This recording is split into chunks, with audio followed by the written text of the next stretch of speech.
Good morning, ladies and gentlemen. It is day 4, Wednesday, November 19th, and we are live at the Ability 360 Sports and Fitness Center here in Phoenix, Arizona.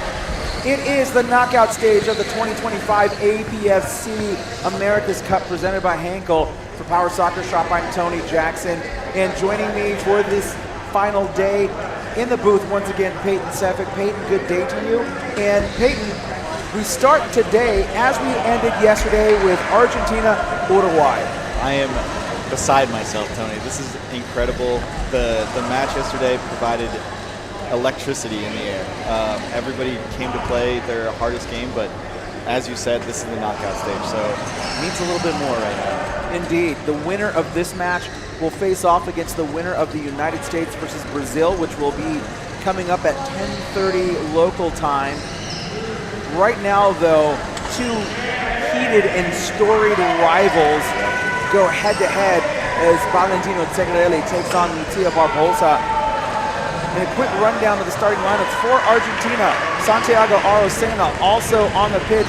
Eber Lopez, number 10, Valentino Cecarelli, and returning to the match after an injury sustained on Monday, Caleb Mansour in goal for Argentina. Really good to see Mansour back out there. It's like a pretty intense shot in the pool play stage. So awesome to see him shake off the injury and get back out there. And for Uruguay, as mentioned already, Lucia Barbosa on the pitch, also number 8, Marco Diaz. In goal, Dario Romano, and rounding out the Uruguay lineup, Francisco Vil. Expect to see a lot of Lucia Barbosa and Francisco Vil working together in the middle, looking to find Marco Diaz on the far side to score some goals. Secarelli to Eber Lopez. Right there at the edge of the touchline. That ball a little too far out. Arocena with a shot. Mansour goes back to Arocena, a little bit too far out of his reach. Kick in Uruguay. Another matchup we'll see a lot of with Argentina is Valentino Cecarelli and Eber Lopez playing together a lot through the middle. Cecarelli across to Arocena. Cut off by Barbosa, out of play. Kick in Argentina. Good read there from Barbosa to make sure the Argentinians don't get their passing attack going early in this one. And so you'll see Argentina today, and you've seen it a lot more as this competition has gone on. They do play that English 4-out system. And for Uruguay, to defend that, you'll find it much easier to defend the passing lanes versus trying to defend the actual attackers. Yeah, that's a good shout. You know, you're playing the space that they're looking to get into. I think that's going to be the key for Uruguay in this game. When we've seen Argentina playing their best is when they're moving the ball all around the pitch.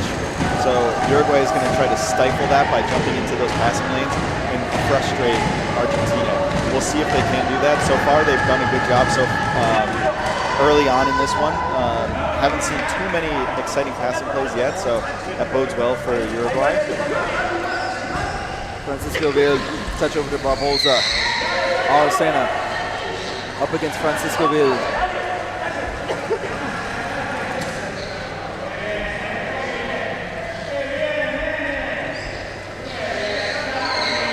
Arocena can't control it. Uruguay with another kick in. It's early goings here in this match. However, most of the action has been played in the Uruguay half.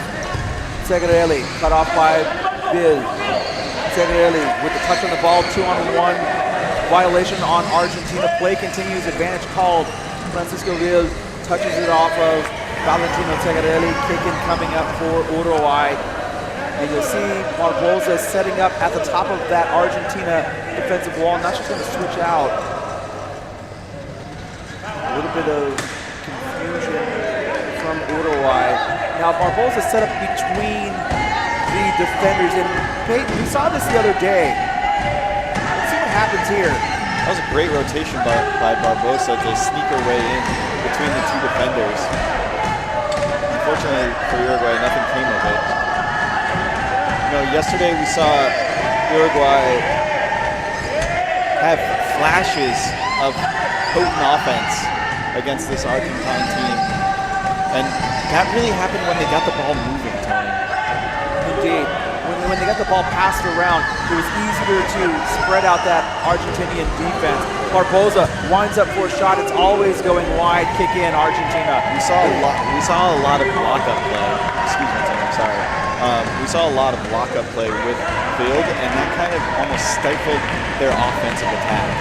So I'd love to see them continue to freely move the ball around the top of the box. And when you lock up one-on-one, it doesn't just stifle our Uruguay's offense. It really, just in general, when you watch power chair football, the teams that are most effective, the teams that are most high-powered are the ones that are able to pass the ball around. Yeah, definitely.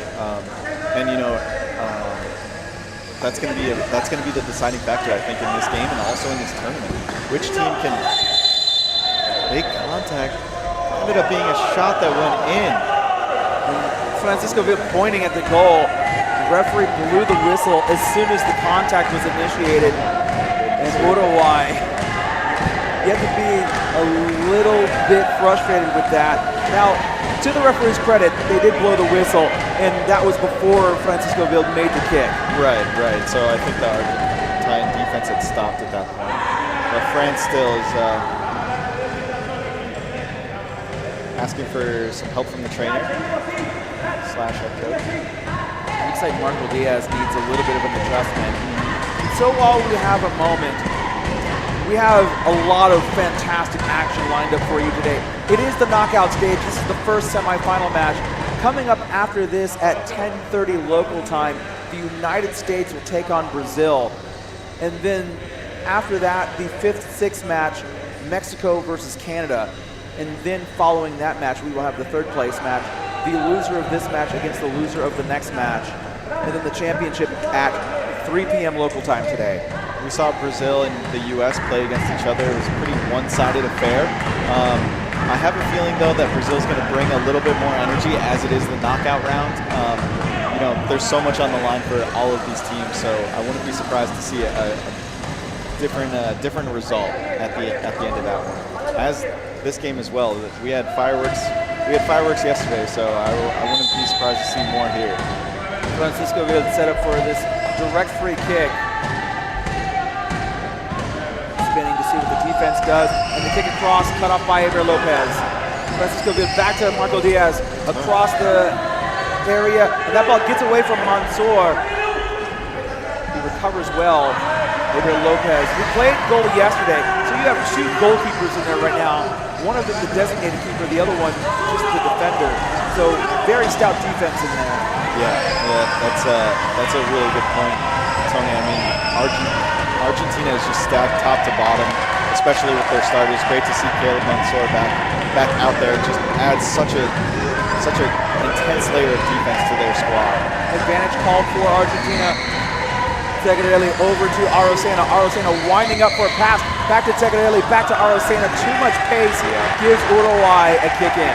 Yeah, they started to find their shape with their passing, but unfortunately, the initial pass to the far side wing was just a little too hard, as you said. And when the ball starts moving that fast, sometimes you just need to touch the ball and use its power to get it back across to complete the pass. Yeah, you can almost take some power out of it by the way you move your chair. Indeed. 2-on-1 violation on Uruguay gives Argentina an indirect free kick. This is going to be an insight into the shape that Argentina is looking to build throughout the game. Caleb Mansour is so far up the pitch here. I wouldn't be surprised if Mansour took this kick. However, he's not going to. Eber Lopez is going to take this kick. Arocena to his right. Valentino Tegarelli to his left. Uruguay struggled defending against set pieces against Argentina yesterday. Lopez across. Arocena back to Lopez. Lopez cut off by Barbosa. Lopez over to Tegarelli, who tees up that ball. Oh, thought about going back up top, and he stopped the chair. Nicely done. Smart. That ball off of Francisco Villa. Corner kick, Argentina. 10th minute, no score. Valentino Tegarelli did a great job restraining himself on that one. He could have done some serious damage if he rotated fully on that play. Indeed. Caleb Mansour now finding himself in between the Uruguay defenders. Dario Romano has his hands in the air because of the contact. That ball got into the defense, and it goes out for another corner kick for Argentina. Carlos Mansour just trying to disrupt the focus and the flow of the defense. And Mansour backed into Francisco Vild, looking to get position. Now he's going to have to move out of there and let Uruguay set up defensively first. If you weren't with us yesterday, Eber Lopez scored a beautiful goal by just simply shooting it off the back of Fran and catching a lapse of focus. Francisco Vild baiting him into shooting into that area. Mansour thought about a shot, couldn't get there in time. Arocena holding off Francisco Vild. The ball out of play. Uruguay kick in the Argentina half. Interesting to see Arocena playing that far back, as he is more of an offensive threat, not necessarily. Francisco Vild with a shot saved by Segrelli, and it goes all the way back into the Uruguay half. Eber Lopez chasing the ball, going into the Uruguay goal area. Dangerous here. Lopez gonna look to push through the defense. That's not gonna work. And a foul gives Uruguay a free kick. Argentine coaching staff was beside themselves after this one. Lopez seemed to have the ball on his guard, but the head referee just ruling that it was too much contact through the ball. So a free kick coming up for Uruguay, and head coach Sebastian Tisera screaming at the fourth official. Arocena passes across, it goes off the back of Vild. Arocena winds up, pass back to Segrelli. Segrelli shoots, nothing doing there. Francisco Vild over to Segrelli, and a lot of back and forth action here. Whoa, Segrelli, heavy contact into Vild. That ball is out of play, kick in, Uruguay.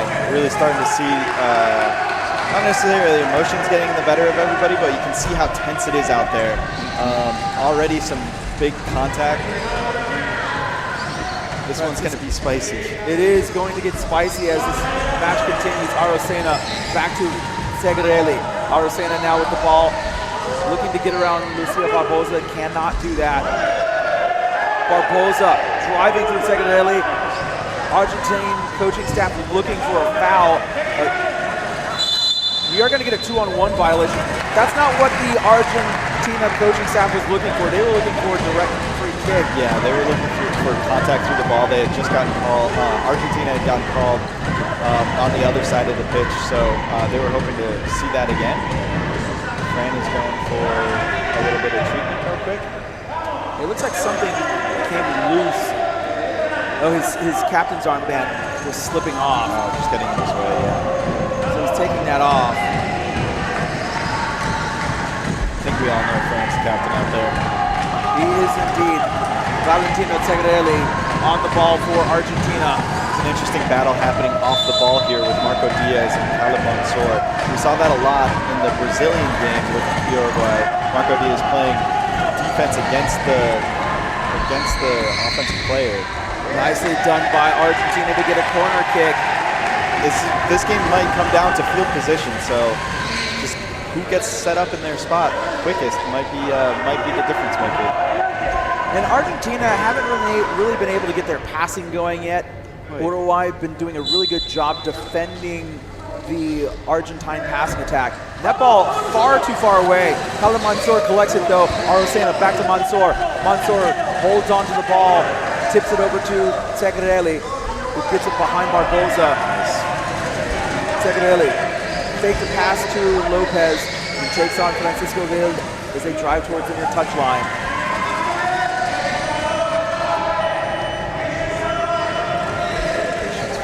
And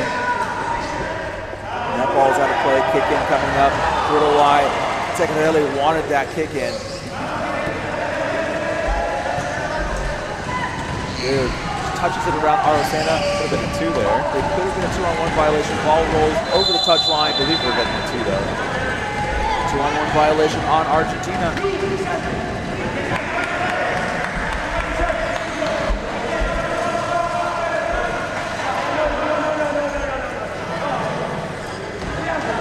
directing traffic here. Better job today by Uruguay, not defending the defenders and looking for open space to receive the ball. We'll see if Barbosa has the two defenders guard to guard. She's not going to be able to push through that though. Segrelli and Mansour too strong together. Yeah. We're going to get a foul on the play on Barbosa. And that was a very light call. Sometimes it does help as a coach or a player to scream at the referee to get the call you on. I was worried about Segrelli backing up through the ball because he's in the box. That could have been a penalty. Nice fake by Kyle Mansour. Wow. Good cover for Barbosa there. That ball was out of play. Kick in Uruguay. It could have been a foul on Segrelli. It still went out in favor of Uruguay. 16th minute and no score.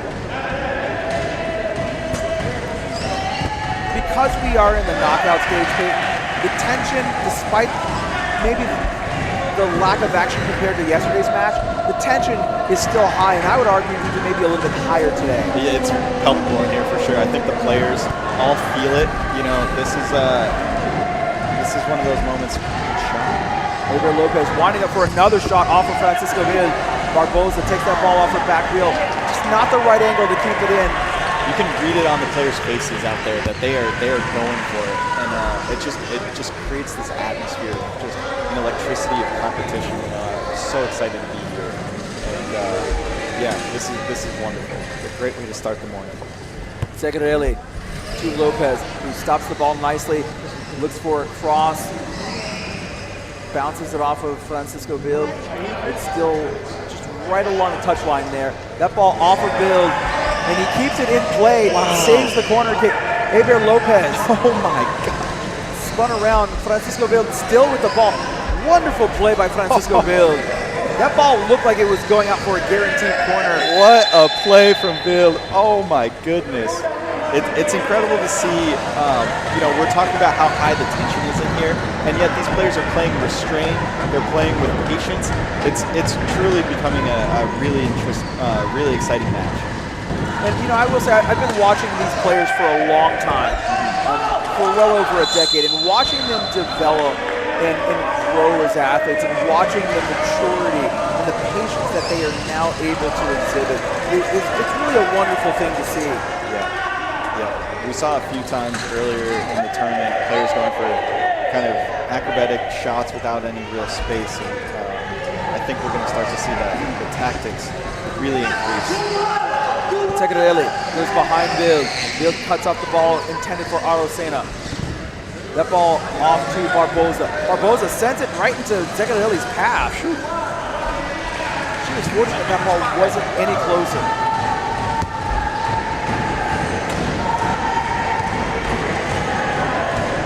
Just me, or does Francisco Bild look locked in this one? He is absolutely locked in. That ball goes straight into the goal area. Marco Diaz backs up to pick the ball up. Nice touch. However, it goes right to Valentino Segrelli. The pass across Eber Lopez. Cut off by Francisco Bild. Segrelli with the ball. Close to a 2-on-1 violation on Uruguay. Advantage called.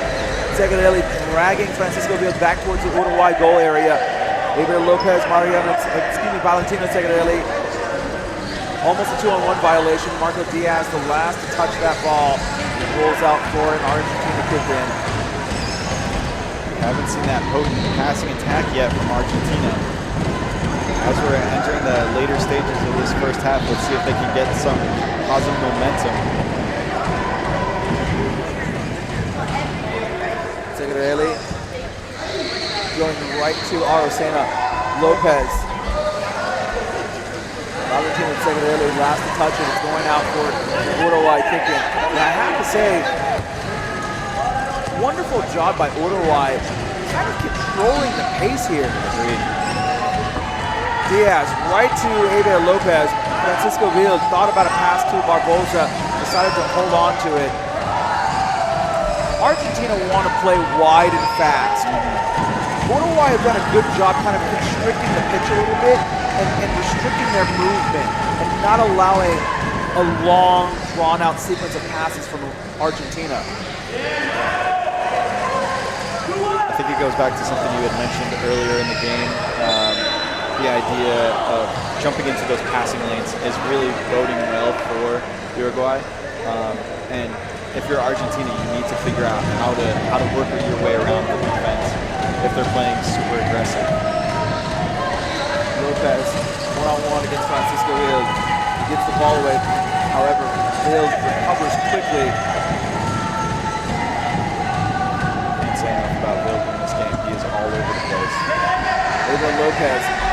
A moment of freedom, gets the ball over the center line. That ball is out. Argentina kick in. We are at a time here in the first half. Argentina looking for a breakthrough goal. Arocena a little late to react on that. Francisco Hill also late to react. Another kick in for Argentina, closer to the Uruguay goal area. They can certainly score from here. And look, Khalid Mansour completely unmarked. That ball's going over to Mansour. It was intended for him anyway. Arocena to Segrelli. Segrelli touches it off of Barbosa. Barbosa driving behind Segrelli. That pass set up for Marco Diaz, cut off by Khalid Mansour. Heavy contact between Mansour and Barbosa, and that was a foul on Mansour. It's nice to have him back out there. And playing physically too, not shying away from contact. Barbosa with a wind-up shot off the back of Mansour. Build off of Lopez. Great read from Lopez there, not letting the ball get into the box. As this game continues on scoreless, I think that bodes well for Uruguay. Argentina pride themselves on a potent offense, and the longer they go without scoring a goal, the more the questions creep in. Can we score? Can we score? We saw that in the Mexico game where they had so many opportunities and just weren't able to capitalize. Pass the bid, back to Barbosa. Barbosa with a shot, saved by Mansour, picked up by Lopez. Back to Mansour, across the area. Arocena, back to Mansour. Francisco Hill coming in to stop that passing. Marco Diaz clears out of the way to avoid a 2-on-1 violation. Valentina Segrelli, the last to touch it. There's the halftime whistle. Some good action in this first half. Back and forth, controlled mostly by Argentina. A little bit of a push by Uruguay to end that half. Yeah, I think the defense from Uruguay was the thing to kind of key in on. Going into the second half, can Argentina break that down? We're going to find out. We got 20 more minutes of this match, plus any potential maybe extra time. We'll find out as the second half unfolds in a few minutes. You're watching Uruguay, Argentina from the 2025 APFC Americas Cup presented by Henkel.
Second half about to begin between Uruguay and Argentina. You are watching the 2025 APFC Americas Cup presented by Henkel. On behalf of Power Soccer Shop, I'm Tony Jackson, and my broadcast partner, Peyton Sefik. There was a lot going on in the first half, but not really anything at all in terms of scoreboard. Yeah, you know, I think these teams are still trying to feel themselves out. As this is a knockout stage, there's a little bit more on the line than when we saw them play a little more open and freely in group stage. So, but this is time to lock in. Second half, knockout stages, 0-0. This one sparks are going to fly seriously. Oh, nice move by Francisco Wild. Valentino Tegarelli tried to knock that ball off of him, as he just did. It's going to be Uruguay ball, however. Francisco Wild, just unbelievable chair control. He's been locked in all morning long. I wouldn't be surprised to see the play going entirely through him throughout the rest of this game. Now, one tactical change for Argentina to note. Aber Lopez now the designated goalkeeper. Marco Diaz late on that swing. Perfect pass by Francisco Wild. Oh my gosh, Uruguay with the best chance of the game. Aber Lopez is now the designated goalkeeper for Argentina. Carlos Mansour has taken off the goalie shirt and is now an outfield player. Again, great to see Carlos Mansour back out there after sustaining a pretty serious injury. Mansour, Tegarelli holds for a moment. He saw Francisco Wild there. Arocena, the last actually faked the touch. Francisco Wild headed out of play. Argentina with a kick in. All four Argentina players playing a high line. Tegarelli across. Romano clears it away. Aber Lopez to Mansour. Lopez back to Mansour. Mansour. Oh no! That might be an own goal. That goes just wide. My goodness, let's watch that again real quick. Oh, no. Very dangerous moment for Argentina. That would have been a very critical mistake. That was nearly an own goal for Argentina. Wow. Tense moments for Argentina, and it was self-inflicted as well. We indeed saw a change-up with Mansour coming to play out and Lopez going to play in. I'm not sure exactly what happened here. It looks like we're going to get a corner kick for Uruguay. Not quite sure what happened. That was the correct call, though, because Carlos Mansour was the last person to hit that ball. Yeah. I think the referees originally awarded a goal kick to Argentina. That is incorrect. That ball all the way across. Lucia Barbosa with a shot over the guard. No goal. That didn't go above 20 inches, Tony. Let's watch it again. You see Diaz clears out of the way. That ball just over the guard. And you are correct, Peyton. That ball did not go over 20 inches. Now, if you look at the goalposts, where the white and blue meet is 20 inches, or about 55 centimeters. When the bottom of the ball goes above that, the ball can be considered dead. Now, the top of the guard on these chairs is 11 inches. That ball barely cleared over the guard. Now, to be fair, it is up to the referee's discretion to decide whether that's a goal or not. Right. Lopez holds the ball. Got Mansour to Tegarelli to his right. Tegarelli picks up the ball. Mansour back to Tegarelli. Good positioning from Barbosa there to make sure that Argentina can't get their passing going. Also a foul called on Barbosa for contact. That ball's going to be kicked just inside the touchline. Tegarelli looking to back Arocena out a little bit and maybe up. Will he go behind Lucia Barbosa? She sees it coming. Tegarelli down to Mansour. Back to Tegarelli, cut off by Barbosa. Tegarelli has to hold the ball. It should be Uruguay kicking, and it is. We had touched on it quickly in the first half, just playing the passing lanes instead of playing the ball. Marco Diaz taking on Aber Lopez. Valentino Tegarelli in the goal area, supporting on defense. Nice little touch there from Lopez to Segarelli to get that ball out of the area. Close to a 2-on-1 violation. Segarelli saw an opening and took it back into the Uruguay half. Heavy collision. Foul called on Francisco Wild. I wouldn't be surprised if the contact gets a little heavier as the half goes on. Also, if the head referee starts warning players for the contact. I was just going to say, I wouldn't be surprised if we see some yellows coming out soon. Marco Diaz pretty much just trying to find his way in front. Oh my goodness. And another foul. Let's see who this is going to be called on. It's going to be called on Santiago Arocena.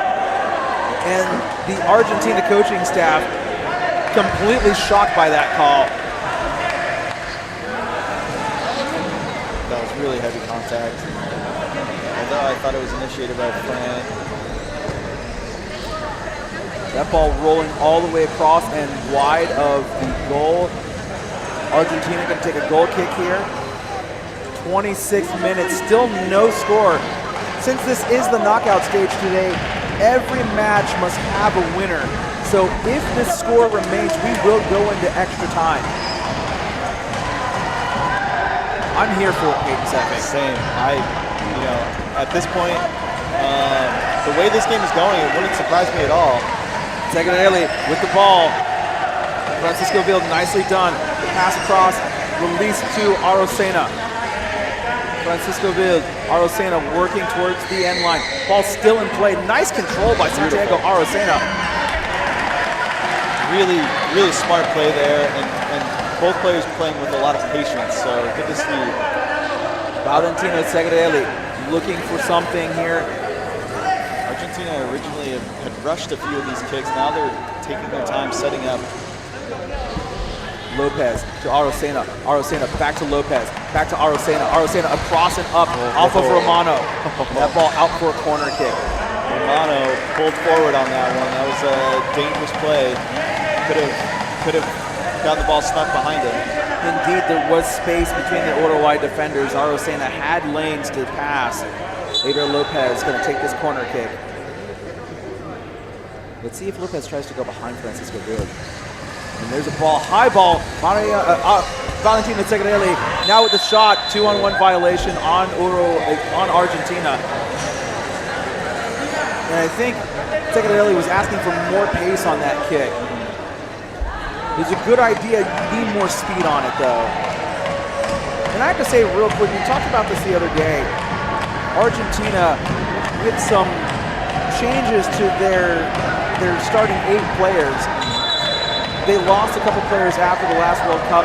Lisandro Urreti, Augustin Zanoli, to name a couple. There has not really been a drop-off in talent.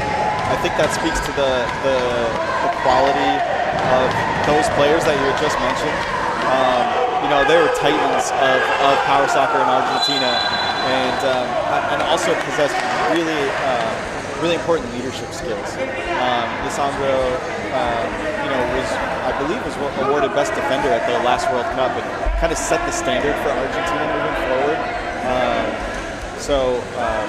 I think that just speaks to the culture of power chair football in Argentina. To see this team continuing on that legacy.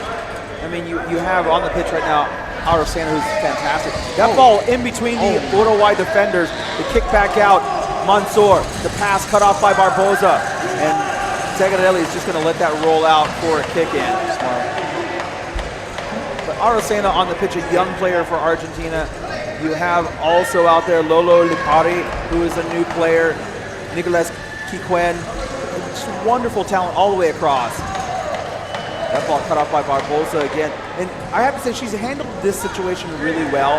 I think Uruguay understand now that the two players along the touchline are going to pass to each other until the line breaks, and Barboza has done really well defending that. I had a coach early in my career say that he wouldn't mind if I passed it between myself and another teammate 1,000 times during the half, and then took one shot right at the end if I stretched out the defense enough. So I think the Argentine coaching staff would be happy if they just continued to pass the ball, as long as they start to spread out the defense. Mansour, that defense spreading out. Segarelli across to Arosena. There we Arosena go. with a shot. There it is. Arosena with a goal. Defense just got a little too spread there. Good touch from Lopez. Great rotation from Argentina. And that defense in the goal area got too far spread out. Francisco Vil got pulled out of the goal area, and that gave Arosena enough room to score the opening goal in the 30th minute. Argentina 1, Uruguay 0. It's a huge moment in the game for Uruguay. Just giving up their first goal of the game. They cannot lose focus now. They can't get frustrated. There's plenty of power soccer left to be played. And now Argentina's starting to open things up. They're starting to feel it for sure. This is where you have to stick to your game plan. You've done a great job if you're Uruguay getting in those passing lanes. You can't give that up now and try to go one-on-one the whole way down the court. And the Argentina contingent have come alive here at the Ability 360 Sports and Fitness Center. Such a good read by Arosena to poke that through the two defenders. And he didn't have a lot of room either, which was all the more impressive. Arosena with another shot, saved by Romano, out of play. Kick in Argentina. That's exactly what I want to see from Dario Romano. You know, just giving up a goal, a strong clear out at the first opportunity he has to get another touch. Lopez to Mansour. Mansour back to Lopez, back to Mansour. Mansour winding up for a kick across. Oh my there goodness. it is! Mansour to Segarelli, 2-0 Argentina. They are flowing now, Tony. Watch this passing, and you can see Argentina really opening up. Marco Diaz was trying to shield Valentino Zigarelli from streaking in and taking that shot, but Zigarelli just had a singular focus there. He knew Mansour was going to put that ball at the top of the box, and he had it so well read, perfectly timed run from Zigarelli to finish that shot. Now during halftime, you and I, off the broadcast, spoke about the lack of passing from Argentina in the first half, and it's really come alive here. Yep. Francisco Vil looking to will his team back into this match. They trail by 2. Francisco Vil to pass across. Marco Diaz with a shot. Save Aber Lopez.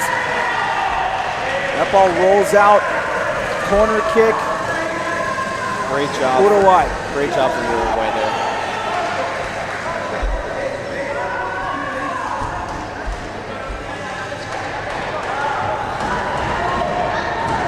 Corner here for Uruguay. Francisco Vil all the way across. We see a Barbosa with a shot. Save Aber Lopez. Wow. Arosena the pass across. Mansour, Argentina on the break. Arosena back across, and a backward pass goes to Mansour. Whoa. Lucia Barbosa, heavy contact. Arosena holds on to the ball for Argentina. Francisco Vil cuts off that pass. Valentina Segarelli, Francisco Vil along the near touch line. And Segarelli gets it past Vil. Vil cuts off Segarelli. Goal kick. And Segarelli was looking for an interference call. Fran did a really good job positioning himself he was able to play the ball there, so that is not going to be in keeping. Romano, the goal kick across. Aber Lopez looking for Arosena. A shot by Vil. Goes up in the air and out of play. Kick in Uruguay. You could hear the power behind that shot as soon as he struck it. Barbosa going to Vil. Vil met by Aber Lopez. Across to Arosena. Off of Vil. That ball's twirling towards the end line, and it's going to go out. However, we're going to get a kick for Uruguay. Did the referee call a 2-on-1 violation there? I believe actually that was impeding.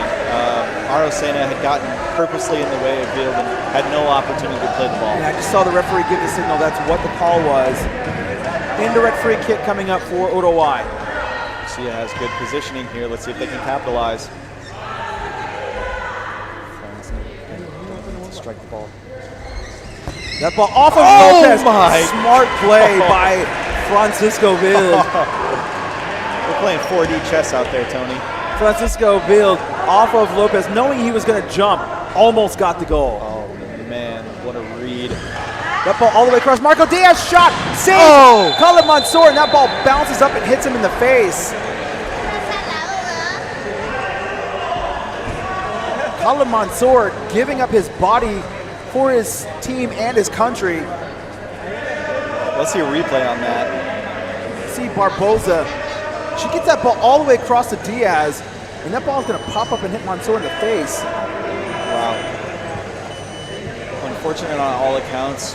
I thought that was going to be a goal for Uruguay. A really strong kick from Barboza, who we haven't seen take too many sets. Good to see Mansour shake that one off. And now the referee's also, or actually head coach Sebastian Teixeira saying that ball was over 20 inches. Indeed it was. Valentino Zegarelli, Francisco Wild, set ball outside the area. Kick in Uruguay. Uruguay continuing their onslaught here. Not too much time left. They need a goal soon. Francisco Wild looking for anything here. That ball off of Arocena, and a 2-on-1. Or yeah, there was a foul on. I think it was contact. A foul on Uruguay.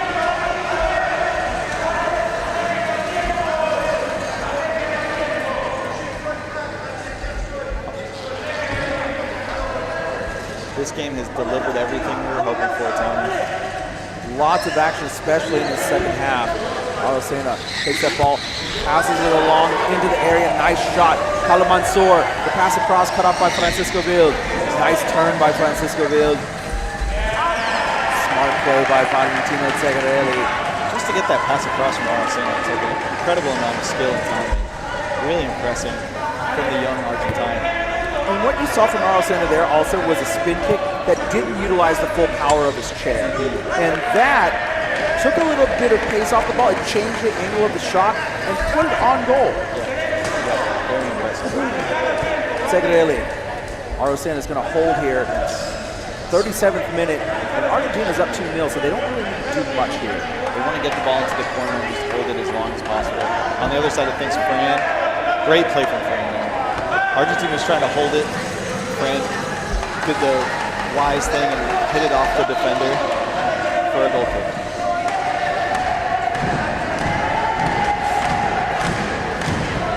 Francisco Wild let that ball pass through. Adriel Lopez, Arocena to Lopez. Lopez across to Mansour. Mansour winds up for a pass across, cut off by Barboza. Not necessarily what you want from Argentina there. Rather see Khalid Mansour catch the ball and start taking it down into the corner instead of hitting it back into the middle. I think the intent was a cross to Arocena, who got around the ball a little bit late. That ball off of Barboza, close to a 2-on-1 on Argentina. Adriel Lopez picks it up, drags Barboza to the touchline. It is out of play, kick in, Uruguay.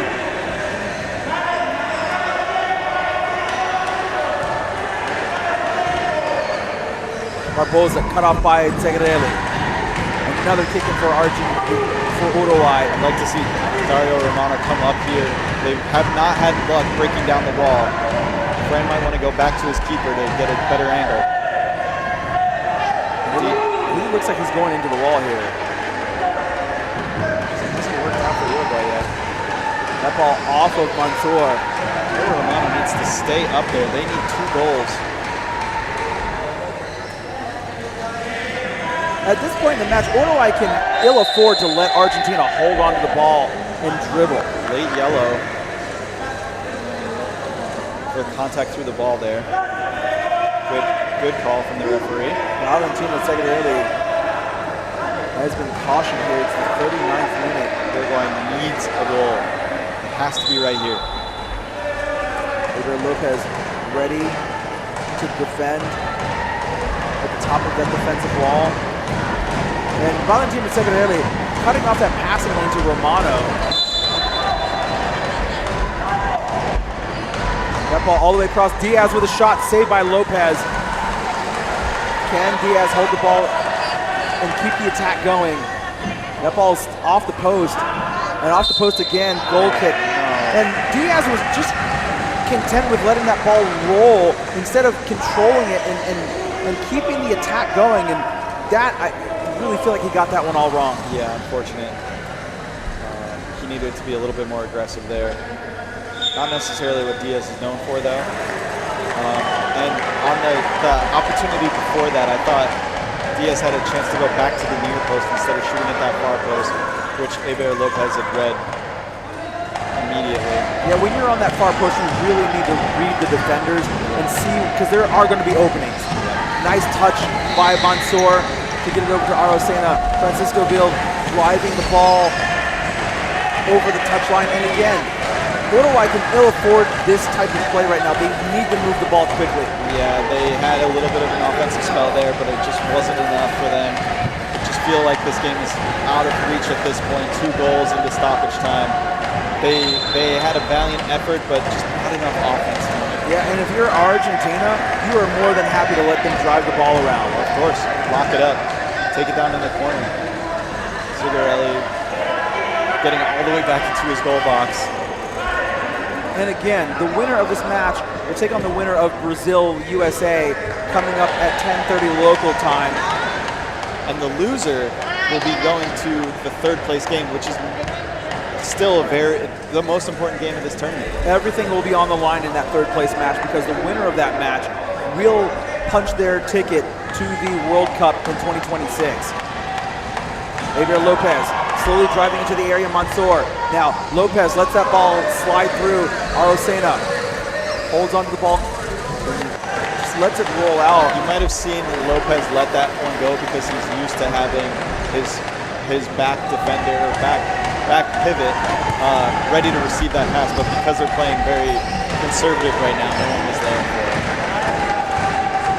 We're getting a lot of extra time here. Yeah, we are. We haven't really had any substitutions or many long stoppages in play. Just the 2 goals. You can hear the Argentina supporters cheering on their squad. They are about to punch their ticket into this final.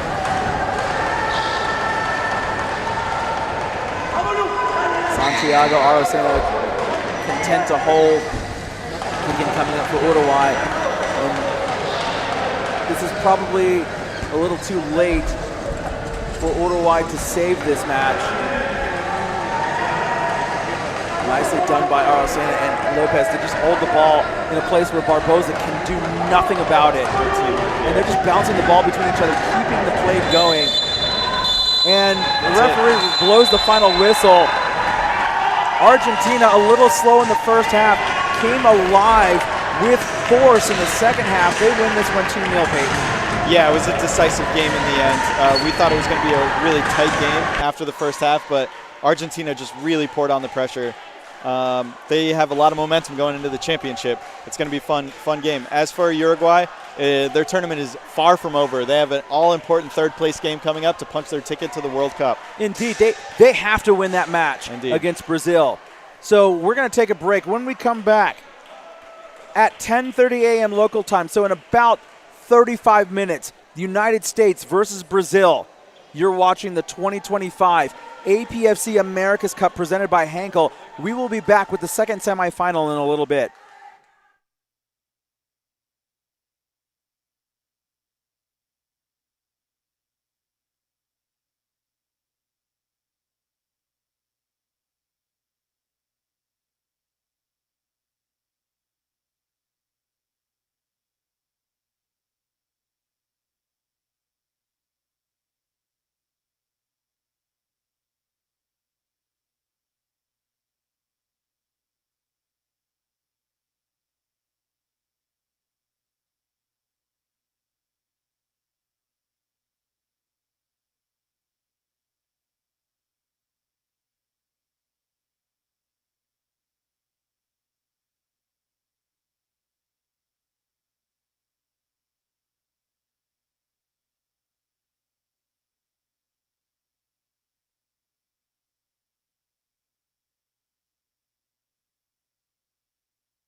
Hello, ladies and gentlemen. Welcome back to the Ability 360 Sports and Fitness Center here in Phoenix, Arizona. It is day 4, the knockout stage of the 2025 APFC Americas Cup, presented by Henkel. For Power Soccer Shop, I'm Tony Jackson.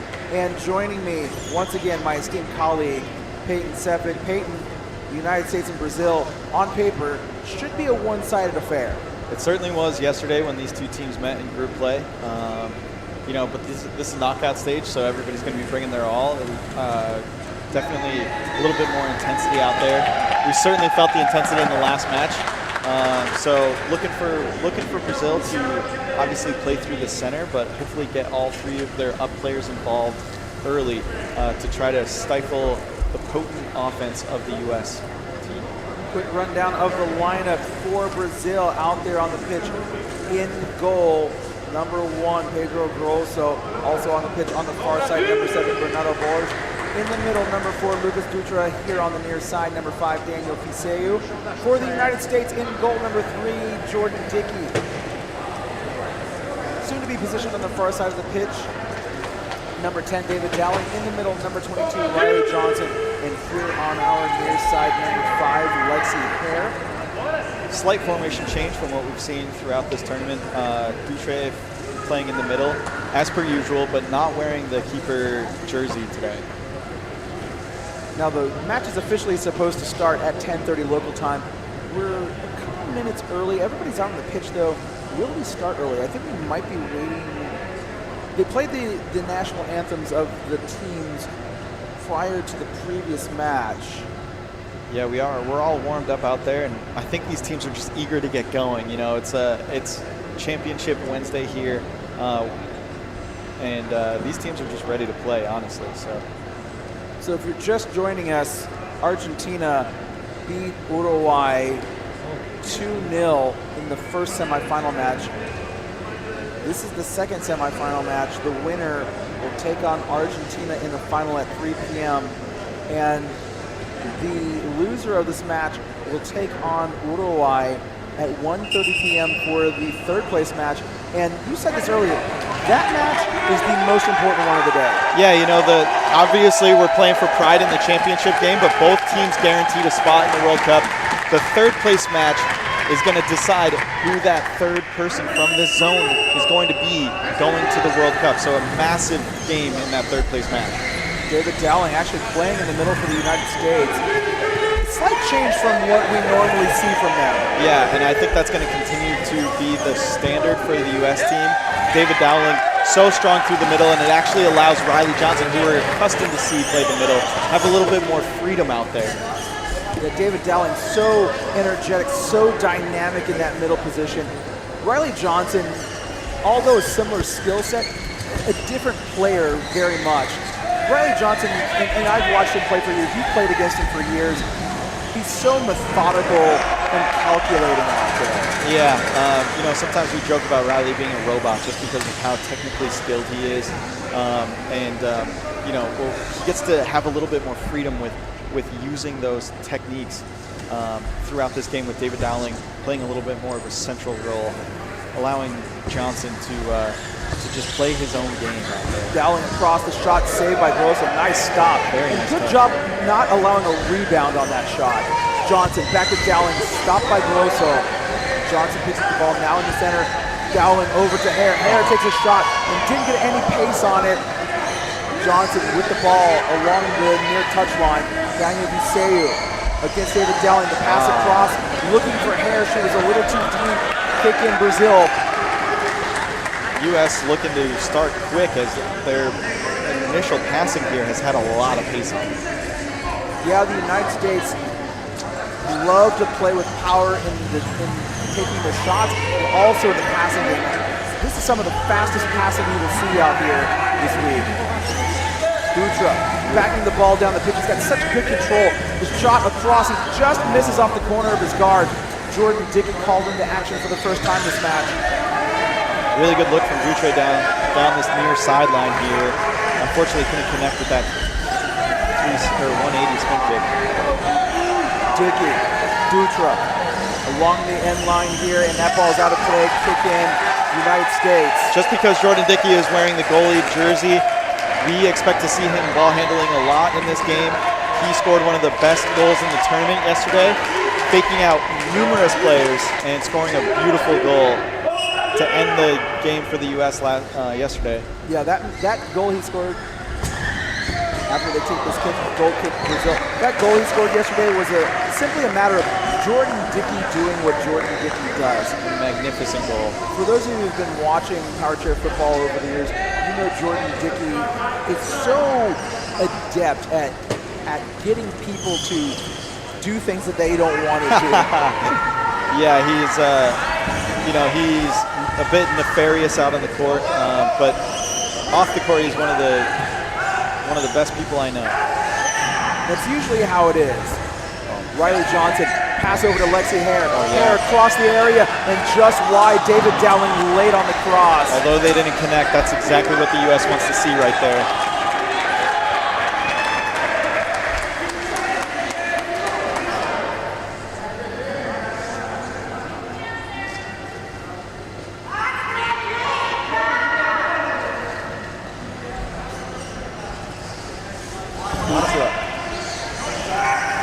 Dickey into Dutra. Riley Johnson dropping back in that second pivot position. 2-on-1 violation on the United States gives Brazil a little bit of a break as they take this free kick from just to the left of the center line. Having Jordan come up like that, you have to be very careful with your spacing. Biseo across the board. Back to Biseo. David Dowling stopped that one. Looking for his teammate David Dowling, waiting for that pass to defend it. That ball comes back out. Dutra almost hit Lexi Hare. That ball just outside the post. Good shot by Lucas Dutra. Very encouraging from the Brazilians here. They got an unexpected possession there. That was a really good look. And credit to Dutra for not stopping his spin, despite the fact that Hare was right in his face. Jordan Dickey electing to take that kick very quickly with the front of his guard, almost clipped the center referee. Just got to be careful about that one.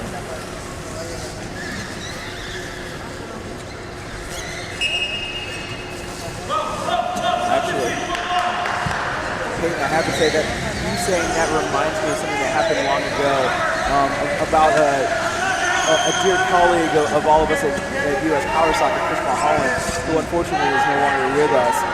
One of the original referees for the United States in this sport. I'll finish the story in a few moments. As Brazil pushing into the U.S. goal area.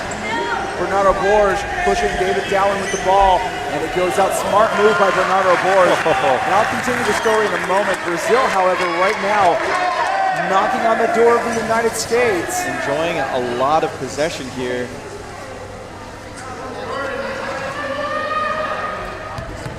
U.S. has to be careful as this is a dangerous area for Brazil to be in. Lucas Dutra setting up Bernardo Borges, getting into space. That ball right into Riley Johnson, who's always waiting. Johnson takes that ball away, it's out of play. Kick in Brazil. So you were talking about the referee here almost getting clipped by Jordan Dickey. Yeah. Chris Mulholland at the time was officiating the match in Brazil, actually, and Brazil was playing that day.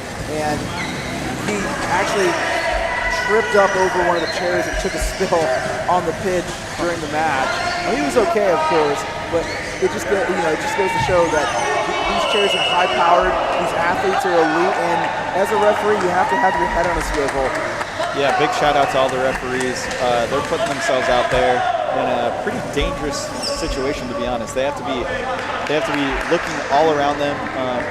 Play doesn't just come through the ball. It also there's a lot of movement off the ball with these players, and the players are so focused on each other that it's tough to look.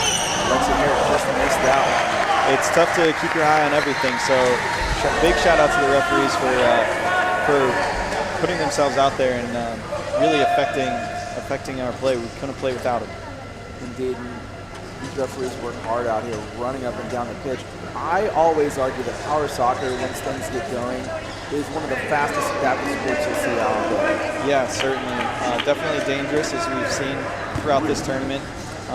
But everybody willing to be out here just because of the thrill of competition. You know, all these players are so driven to win, and we're seeing it very evidently in this game. Dowling over to Hare cut off by Dutra. The pass across, Johnson takes it. Riley Johnson for the United States driving into the Brazil goal area. Johnson, the pass across, no one there to collect it. Lexi Hare is on the post. Tried to pass it across. Dutra, Grosso combining to stop Lexi Hare. Heavy defense, lots of contact going on down there. Dutra, Grosso holding on for dear life. Wow. And the referee is going to call a foul on Lexi Hare. Tracy Mayer, the head coach for the U.S. team, is going crazy right now. There was no 2-on-1 violation. Riley Johnson's certainly plenty far away. Not quite sure. Might have been contact they called on Hare. Just enough contact that the referee decided that it was a foul on Lexi Hare. So relief for the Brazil defense. And you can feel the intensity out there already early in this first half. We're in the 9th minute, and to Brazil's credit, the United States have been knocking on the door. They haven't let one in yet. I think the more surprising thing is to see how much offensive possession Brazil has had throughout this game. Yeah, Brazil has really struggled offensively throughout this competition. Today they've already had a couple chances, which, like you said earlier, is very encouraging for them. On the other side of things, we'd like to see the U.S. really get a foothold here and start moving the ball around the box. Assistant referee putting the ball back on the touchline. It's kind of rolled away a little bit. That ball out to Johnson, back to Hare.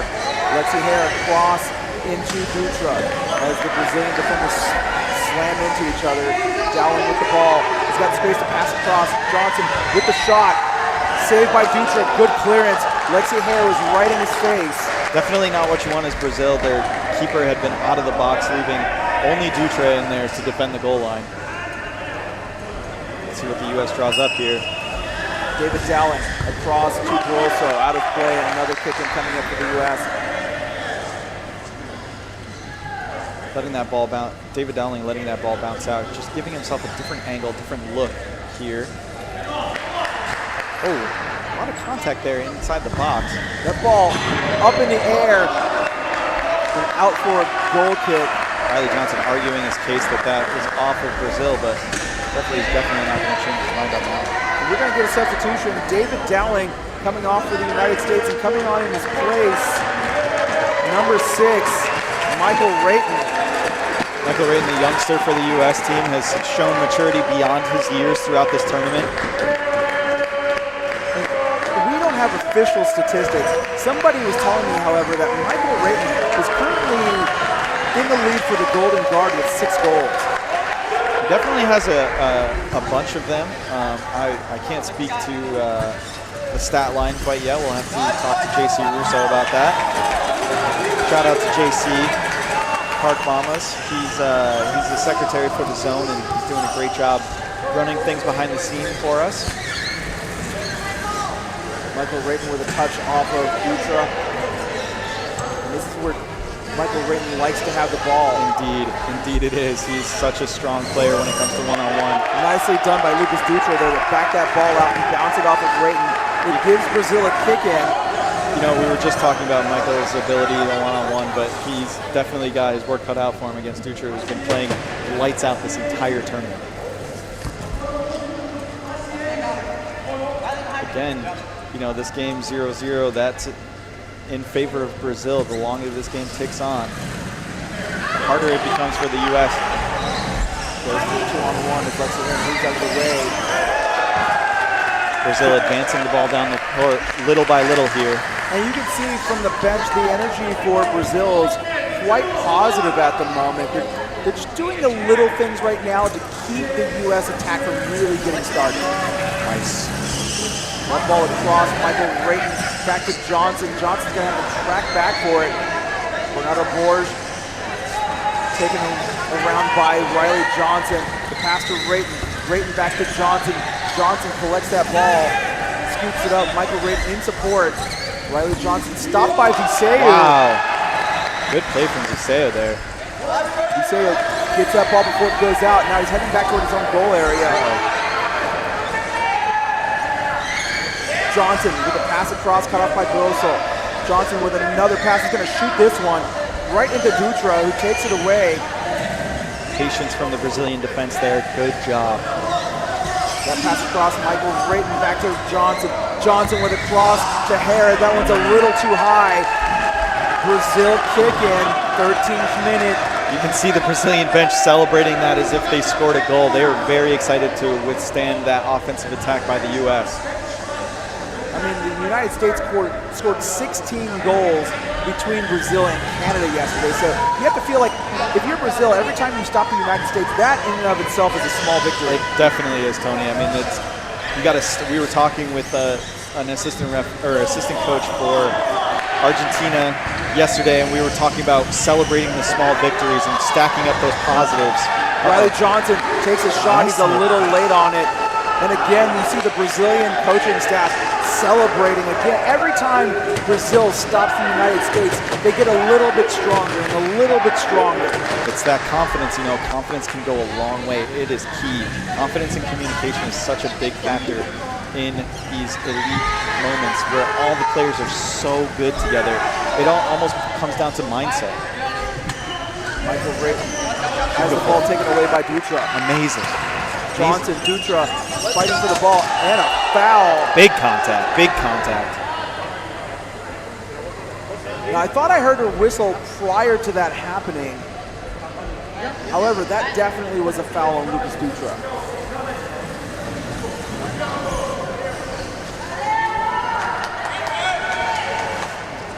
So, direct free kick coming up for the United States. Riley Johnson set to take this one.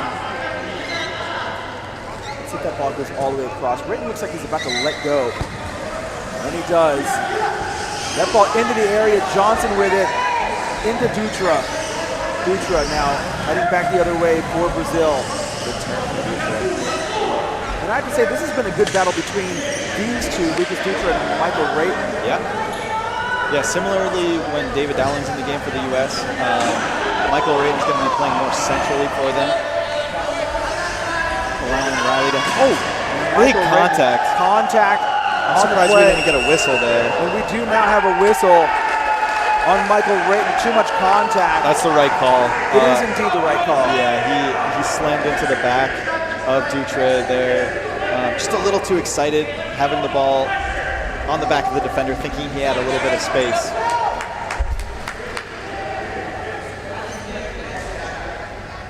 These are key moments for Brazil to retain possession and work it out. It is getting harder and harder to work out goal kicks. Johnson carries the ball. Viseo there to try to stop him. Goodness. Johnson got slammed into. We're going to get a foul on Viseo. I think that could have gone either way there. Riley almost searching for that contact. Yeah, he kind of led himself to be hit. However, he did get the call in his favor. Yep. And it could have gone either way. You can't blame the referee for making the call in either direction. Certainly not. Rayton across to Hare. Hare back to Rayton. Rayton collects the ball, stops it, passes back to Johnson. Here it is. Johnson with a shot. Oh! Just out of the reach of Lexi Hare. That's much better from the U.S. Good passing here as we see the replay. The U.S. being unselfish with the ball here. Unfortunately for them, Lex just couldn't get on the end of it on that far post. He's going to the bench again soon.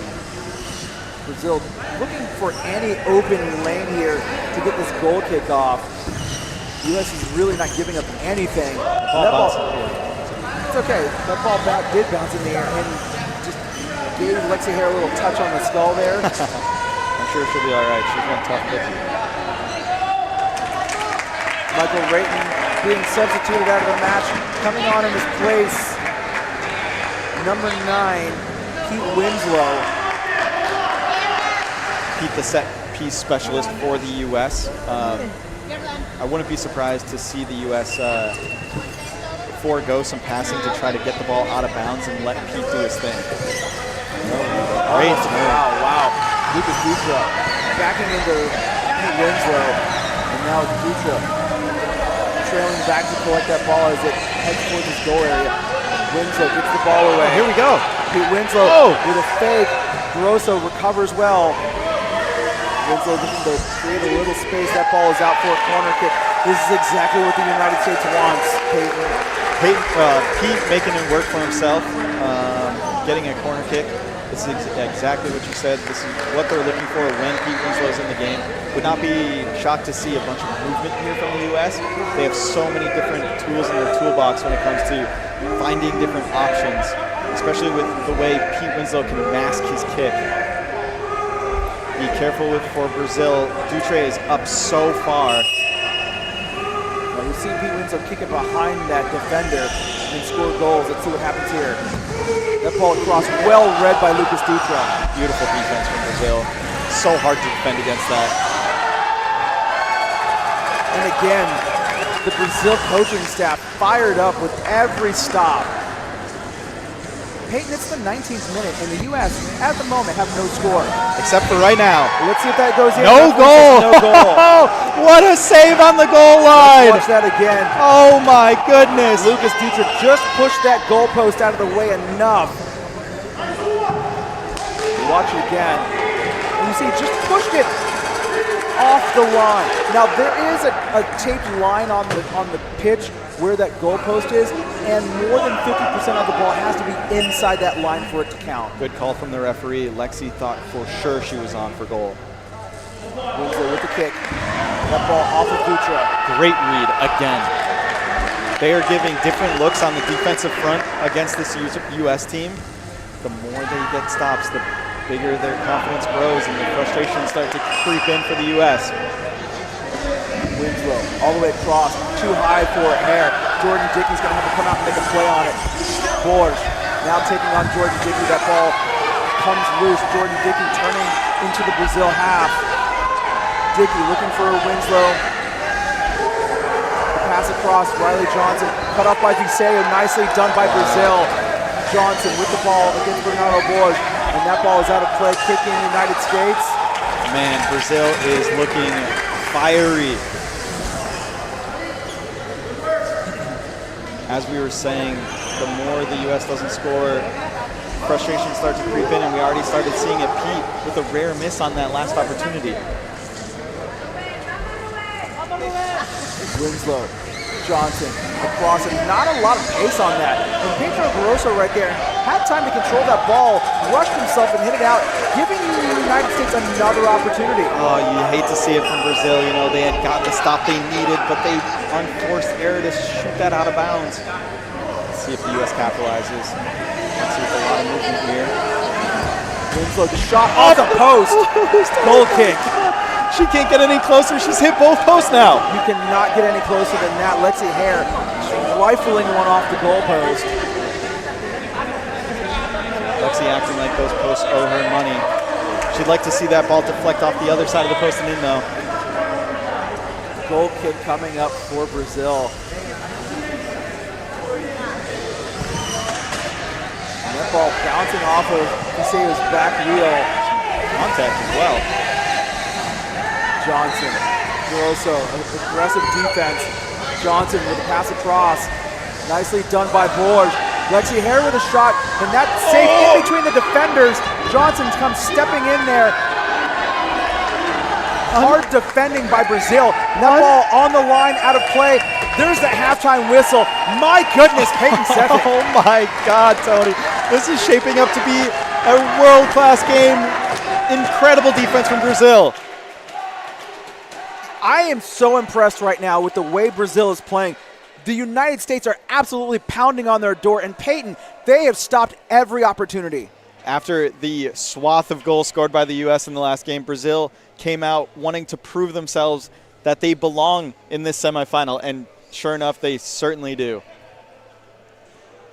In a scoreline that I did not think we would be saying at this point, we are going to go into halftime, USA 0, Brazil 0. 20 more minutes coming up. We're going to see how the second half unfolds. You're watching the 2025 APFC Americas Cup presented by Henkel. The very exciting second half coming up next.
The second 20 minutes of this match against the United States and Brazil about to begin. We are scoreless. You're watching the 2025 APFC Americas Cup presented by Hankel for Power Soccer Shop. I'm Tony Jackson. And one substitution to start the second half. David Dowling back in for the United States in the first pivot position or in the middle. Riley Johnson, Jordan Dickey, Lexi Hare also out there for Brazil. Their lineup remains unchanged. Pedro Grosso in goal, Daniel Fiseu on the far side, Lucas Dutra in the middle, and Bernardo Borges on the near side. And Peyton, if you're the United States during halftime, there have to be some questions. Yeah, I'm looking to change shape or at least inject some energy into the game, and I think that's exactly what they're trying to do with getting David Dowling back out there. You know, we've been talking throughout this week about fireworks. This game is giving me heartburn. That ball off of Johnson gives Brazil a kick in. And Brazil, much credit to them. The first half, they played incredibly. They did not concede a single goal to a team that has scored goals in spades. Yeah, you know, the defense for Brazil is really tenacious, and they found themselves making the right decisions. Sometimes it's a guessing game out there, but you can affect that by your confidence, and I think that's exactly what Brazil did. And you see what's happening right now. Brazil, as we talked about in previous games, and that is out on Jordan Dickey. However, it's going to be a foul on Bernardo Borges. Yeah, I think it should have been a foul. I am also not a referee. Lucas Dutra give and go to Bernardo Borges, who collects it nicely. The pass across, not a lot of pace on it, allows Riley Johnson to catch up to it and take it the other way. Now, this is especially impressive for Brazil, considering that the game yesterday was 6-0 United States. It's very lopsided. This feels a lot more like a semifinal match that we'd hope to see. Kind of a consistent theme in this game has been weak passes. So we'll see if these teams can get a hold of the ball a little bit better.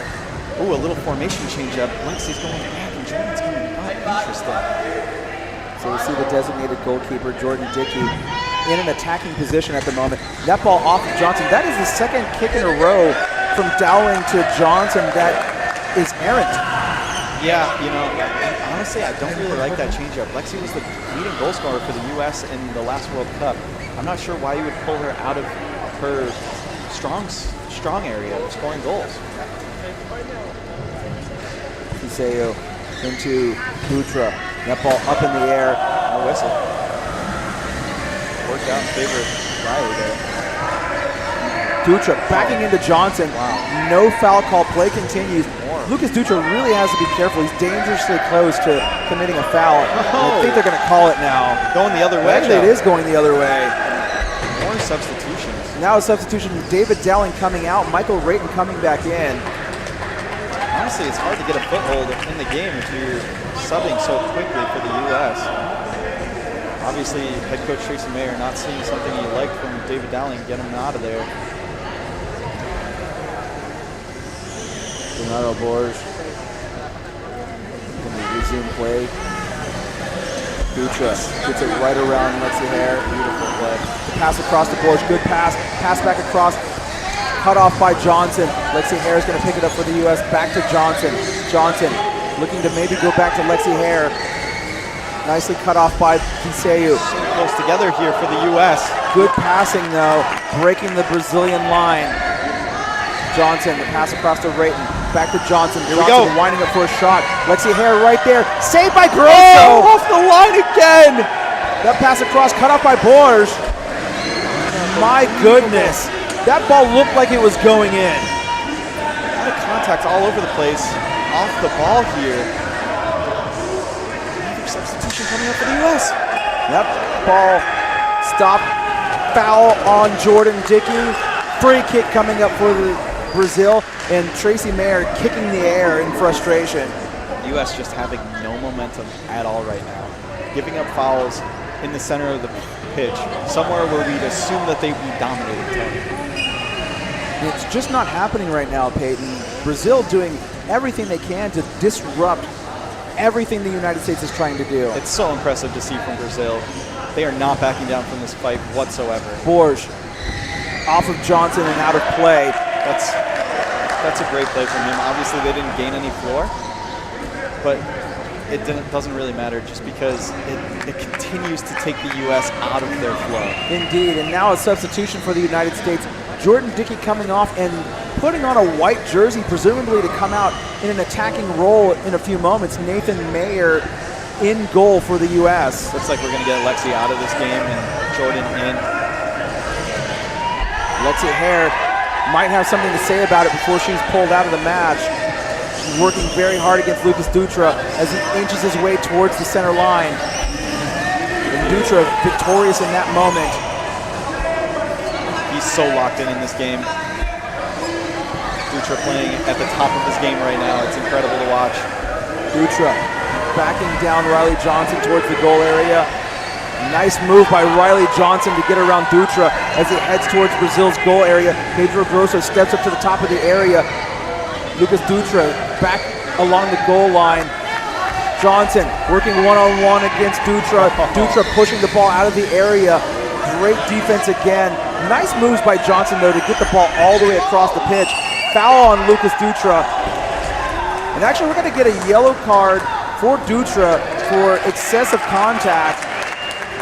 The Brazilian coach is wondering why, however, probably justified in this situation. Yeah, you can't back into anybody, especially through the ball. That's a heavy contact. Although it was really nice plays, obviously, from Riley Johnson. We know the skills that he has in his arsenal. What the U.S. has to be careful of, though, is getting fixed up into that one-on-one game. They play the best when the ball is fluidly moving. They cannot risk turning this into a one-on-one game. As you predicted, Lexi Hare substituted for Jordan Dickey. So Michael Rayton, Riley Johnson, Jordan Dickey, the attacking players for the United States. Nathan Mayer still in goal, and the shot right into Rayton. Johnson faced by Fuseu. Rayton across. Dickey has to come in and make a play on it. Grosso clears it out, 2-on-1 violation. No, that's not what the Brazilians need right now. They have to maintain their shape. That's a very costly error from them. Let's see if the U.S. can capitalize. Riley Johnson on the ball, Jordan Dickey to his left, Michael Rayton to his right. Brazil have been playing such sound defense this entire game. That's a massive mistake in a dangerous area. Now, if I'm Daniel Fuseu, I would go down and guard Jordan Dickey. At least disrupt him as much as you can. That ball off to Dickey. Dickey with a shot saved by Dutra. Rayton pass off to Jordan Dickey. Rayton came in. He's tapping his chest, telling his teammate, I came in too far on that one. My bad. Let's get him again next time. He had to wait for just a few more moments for that ball to come back over to the right side of the area. But again, Tony, the ball just didn't have enough pace on it for the U.S. Now, again, we are in the knockout stages. There must be a winner in this match. Jordan Dickey with a shot off of Dutra. Dutra teed that one up for Jordan Dickey. Johnson with a shot across, always going wide. Goal kick Brazil, and it looks like Pete Winslow is poised to re-enter the match. Another substitution. Riley Johnson, Jordan Dickey, now Pete Winslow, the attackers for the United States. Just as we talked about in the last half, look for the U.S. to forego retaining possession to try to get the ball out of bounds and get some set plays for Pete Winslow to tee some up. Johnson takes that ball. Bernardo Borges trying to keep it in the U.S. half. Riley Johnson pushes it over the line. USA kicking coming up 29th minute, and Peyton still no score. Unbelievable, Tony. This is insane. Brazil must be so thrilled so far, but the game's not over yet. At this point, they are thinking they can steal one from the U.S. right now. Johnson off the back of his chair. Grosso easily stops that one. Uh-oh. Great defense by Lucas Dutra. 2-on-1 violation, though. Pedro Grosso was out of the area. No, another costly mistake for Brazil. They had such a good defensive plan there. Grosso just snuck out of the box. I have to say, though, Lucas Dutra had no choice but to make that play. 100%. 100%. A great play from Lucas Dutra. Here we go, Pete Winslow. This is where he shines. Let's see if he can capitalize. Jordan Dickey. I have to assume this ball is coming straight to Jordan. He's going to poke it in this near post over here. I assume you're probably correct. Riley Johnson may fake the 180 spin kick. Let's see what happens here. Jordan Dickey, that ball too far in front of him, and Brazil dodge another one. The U.S. sideline needs to be careful. They can't feel defeated just because they can't capitalize. They need to keep the energy up for their team. And you can see that the USA coaching staff, there's just so much tension in their body language right now. They are very surprised, as we all are, for how this game is going. 10 minutes left in the second half, and we still have a 0-0 game, Tony. This ball going over the end line, goal kick for the United States. You love to see it for Brazil. That is flipping the floor, relieving that pressure that the U.S. has been building up for the past 5 minutes. Now, will Brazil put pressure on the United States here in an attempt to force a mistake and keep the ball in this half? Here comes their motion play on the goal kick, something most countries do not utilize. Pete Winslow. Oh, Riley Johnson hit that ball. It's going to be a Brazil kick-in. Another mistake by the United States, Peyton. The U.S. is just not looking sharp right now. You know, I'm not sure what's going on out there. They obviously have the skills to make it happen. And this game can change in an instant, don't you? Let's not get it twisted. The U.S. can change a game in an instant, especially with a kicker like Pete Winslow. Indeed. So, as we are now in the 32nd minute, Brazil just holding on for anything at the moment. That ball comes all the way through to Dutra, who passes off to Borsch. Oh, Bernardo just caught watching there. He has to be ready for that pass. Pete Winslow inching closer to shooting range. That ball coming all the way across to Johnson. Johnson with a shot. Save Dutra. Great read from Dutra. That ball goes out for a corner kick.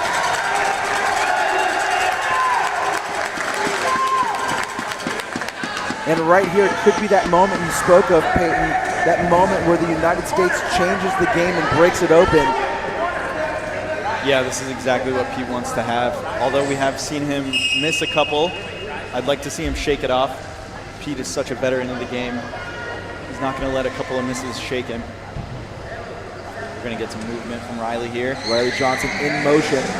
That ball off the back of Johnson. That ball was already out of play. Goal kick, Brazil. Unbelievable. The mistakes are stacking up for the U.S. team. Brazil needs to work it out, relieve pressure again. U.S. is completely stacked up in the middle. All three players within 3 meters of each other. Oh, Pete Winslow touched that ball. No. That's exactly what Brazil needed. They're going to continue to move the ball down the court. 33rd minute. USA 0, Brazil 0. There must be a winner in this match. And Brazil, as time ticks away, feeling ever more confident that they can sneak one. Lucas Dutra driving towards the goal area. Dutra working against Jordan. He's got to be careful. Both of them have to be careful. He's on a yellow card, but that's going to be against Jordan. Jordan continuing to back up with Dutra behind him. I was initially concerned about Dutra backing up because he is on a yellow card. He is indeed. But he stuck with the play in a very brave moment for the Brazilian national team. This is a huge moment in the game, Tony. Direct free kick coming up for Brazil. 34th minute. Can Brazil send the shockwave of the tournament over the goal line and sneak a lead against the United States? Brazil continuing to talk about with each other. They want to make sure they haven't had many opportunities. They want to make sure they execute perfectly on this one. You'll see Bernardo snuck all the way down here, unmarked. He's a little too deep right now. I'd like to see him sit right about where he is right now. He's moving around. He might be the kick across. Bernardo Borsch. Oh my God, I thought that was going in. Bernardo knows he had an opportunity there. Let's see what the ruling is. It looks like it's going to be a corner kick for Brazil. Tense moments. Peyton, I have to admit, my heart is racing at the moment. Tony, this is way more than we bargained for in this game. Bernardo's going to pull in front of Riley here. We are in the 35th minute. Brazil knocking on the United States door. Can they open it? Dutra across to Mayer. Pate Winslow now going to clear the area for the United States. Bernardo Borges backing him down. Borges close to a 2-on-1 on the United States. Borges trying to turn Pete Winslow. They're going straight towards the touchline. Pete Winslow just gets enough of a turn to give the United States a kick in. That, I can't believe I'm saying this, but the U.S. needed to relieve pressure from Brazil there, and that's exactly what they did with a beautiful touch from Nathan Mayer, finding his out player on the sideline. Very well executed defensive stand from the U.S. here. 36th minute. USA 0, Brazil 0. Here comes the kick. Jordan Dickey winding up for a shot, and that ball was well wide, and Jordan Dickey knows he missed a golden opportunity. That was a good look from Pete, finding his teammates streaking down the line there. Unfortunately, Jordan just rushed it a little bit. Substitution for the United States. Pete Winslow coming off, Michael Rayton coming on. Tense moments here, Tony. 5 minutes to go. And if you look at the benches for both sides, you see a stark difference in energy right now between the United States and Brazil. Indeed. Jordan Dickey teeing that one up into the area, not a good shot. Jordan Dickey gets that one back off of Viseu. Lucas Dutra holds the ball. The pass missed by Dickey. Riley Johnson holding onto the ball, keeping Dutra playing defense here. Johnson gets the ball out. Jordan Dickey with a shot saved by Dutra. Almost a 2-on-1 violation on the United States. Very tight call there. Dutra, the pass off of Michael Rayton. Dangerous situation here. Jordan Dickey winds up for a pass across. Bernardo Borges is going to cut that one off. Johnson over to Dickey. Dickey across to Rayton. Rayton has space to shoot. Back to Dickey. Is this the goalie? No! It's not. Lucas Dutra with an incredible save off the corner of his guard. Daniel Viseu shakes his fist. Unbelievable scenes here. Look at the passing play. Beautiful stuff from the U.S., but they can't find the final touch. My goodness. Jordan Dickey had so much room to work, but Brazil had just the right angles covered. 2-on-1 violation on Brazil, and now the adrenaline, the tension, the energy all ramping up here. 37th minute. I don't want to get ahead of ourselves, Tony, but correct me if I'm wrong. This will go directly to penalty shootout instead of extra time. I'm going to trust you on that, Peyton. I'm not quite sure how the extra time rules are playing out in this competition. Jordan Dickey with a pass to Johnson. Johnson back to Dickey. Jordan Dickey with a shot off the front of his guard. Johnson back to Dickey again. Dickey to Johnson. Johnson shoots. Save Brazil. Viseu there with Michael Rayton at the top of the area. And that ball is in the air. It touched off of one of the players, I believe Michael Rayton. And so we're going to have a set ball just outside the Brazil goal area. That bodes well for the U.S.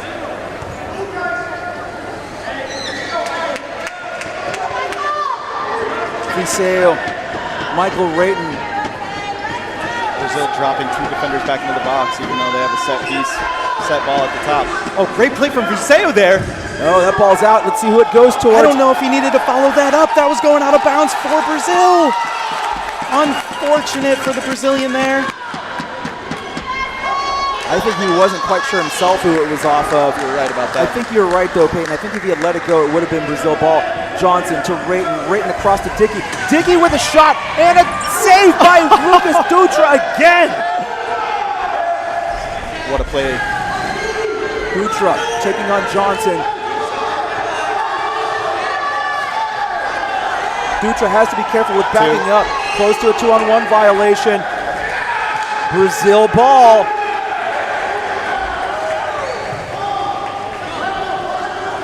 39th minute. This is unbelievable stuff, Tony. The Copa America is not disappointing any game we've watched. And you can hear the chants from the Brazilian supporters. They're really coming alive. That ball slips through Johnson with the ball. Viseu tried to strip it away. He misses. Gotta be careful. Johnson looking to drive in, and a foul. Oh my God. Dutra went over the line. Oh no, Lucas Dutra went off the line, and I think that's what the U.S. coaching staff is screaming about. He was playing so far back, he failed to realize that he was over the end line.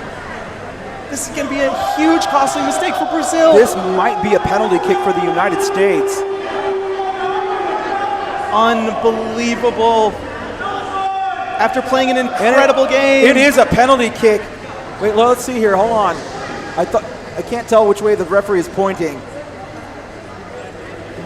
Tense moments as we are now in added time. It is going to be a penalty kick, United States. Unreal. Just a slammed a red card for Dutra.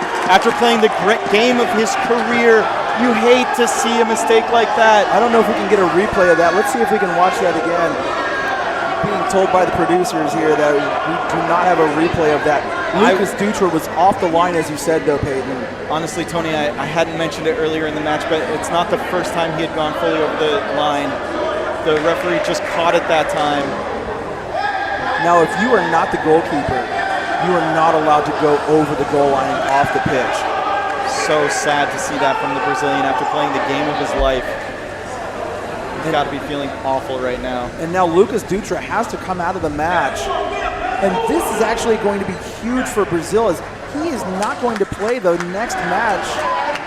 In the third place game. Either the third place game or the championship, whatever happens next.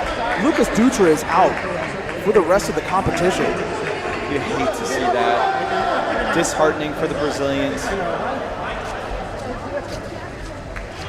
Not the way the U.S. thought they would have an opportunity to win this game. Pedro Grosso has an opportunity to be a hero for Brazil, though. If he can save this, we will go to extra time potentially. I will say the rules for power soccer heavily favor the kicker. In this situation, the goalie is not allowed to move until after the ball is struck. Unfortunately, making it much easier for the kicker than the keeper. Riley Johnson. And a goal for the United States in added time. An easy goal in the end for Riley.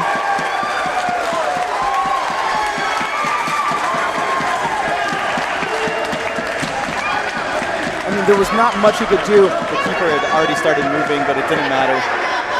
United States 1-0. I've said it before, and I'll say it again. I really hope FIFA goes back to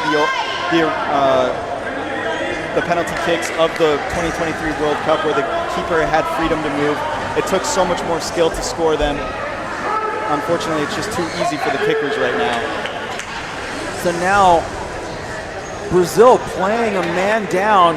It is 4-on-3 out here, and Pedro Grosso at this point really should just come up in an attacking role. There's no point in sitting back to defend. You have to score something here.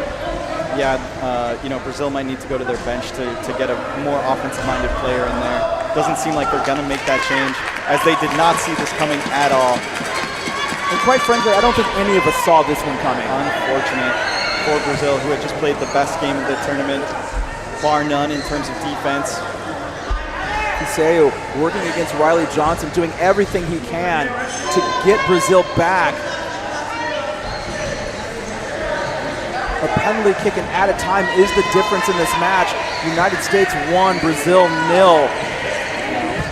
And heavy contact by Iseo gives the United States a direct free kick. And you have to imagine they're not going to do much with this. They're just going to hold on to the ball and take this 1-0 lead to the final whistle. Now, if you're watching this as Argentina, you should be licking your chops, because the U.S. team just did not put a good game together at all in this semifinal. Bernardo Borges to Viseu, his only real passing option at the moment. Again, Brazil playing a man down. Barroso just literally sitting on the goal line. And that's the final whistle.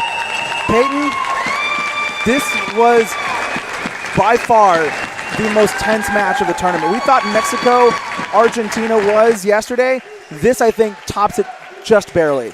You hate to see the game end like that. It was such an impressive game from the Brazilians. A defensive masterclass against a U.S. team that had scored 16 goals not 24 hours ago over the course of 2 games. Just really unfortunate turn of events, with a late red card leading to a penalty kick for the U.S. The U.S., though, they're going to need to come together as a squad to talk about this, because this is definitely not the game they were expecting to play. Indeed, and credit to Brazil. Everybody went into this match and thought that Brazil was just going to roll over and let the United States win, and to their credit, they didn't. And so, regardless of the score, Brazil should hold their heads high. We're going to take a break. When we come back, Mexico, Canada for 5th place. And then after that, the first of 2 semifinal matches, it will be Brazil versus Uruguay for 3rd place, and then the United States versus Argentina for the final. We're going to take a break. You're watching the 2025 APFC Americas Cup presented by Henkel. We'll be back for the 5th place match in a little bit.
Welcome back live to the Ability 360 Sports and Fitness Center in Phoenix, Arizona. It's the 5th place match here at the 2025 APFC Americas Cup presented by Henkel. Power Soccer Shop, I'm Tony Jackson, and in the broadcast booth with me once again, Peyton Sevick. Peyton, Mexico, Canada battling for 5th place, and this match is all about pride. Yeah, indeed it is. Both teams, unfortunately, weren't able to do what needed to be done throughout the tournament. I think from a viewing perspective, Mexico probably had the better tournament than Canada did. They definitely have an identity out on the court, so we'll see how that matches up against the Canadians, who kind of struggled to find a foothold throughout this tournament. Mexico yesterday on the winning end of 2 hard-stopping matches, scoring last-minute goals against Argentina and Canada. Both of those ending up in ties, but the difference for Mexico is that it resulted in 2 points, where Canada currently have no points. Right. They finished the group stage with no points. Right, and those ties that you were mentioning were honestly huge moral victories for this young nation that's just getting introduced to power soccer at the international level. They've been around for a little while, but they've already created some history for themselves. Canada pressuring, goal kick Mexico. Quick rundown of the lineups for Canada. In goal, number 23, Emily Santanilla Roche. Also on the pitch, number 17, Jane Chaban. In the middle, number 18, Andre Bougie. And here on the near side, number 47, Mathilde de Roche for Mexico. On the pitch, positioned in goal, number 8, Angel Aguilar. Also out there, number 4, Chicho Camilo. Ruben Sanchez, number 9, also on the pitch, and rounding at the lineup, the designated goalkeeper, number 10, Adrian Sanchez. We're looking at Adrian Sanchez and Ruben Sanchez as the 2 mainstays of the Mexican offensive presence. You'll see them playing through each other often. Although Adrian is wearing the goalie jersey, he's going to be in the center for most of the time for Mexico. Had a really strong showing yesterday too, so looking forward to watching him continue his great play throughout the week. And it's really a lot of responsibility when you are playing in the center and you're the designated goalkeeper. We saw Lucas Dutron do that yesterday. We're seeing Adrian Sanchez do it now. We've seen other players do it in the past too. And there's a huge shot saved by Emily Santanilla. She couldn't let it go out for a goal kick, and she just gave the ball to Mexico. Yeah, an interesting decision. That ball was moving pretty quickly, so she might not have realized that went off of Mexico. But this is going to give Mexico an early opportunity. Let's see if they can work the ball through the wall here. Not too much space. That ball into Adrian Sanchez. Jaden Chaban going to pick it up for Canada and start the counterattack. Close to a 2-on-1 violation for Mexico, and they're going to get called for it. Yeah. Ruben Sanchez, Angel Aguilar, both playing defense on Chaban. You can't do that. So Andre Bougie going to take the kick. I will say, Tony, that's not necessarily the worst play to make for Mexico. That ball skips over Chaban's guard. Let's see if it's going to be a Mexico kick-in. It's going to be. That ball bounced off of Chaban. Just to finish that thought earlier, Canada had a free look, in transition offense. Sometimes it's better to stop the ball with a 2-on-1 and force them to reset, get your defense set up before continuing the play. Indeed, letting the play continue gives the attacking team a lot of momentum and advantage. So yeah, sometimes it is smarter to just take a foul and reset. Yes. Chaban, that ball bouncing off of her. De Roche, cut off easily by Ruben Sanchez. Sanchez gets stripped away by Chaban. Sanchez recovers and now circling back towards the Canada half. Boucher picks up the ball. 2 strong players on the ball here. This is going to be a great matchup throughout this game. The pass across, Adrian Sanchez in a 2-on-1 violation as Adrian Sanchez stepped out of the goal area making that turn. Yeah, if he was an inch back, his back guard would have still been floating over the line, allowing him to be in that position with his teammate, but unfortunately just came outside the box, resulting in a 2-on-1. As per usual, the Mexican fans going crazy down here with their noisemakers, making it really hard to pay attention for Canada. Bougie to Shaban, cut off by Sanchez. Chicho Camiro with the ball, teeing up a pass across the area, right into Bougie though. The cross, cut off by Sanchez. Actually, Ruben Sanchez missed that ball. It looked like he was going to get it, and he just kind of hesitated for just a moment. I'd like to go back to that 2-on-1 set piece. You know, the way Canada is set up, both wing players directly on the post. Tony, that's got to be hard to generate any offense with that setup. It's really difficult because you can't pass it back across the area that way because both of your outfield players are sitting along the goal line. If you're going to do something like that, anything like that, you need one player up high and one player down low. Exactly, yeah. And I think that's a struggle for Canada, and when they're setting up for set pieces, they've had a hard time finding the right spot to receive a pass. On the other side of things, let's see what Mexico brings to the table. They have some motion here on the goal kick. That ball hit Bougie in the arm, so we're going to have a set ball to the left of the center line.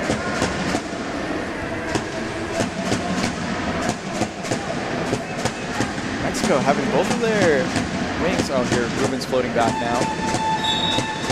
Adrian Sanchez, Andre Bougie battling it out here. Bougie, the last to touch it, he keeps it in.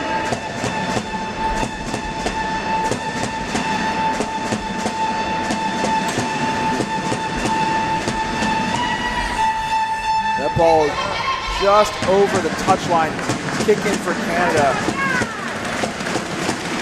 Although these teams are not playing for a spot in the next World Cup next year, as you said earlier, they're playing for pride, but they're also playing for the future. You know, they want to put some good tape out there. This is the last competition they're going to have for a little while, so all they're left with is watching tape. Bougie stopped by Sanchez. The pass into the area cut off by Adrian Sanchez. Andre Bougie down to Desroches. Desroches blocked off. Oh, nice. By Adrian Sanchez. Corner kick, Canada. Andre Bougie going to take this kick. Mathieu Desroches at the near post. Jade Chaban at the far post. And the Mexican supporters generating all kinds of noise in here. Decibels echoing throughout the Ability 360 Sports and Fitness Center. Let's see Jaden on that far side. She's looking to receive a pass and shoot it at that far post. That ball straight into Desroches. Saved by Adrian Sanchez. There was a little bit of a gap. Mexico defended it well, though. We've seen really stout defending from Mexico throughout this tournament. And Chicho Camiro gets caught.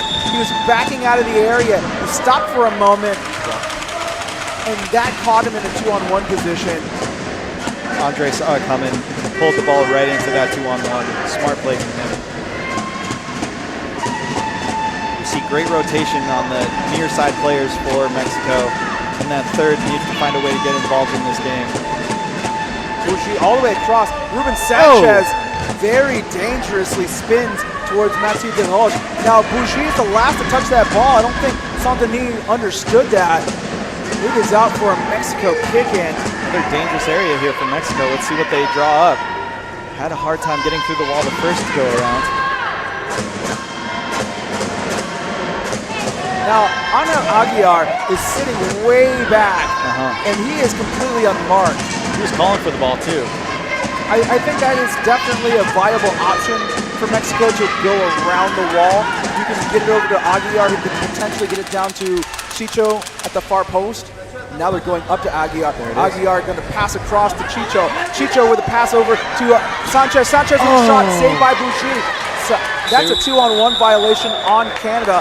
Emily Saint-Denis La Roche out of the area. As you called, Tony, let's see the replay. Going back up to the keeper really changed the angle that they had and set up a nice-looking play. Now, if Adrian waits just a little bit, he has that near post to shoot at. Instead, he elected to shoot really quick, and it sent it right into the defense. Indeed, and that is purely inexperience on Sanchez's part.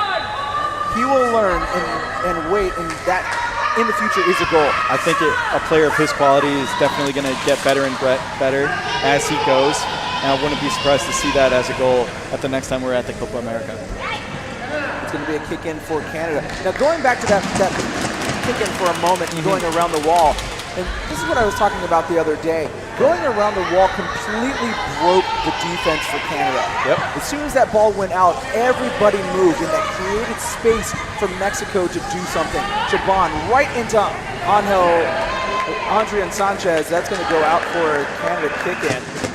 Yeah, I think we briefly touched on the idea of tunnel vision as an athlete, where you want something to happen so much that you don't look at any other options, and it kind of forces mistakes. So cool to see Mexico kind of learning from their mistakes.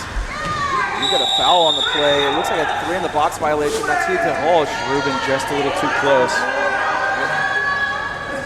Ruben was in the goal area. This is what the referee is saying. Arguing his point, but I don't think they're going to win that one. Mathieu Desroches was waiting for that pass to come through.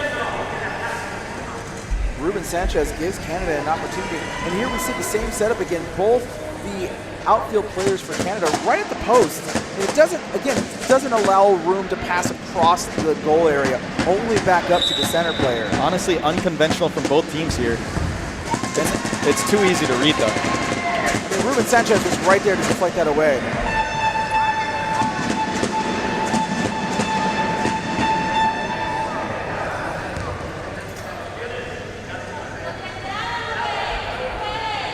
Yeah, I'd like to see Canada go with a different look, as that has not worked for them quite yet. I would like to see them pull up one of those wing players when they do indeed have that opportunity. Oh, no. Chicho Camiro went for a shot. It's a good thing he missed, because now it's going to be Mexico's goal kick.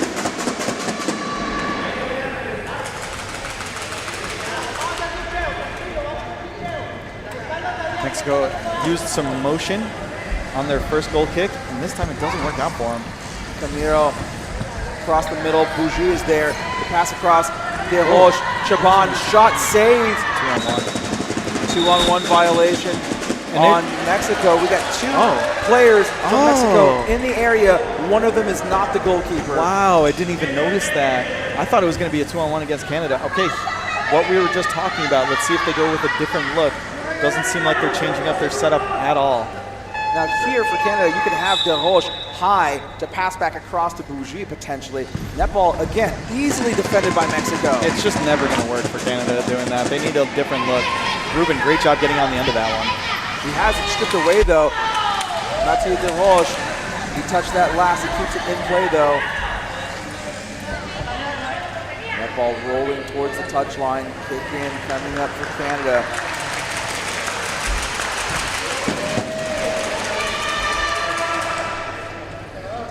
Now, Mathieu Desroches creating a little bit of a lane to get that ball through. It's a really hard angle, though. Can Andre Bougie get it across to Chaban?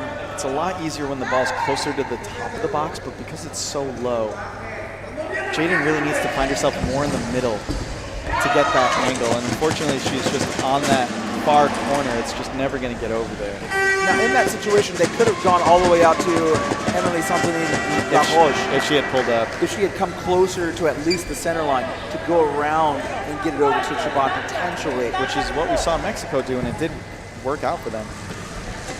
Bougie behind Adrian Sanchez. Close to a 2-on-1 violation. Chaban gets it behind Angel Aguilar. That's a 2-on-1 violation. Can't finish anyway. 2-on-1 against Mexico, or against Canada, excuse me. Chaban and Desroches way too close together. Something we often see with younger players where, you know, they're in the right position at the right time, but the player continues to rotate through instead of stopping on a dime. Careful with the 2-on-1 here. That's going to be a shot on goal. Off the post, Mathieu Desroches. Dangerous play for Mexico, and you see Ruben talking to his defense. Very dangerous, very disorganized by Mexico on defense here. And Desroches had so much room, and he just couldn't get the right angle on that ball. Mexico lucky to escape with a goal kick here. They had a 2-on-1 in the box, and there was slight contact on Mathieu Desroches after the shot. Could have been disaster for Mexico early, who we have seen throughout this tournament have very organized defense. It's kind of surprising right now, Tony. It is indeed. And look at that, as we're talking about on organization, it looks like Mexico is going to be going deep into their bench here. It looks like Eric Ramirez is going to be coming in for Mexico. It's close to a 2-on-1 violation on Canada. That ball over to Shaban across the pitch. Sanchez cuts it off. Mathieu De Roche is there. De Roche takes a shot, always going wide. Goal kick, Mexico. It looks like Chucky also coming in for Mexico. Let's see if they're going to get that substitution. Referees have signaled. So Angel Aguiar coming off. Chicho coming off.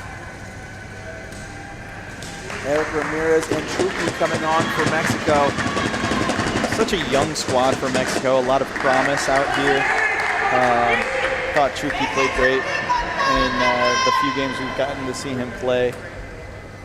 Yeah, I think he's super creative when he's on the ball. He's willing to take shots. He makes really good decisions out there. Bougie misses that spin kick. And Ramirez now traps that ball between him and Bougie. Bougie turns him. Ruben Sanchez, dangerous deflection. Sanchez saves the ball. Chaban is there to keep it in for Canada. Canada threatening Mexico. Ramirez back to Sanchez, picked up by Bougie. Adrian Sanchez dragging Bougie out of the area. Nicely done. Sanchez dragging Bougie along the touchline. Kick in for Mexico. 17th minute, no score. Canada have had the majority of the opportunities here in this first half, though. Yeah, Mexico unruly in their defense early in this game, which is something we're not used to. That ball goes all the way to Bougie. Sanchez thought about a spin kick and he hesitated. As a spectator, I was really hoping he was going to go for that spin. Could have been exciting. Restrained. Probably the smart play. We've got an interference call on Ruben Sanchez. It's going to be an indirect free kick for Canada. As we mentioned early in this broadcast, Ruben and Bougie, both very aggressive players that don't shy away from contact at all. So we'll continue to watch that throughout this game. I wouldn't be surprised to see the referee go into his pocket for a card at some point, the way these players like to go at each other. Not quite a rivalry that we've seen as like earlier today, but still, it could be a growing one. Bougie lining up. He doesn't really have anywhere to go. Mathieu De Roche is a little too close to the post, too close to the defense. And that ball right to Ruben Sanchez. Now Chucky with the ball, one-on-one against Emily Santini Le Roche. And that ball's out of play, kick in Canada. Canada really need to figure something out for their set pieces. They're just not even looking to get open, honestly. Oh, and that ball splits the Canadian defenders. That was almost a 2-on-1. And Ruben Sanchez, Chucky now on the ball. Back across to Adrian Sanchez. The pass to Chucky. Chucky back to Sanchez. Sanchez with a spin kick off the back of Bougie. Chaban picks it up over to De Roche. De Roche breaking for Canada. Can he catch it before it goes out of play? Can he keep it in? Wow. Yes, he can, right along the end line. De Roche now trying to just push the ball through Mexico's defense. He's got Bougie at the top of the area to pass. Adrian Sanchez driving him away from the goal line. Mathieu De Roche just rushed that. Yeah. The play really opening up here, Tony. Some nice passing from Mexico leading to transition offense for Canada. Indeed. I think Mexico starting to open things up a little bit, maybe taking one too many passes to get that ball into the area. Yeah, I agree with you there. And again, this really comes down to experience. Like Mexico is a fairly young country when it comes to the sport of power chair football. They've only been doing it for about a decade now, not that long. And I would say before that, Argentina, Uruguay, Brazil are the other younger teams in this zone. Now those teams have been doing it for about almost 15 years now. And it's really only within the last, I would say, 3 to 4 years that Mexico has really started coming on in terms of international competition. And so they are really young in terms of this sport, and they're only going to get better. I mean, the fact that they've been able to make away 2 points from established teams like Canada, like Argentina, in their first really big, major international competition says a lot about their growth. Yeah, that's an excellent point, Tony. You know, and I'd like to credit you and hosting the tournament that you do in here at Ability 360, inviting teams from all over the world, not just USPSA teams. That really helps programs like Mexico with their growth. Competition is the only way any team gets better. True. Ruben Sanchez could have gone for a spin kick right there. He didn't even really need to move. Maybe back up about 2 inches and take a shot towards the goal. Promising for Mexico. They're starting to grow into themselves here. They are starting to open things up, and there's the halftime whistle. Those 20 minutes flew by, Peyton. It's been a fun match. We have 0-0, but a little unorganized from Mexican defense, so let's hope they can figure that out moving forward.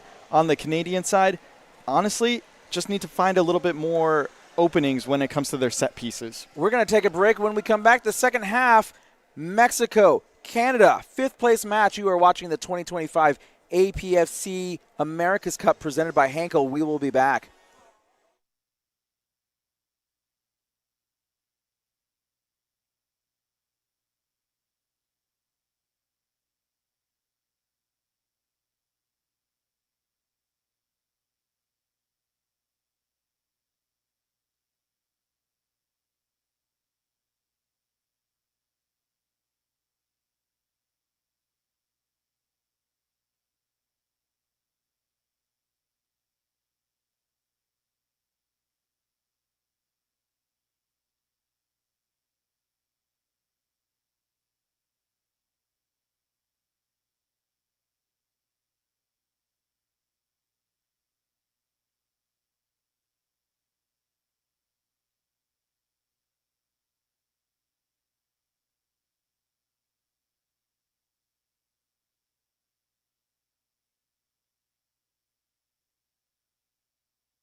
Half number 2 about to unfold here at the 2025 APFC Americas Cup presented by Henkel. Canada and Mexico are in a scoreless draw. We've had at least one lineup change for Canada. Caroline Sagan into the match. Great to see her back out on the pitch. It is indeed. Yesterday she was injured in pre-match warm-ups and had some bruising and some soreness. Ended up going to the hospital, but she's a very tough player. I get to fortunate enough to play against her in club matches, and it looks like that was just a formality. She got a cap just to say she did. So congratulations to her. Hopefully she gets rested up moving forward throughout the rest of her club season. And indeed, so Evan Palmer coming into the match now for Canada. So our lineup is in goal, Emily Saint-Denis-Laroche. Also on the pitch, Evan Palmer, as we just mentioned. Andre Bougie in the middle here on our near side. Jaden Chaban for Mexico. The lineup remains unchanged from the end of the first half. Eric Ramirez in goal for Mexico. Not the designated keeper, just in goal. Ruben Sanchez also out there. Adrian Sanchez, the designated goalkeeper, playing in the middle. And here on our near side, Chucky for Mexico. The pass across, Bougie with a shot. A little too late on the spin. He went a little too wide on that turn. Yeah, didn't have the result in the end, but really promising from Canada, seeing the ball go from one side of the box to the other. Really looking for more of that throughout this game. That ball all the way across, cut off by Bougie. That ball cut off by Sanchez. And that ball is going to go out of play. Kick in for Canada.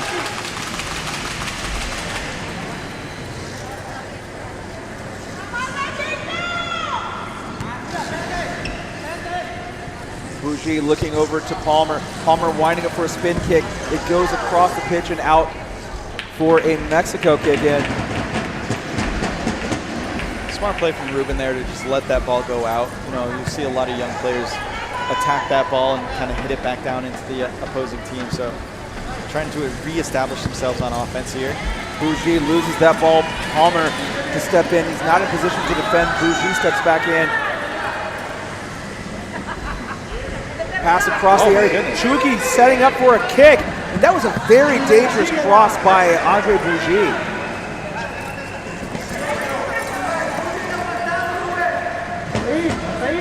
Adrian Sanchez lining up for the Mexico attack. Ruben Sanchez along the end line. Back up to Adrian Sanchez, close to a 2-on-1 violation. That ball right into the Canadian defense. Close to a 2-on-1 violation. Saint-Denis was still in goal in the moment. Wow. So that's not a 2-on-1. Her drive wheel was still on the line. She had pulled back on her joystick at the perfect moment to make sure she stayed in the area just as Palmer was backing out. So very tight play from Canada, but good rotation in the end.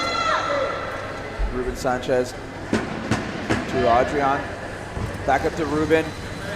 Ruben spins and misses. Eric Ramirez with the ball over to Chucky. Chucky with the ball back to Ramirez. A little too light on the pace. Chaban takes it for Canada. That ball off of Chaban. Kick in, Mexico. We had seen a few times Mexico go around the wall and utilize their fourth player in that deep position. So far they haven't done that on their few chances that they've had in the second half. Chaban sends that one out for a Mexico goal kick.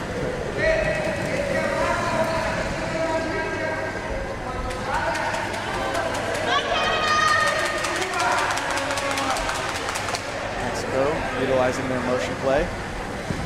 Mexico, that ball off of Ruben Sanchez, and Andre Bougie hits it out of play. Could have just let that roll out. Yeah. And this is, you can kind of feel like the nerves starting to take root in this match. Yeah. Both teams are making some mistakes that they didn't the first half. Both teams starting to get a little desperate for that first goal. Yeah, you know, we saw some, especially actually in the first half, we saw some unorganized defense from Mexico, which throughout this tournament has been one of their strong suits. So we'll see which team can kind of dig deep and mitigate those mistakes. That ball out of play for a Canada kick in. Javon came across to make a pass to presumably Bougie, who was waiting for the ball instead of moving to a space. However, Canada get the ball here on a kick-in. They have struggled on these set plays. Let's see if they can drum something up here. That ball into the Mexico defense off the back of Ruben Sanchez. Corner kick. Sanchez came off the post and opened up a little bit of space. Very close to giving up a goal.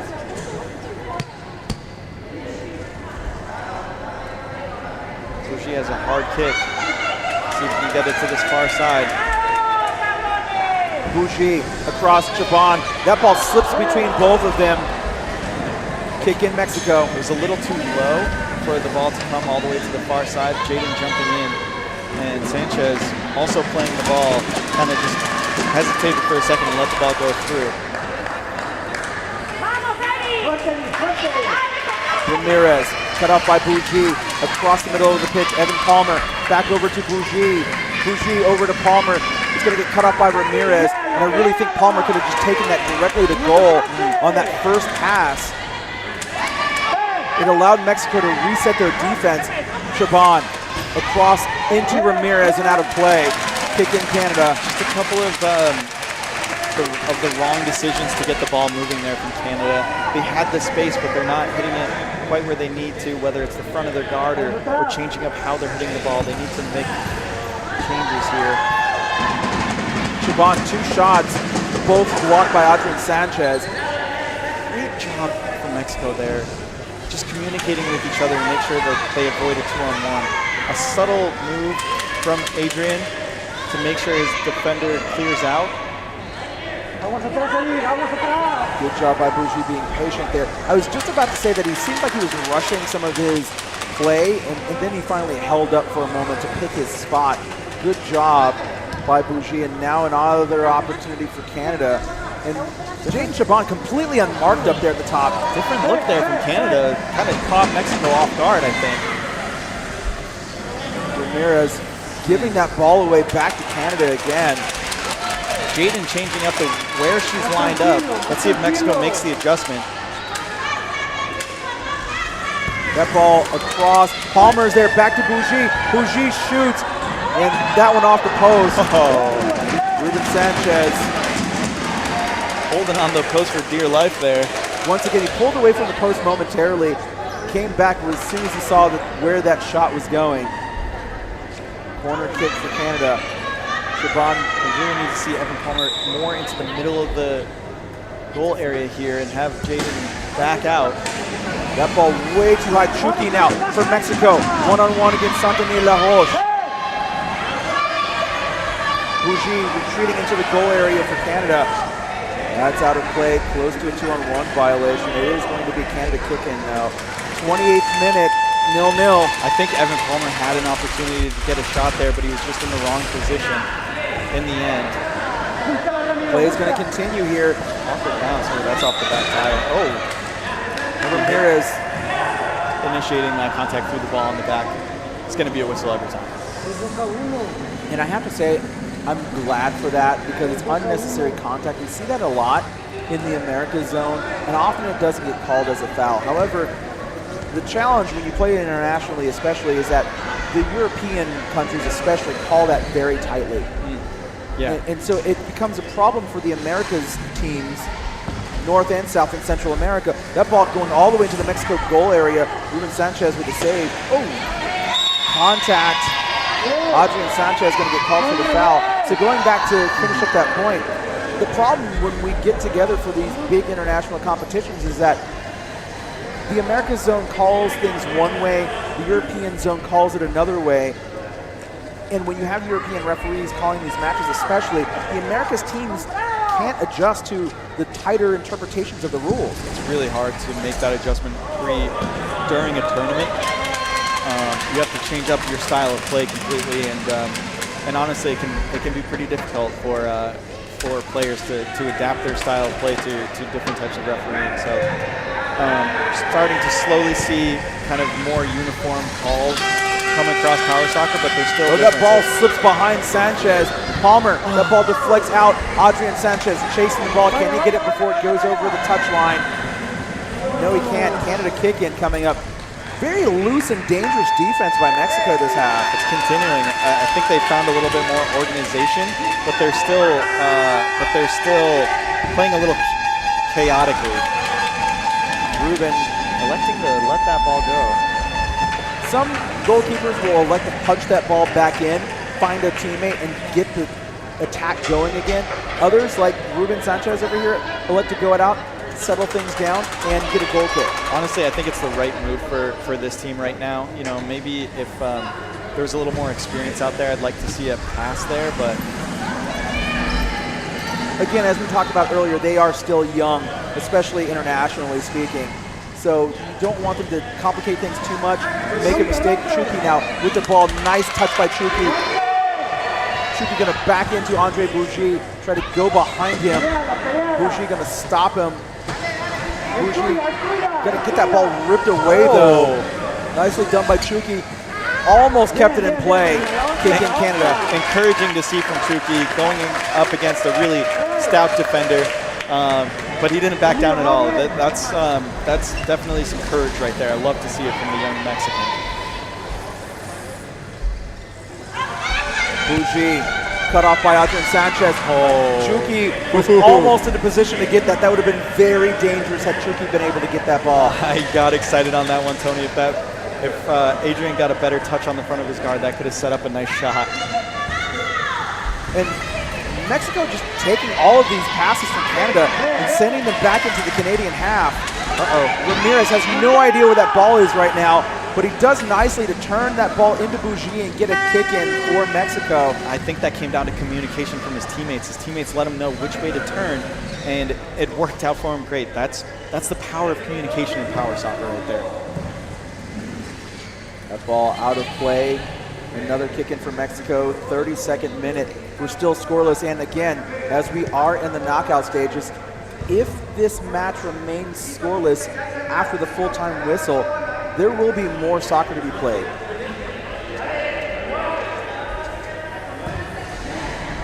Bougie to Shaban, who can't do anything with that ball. She has to stop, circle around, and grab it. Good control, though. Indeed, very good control. Nice touch there to get that ball away from Sanchez.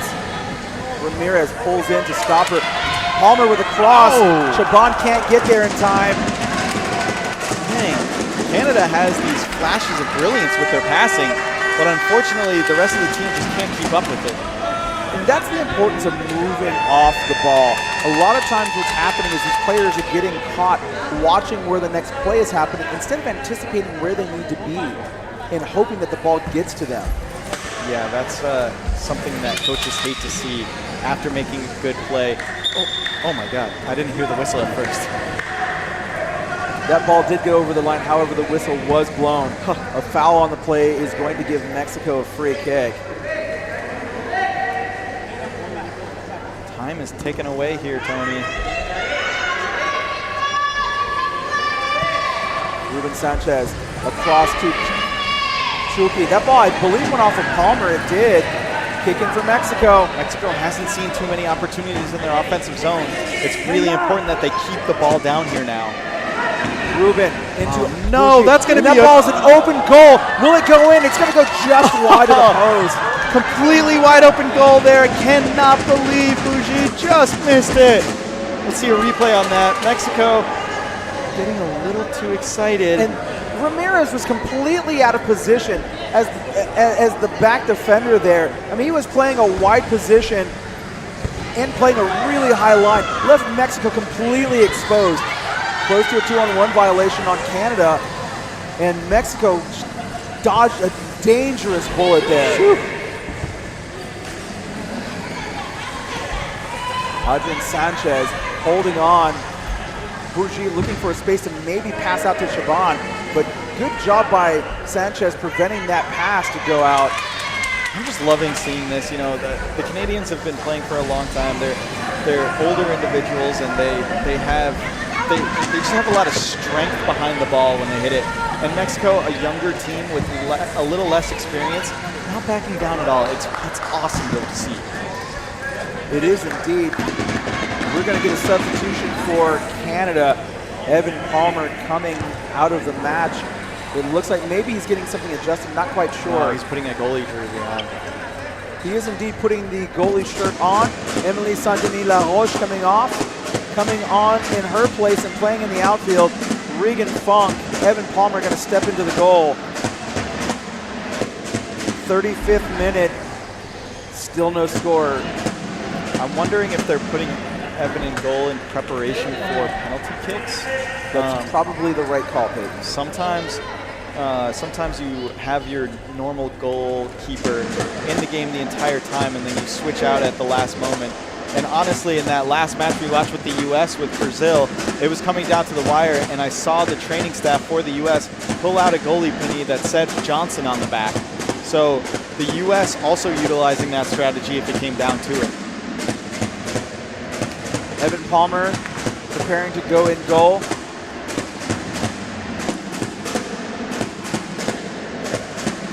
Going to add a little stoppage time to the end of this one after a long substitution here.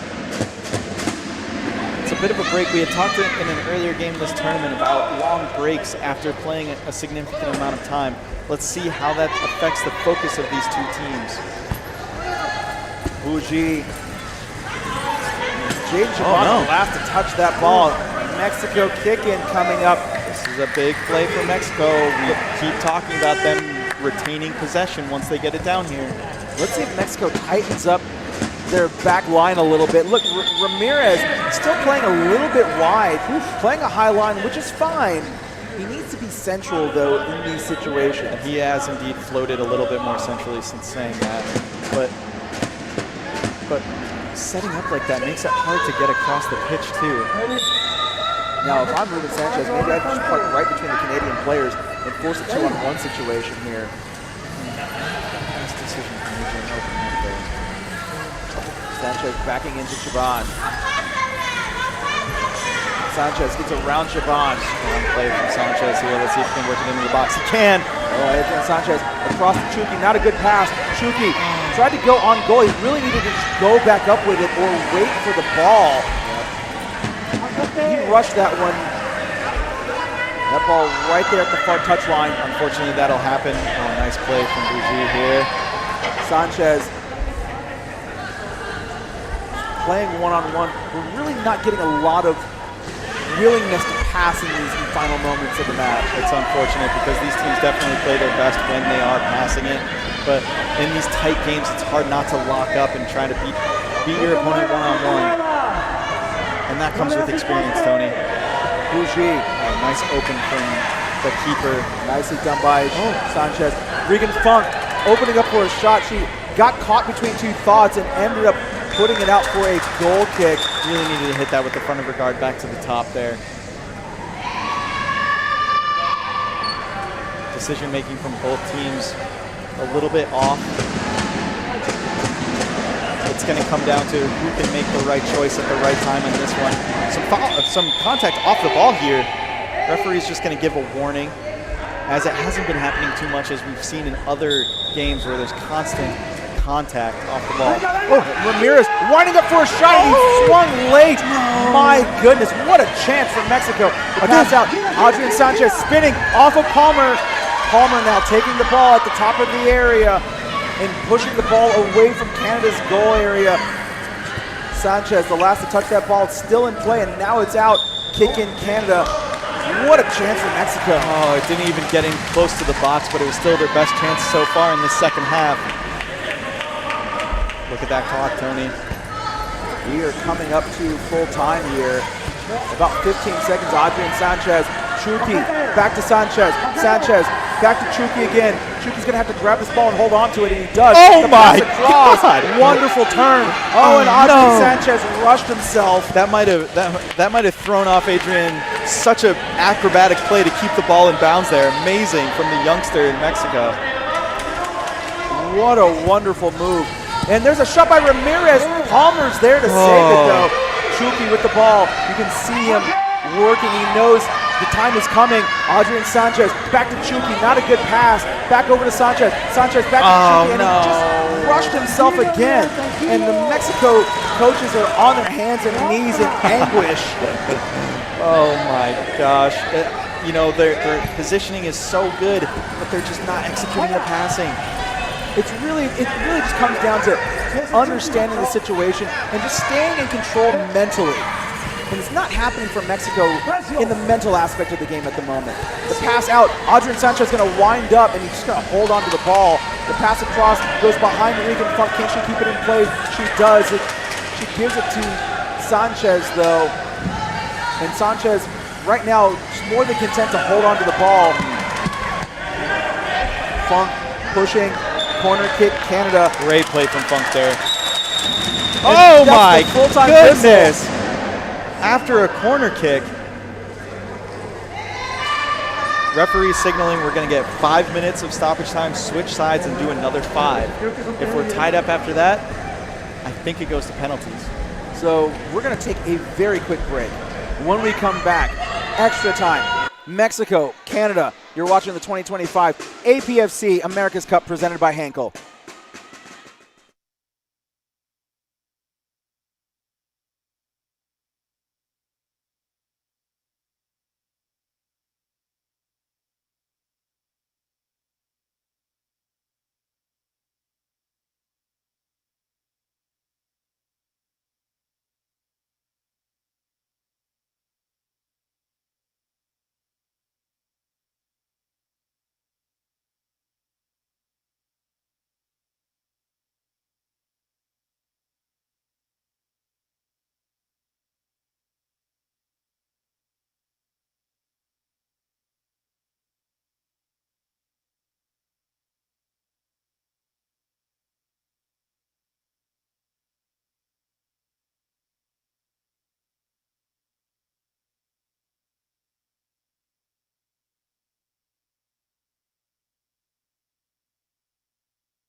Welcome back, ladies and gentlemen. It is extra time. Mexico, Canada, scoreless. It is the 2025 APFC Americas Cup presented by Henkel.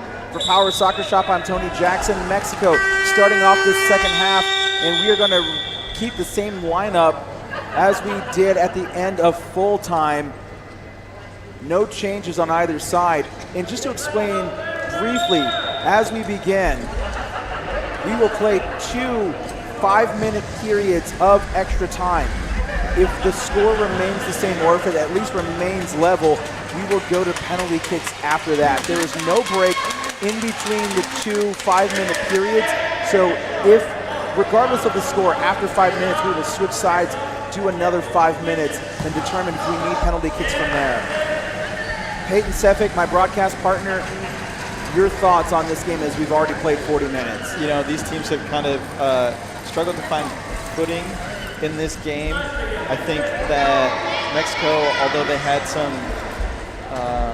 shaky defense, especially in the first half, they've started to get it together, but Canada has had some great looks on offense.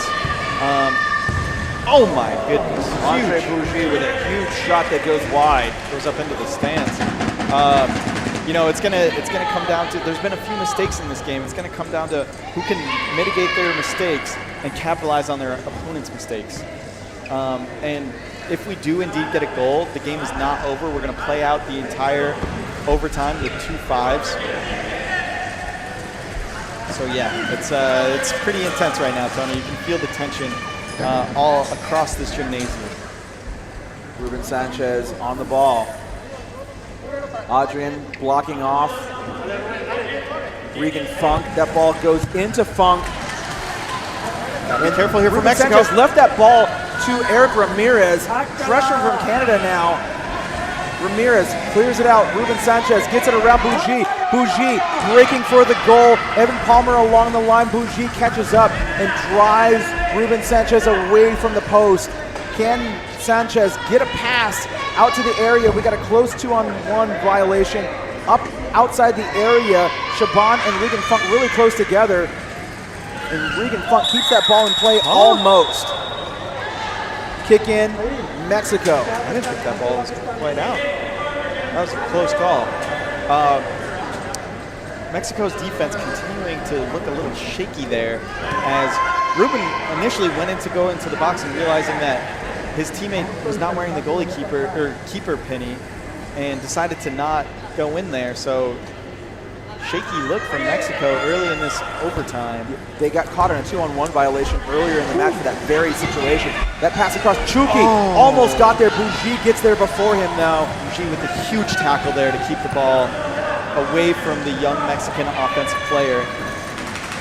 Good heads up by Bougie because Chucky was bearing down on that ball. That could have been dangerous for Canada if Chucky does get a touch on it. Funk with a touch on it. Ramirez blocks off Bougie. Good job because he needed to hold off Bougie. Gonna get contact on the back. Canada saying, "Oh, you're a hoser, eh?" Well, Bougie arguing that Sanchez was blocking him out, and it's his right to do that. Nobody paying attention. Oh! Chucky with a shot. He turned a little too late. That ball was coming at an awkward angle. Danger for Canada. Adrian Sanchez along the end line. Not a good pass back out. Ruben Sanchez is there. They have to be very careful not to get a 2-on-1 violation. That ball goes down to Sanchez, out of play. Kick in coming up from Mexico. Chucky kept turning into the ball. If he had just waited for just a moment, he would have been able to get a shot off. See so many young players go for that acrobatic shot instead of possessing the ball and try to set themselves up for something better. Unfortunately, just trying to do too much. Sanchez across. Oh! Shot saved by Bougie. Regan Funk on the ball. Adrian Sanchez strips it away. Great play from Adrian there. Close to a 2-on-1 violation on Canada. Regan Funk gets out of the way just in time. Kick in Mexico. Sanchez starting to take over this game for Mexico. He might be young, but he is mighty. And it looks like Mathieu Desroches is about to come back in for Canada. Ruben winds up, cut away by Regan Funk. Eric Ramirez looking for a space. Andre Bougie is there, punches it back. Eric Ramirez holds onto the ball. Smart play there from Eric in the back. Bougie blocks that pass to Shaban. Ramirez knocks it out of play. Canada with a kick in coming up. I was worried Eric was going to go for a big kick, retreating backwards, and instead he just decides to stop the ball. Looking like we're getting a substitute for Canada. Regan Funk coming out for Mathieu Desroches. Regan has been playing pretty strong defense, very aggressive off the ball. We'll see how things change for Mexico. Mathieu, in the first half, had a few opportunities on goal, so I think that's what Canada's coaching staff is thinking. We are in the 45th minute at a time here in this first of 2 extra time periods. Bougie setting up, looking for a space in that Mexico defense. That ball right into the defense. And there is the whistle. We're going to flip sides and go right into it again. Evan Palmer moving into Canada's new goal area. Adrian Sanchez, the goalkeeper for Mexico, keeping the center position here. Now Canada will start things off in this second extra time period. What a tight game, Tony. Really, just wanted to say congratulations to both of these teams. Although this is for the 5th, 6th place match, they have shown a lot of heart throughout this tournament, and I think the future is bright for both of these teams. They have a lot on tape to learn from moving forward, and they've kept a good attitude throughout the whole tournament as well. Bougie thought that was Canada's ball. It is Mexico's ball. Evan Sanchez set to restart. Now Canada playing really tight defense here. For Mexico, maybe just throw it right between the 3 Canadian players and force them to back out. From what we've seen from Canada, they might not even back out and just get a 2-on-1 penalty. Aggressive defending there from Mathieu.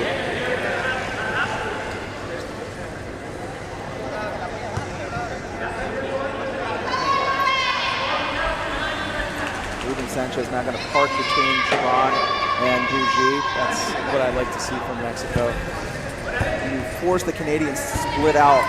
That ball punched into the Mexico goal area. Ramirez forced to make a play on it. Adrian Sanchez is there. Bougie punches it to Chabon. Chabon attempts to spin and kick the ball.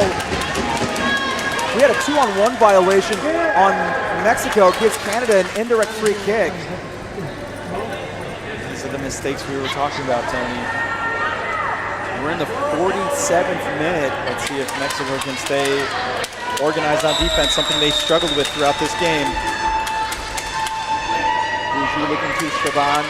She's really far away from him now. It's going to make it easier for Ramirez to come up and stop that ball, or even Sanchez. Chabon gets the ball though. Mathieu Desroches with the shot. That ball bounces over his foot guard. Eric Ramirez close to a 3-in-the-box violation. Goal kick Mexico. Struggles continue for Canada on their set pieces. I thought that was a little bit better from them. They were able to get the ball in and complete a second pass, but just no conviction on the shot to follow it up. Sanchez.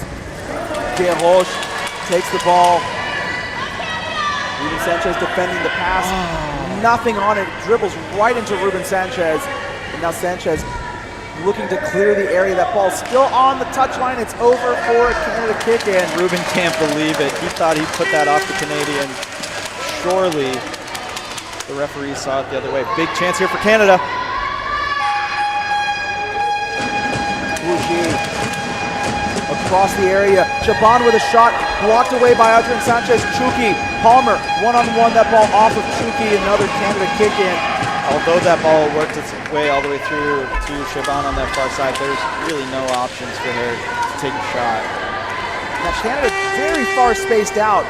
Struggles continue with the way Canada is setting up.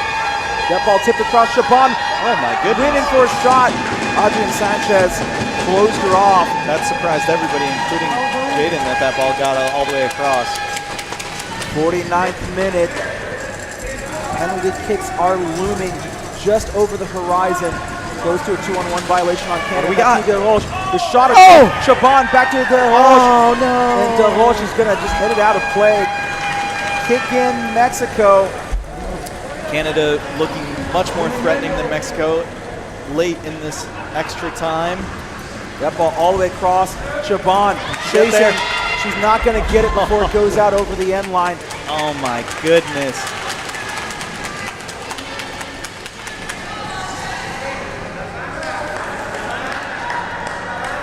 And as the clock ticks, we have played a full 50 minutes. There has still been no score. Canada and Mexico squeezing everything they can. Great shot from that there. The final moments of the match. So many opportunities for Canada. They continue to set up. Evan Palmer is completely unmarked. Jaden Shaban with a shot blocked again. Palmer and Bougie both going towards the ball, close to a 2-on-1. And Bougie still not dropping back far enough. Now he's more in a defensive position. Mathieu DeRoche with the ball. He's got Shaban to his right, unmarked and completely open.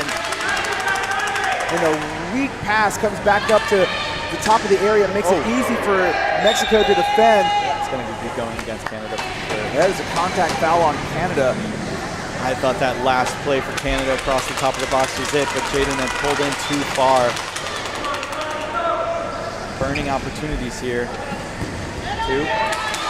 That pass across, DeRoche, back to Shaban. Shaban back over to DeRoche. Nobody really in a good position to receive that pass. The kick back up. Shaban's going to take a shot, blocked by Adrian Sanchez.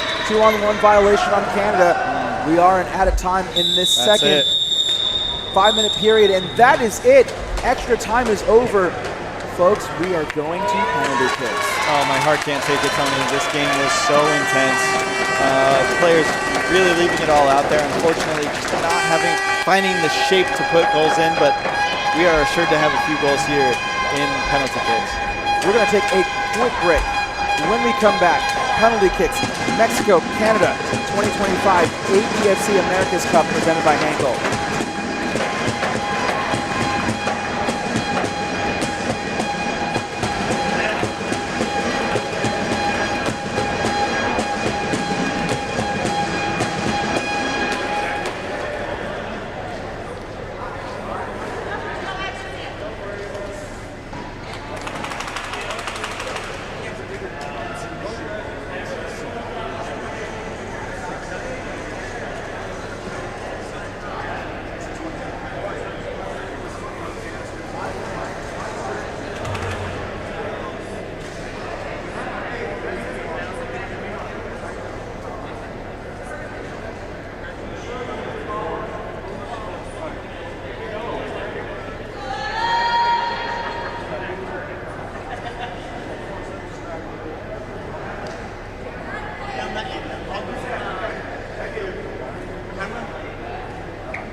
You think you can zoom in on the goal? I know you're zoomed out all the way right now. Not quite all the way, but. Is it that black X there is where they shoot from? Yes. Yeah.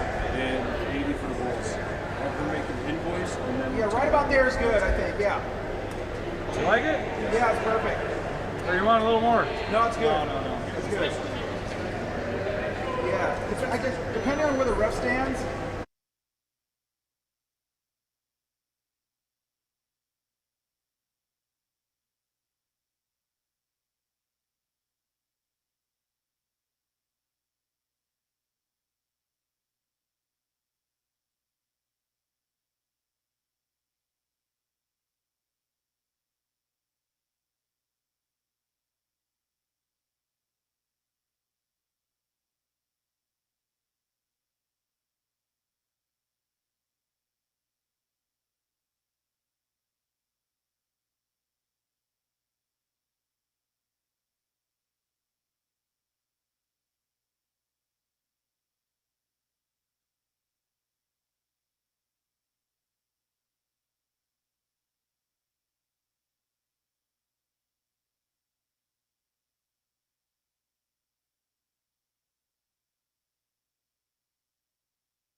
Welcome back, ladies and gentlemen. Canada, Mexico, penalty kicks. And Canada will kick first. Jaden Shaban for Canada. Looks like she will go first. Adrian Sanchez in goal as they wish each other good luck in this very tense moment. Aiden Sefik. Love the mind games here from Adrian. Just, claiming his space in the box. Obviously, the keeper cannot be moving until after the ball is struck, making it a lot easier for the kicker. You're watching the 2025 APFC Americas Cup presented by Henkel. Penalty kicks start now. And that one's blocked Adrian by went Mexico. early. And he went, actually, I think that's going to count. Let's see here. Hold on, the referees are talking. Adrian Sanchez did go early. Let's see what they say. As you can see in the replay, Adrian, you're allowed to be on your joystick to keep your motors running, but you cannot be moving in any direction. No, we're going to bring Jaden back out. We're going to do this again. I still think without moving, he would have blocked that shot. He caught that in the middle of her guard. He caught that in the middle of his guard. I think he didn't even need to move to catch that one. Yeah, And Mexico's coaches are up in arms. This is the correct call, though, because the goalkeeper moved before the kick, and you are not allowed to do that. And so Jaden Shaban will get another chance. Yeah, they got it right in the end. I'm glad that referees conferenced together to talk it out. And unfortunately, we're back to this style of penalty kick where the goalie is frozen until after the ball is struck. It just takes so much more skill from a kicking perspective if the keeper can play mind games and move around a little bit. Indeed. You saw, the last time we saw it was at the World Cup in 2023. Such an exciting moment at the end of the World Cup to see it come down to a very skilled selection of shot instead of just hitting it at the post as hard as you can. Now, Sanchez knows Shaban wants to go to her left, in front of him. And you don't have to set up in any particular space. You can float wherever you like before the referee. That ball's through. Jaden Shaban with a chance at redemption. Perfectly selected placement of the shot right on the post. There's nothing the goalkeeper can do in that situation. That ball's just over the line. And honestly, it was much better shot selection on her second attempt than her first one. Yeah, that one was much closer to the post. That's really where you want these shots to go. You want them to go as close to the post as you can. Kissing the post as it goes across is the best way to take a penalty. Chucky for Mexico now. Chucky behind Palmer. Oh, not the best shot selection there, but luckily it was behind the keeper and they had no options. Evan Palmer ends up backing up further past the line here. Might have had a chance to save it if he rotated his chair a little bit more. Now Andre Bougie, the kicker for Canada. Make sure the ball is set in the right spot here.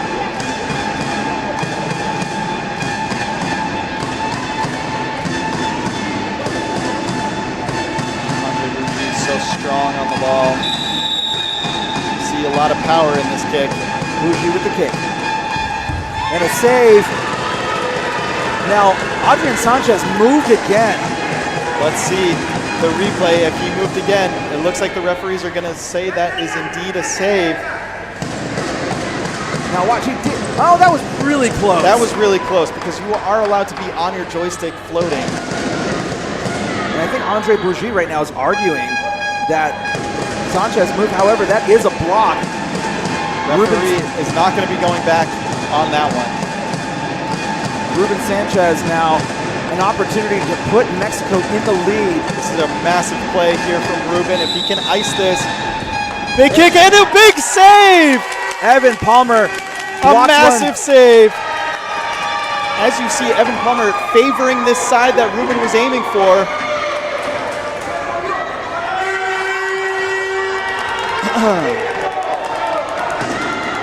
And the Mexico coaches, you can't see them on the screen, they are screaming that Palmer moved early. And now it looks like Evan Palmer is going to step up to take the kick.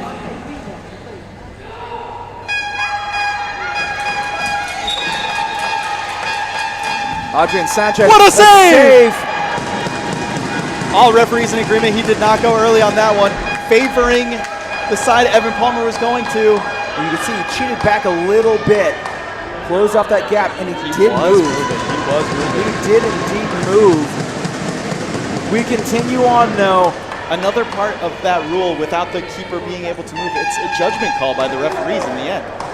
It is indeed. Adrian Sanchez now with an opportunity to put Mexico in the lead. Have to have the kick of his life right here. Baiting Evan into moving early. Again, he does it again. Sanchez with a shot and a goal. Evan Palmer didn't even move that time. That was a great play from the youngster of Mexico, faking out the keeper a couple times, trying to bait him to move. And he did indeed get him to move and then just iced the kick afterwards. It's really smart play from the Mexican goalkeeper. Now, if Mathieu de Roche cannot convert, Mexico will win. The pressure is on young Mathieu. Steps right up and takes a shot. He was moving way early, way early. We're going to get a re-kick here. Now, this is a yellow card for Adrian Sanchez. He had already been warned once for moving early. He cannot move again. If he does, he will be red carded and ejected. Luckily for Mexico, he has already taken his kick and made it. Puts the pressure on Mathieu though. Mathieu looking to go to the back of Sanchez. Sanchez could not get there. And Mathieu, interesting choice to switch up his kick, but it did work out for him in the end. Now, a strong penalty. Eric Ramirez can finish it off right here with this kick. Evan Palmer set up. Can Palmer keep Canada in it, or will Mexico come away with 5th place? The shot. What a save! Save by Palmer. What a brave save by Evan Palmer. Let's watch that again. He knew it was coming. The shot placement just wasn't there from... That ball was too close to Palmer. It allowed him to make that save. Courageous save indeed, Tony. And now Jaden Shaban will come up for her 3rd shot.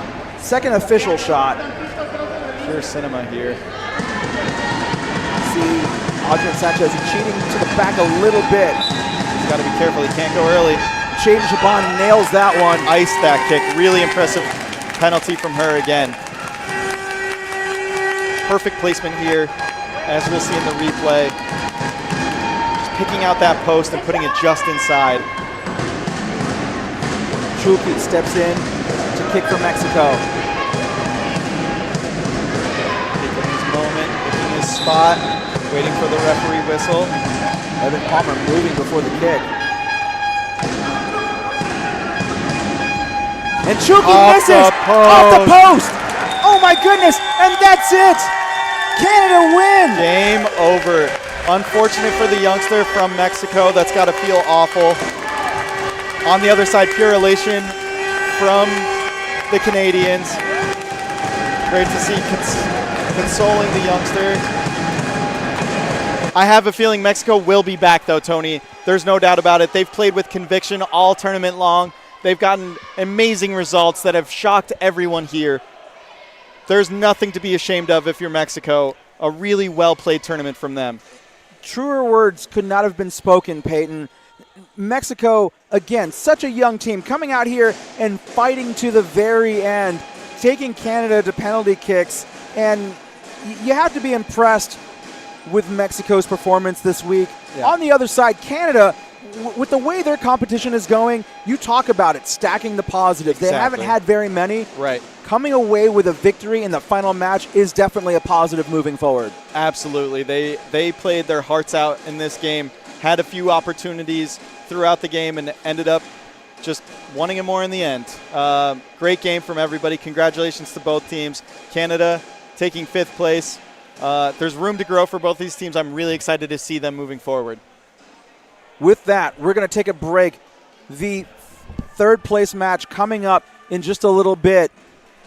It is Brazil, Uruguay, and on the line, a spot in the World Cup. That match coming up in about 10 minutes. You are watching the 2025 APFC Americas Cup presented by Henkel. We'll be back in just a few minutes.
Hello, ladies and gentlemen. Welcome back to the Ability 360 Sports and Fitness Center in Phoenix, Arizona. It's the 2025 APFC Americas Cup presented by Henkel. For Power Soccer Shop, I'm Tony Jackson. And joining me is Peyton Sefik. And Peyton, if you're watching, and you are because you're here next to me right now, if you're watching at home as well, you're going to see a significant change to the Brazil lineup. Bernardo Borges in the center for Brazil because Lucas Dutra was carded and sent off for a foul in their last match, so he is unable to play in this one. Really unfortunate for the Brazilian nationals. Lucas Dutra had just come off the game of his life playing against the U.S., holding the U.S. 0-0 through 39 minutes, and just made a lapse in judgment. His chair came all the way off the pitch and got red carded while he was defending the goal. So really unfortunate turn of events for Brazil, losing out on their number one player. They have a really significant hill to climb against the Uruguayan national team now without Lucas Dutra out there. Indeed. So far they're holding on. It's only the first minute though. Kicking coming up for Uruguay. Francisco Vild going to be taking the ball, directing traffic here for his team. We're going to see Vild on the ball a lot throughout this game, and honestly it comes down to who can match up with him on the Brazilian side. Nascimento sends the ball towards the Uruguay goal area, and Romano takes it out close to a 2-on-1 violation. The referee is going to call it. Great start from Brazil here, forcing a turnover in the middle of the pitch. Bernardo Borges charged with leading this group. Bernardo has done a good job throughout this tournament playing a support though, not necessarily playing too much in the middle. We'll see.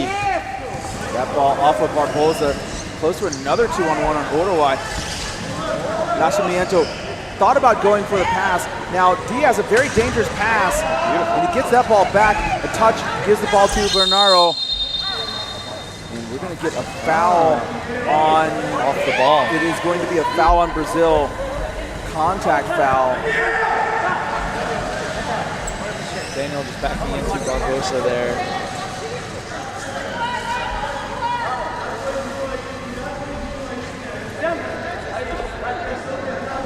Francisco Vild sends it right into Piseo.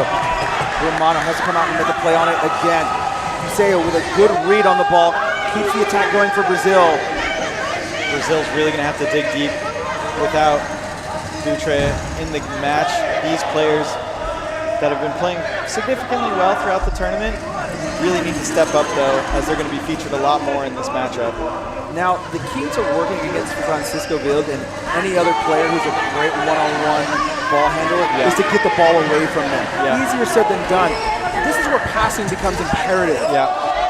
Yeah, definitely is the most important part of playing a team like Uruguay where everything runs through the middle.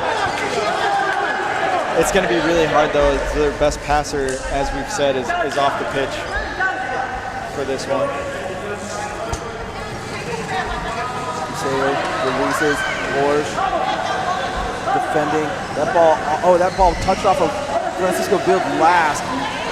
The kick out, Barbosa is not going to be able to control it. She almost backed into Nascimento. Kicking for Brazil, and I have to say, a really great start for Brazil here, considering the circumstances.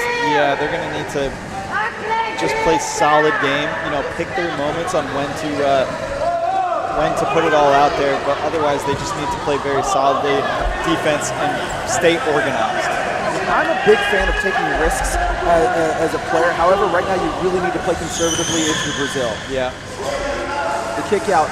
Iseu going to take that ball. Nicely done to screen Francisco Vild away. That was a great play from Daniel there to make sure that there was no turnover. The Brazilian fans going ballistic right underneath us. To their point, they are correct in screaming. However, it does you no good to chastise the officials. Also, the officials did come together and get the right call in the end. So I'm going to save some of that strength for later in this match. And I will say, to Brazil's credit, they are going for it here, and as they should. As a competitor, you're going to go for it regardless. Right. And on paper, again, you're losing your best player, the engine that drives your machine. Right. And it's a hard adjustment. They are doing extremely well in these opening moments of this match. It takes a lot of courage to go out there and put your best foot forward. Nice pass here. Barboza. Diaz lets it go. Oh my goodness, Marco Diaz faked the shot. Pedro Grosso followed him. Let's watch it again. Barboza is going to get credit for this goal. And you'll see Grosso follow Diaz, and he went to go for the ball, and he stopped. Barbosa is definitely going to have to buy lunch for Marco Diaz there. Although Marco Diaz is not going to get credited for the goal, he caused that perfectly. Barbosa with a nice shot, but Marco Diaz threw off the entire Brazilian defense there. A dream start for Uruguay and a nightmare for Brazil. 1-0 the score, and again, if you're just joining us, this match is going to determine the third and final spot for the 2026 FIFA World Cup in Buenos Aires. Massive moment for both these countries. It is, and Brazil has never qualified for the World Cup. You know, leading up to the end of the USA game, Brazil thinking that it is their moment to get to the Cup. Now they were, according to rumors, may have hosted the 2014 World Cup. 2017 World Cup, excuse me. It was supposed to be 2015, ended up being in 2017. They've never qualified for the World Cup. And so this is a big moment for them. They, against the United States, were on the precipice of moving forward. If they were able to come away with a victory against the U.S., they would have been in the first, second place match. This is a big moment for them because Uruguay, now up 1-0, have control of everybody's destiny through the final whistle.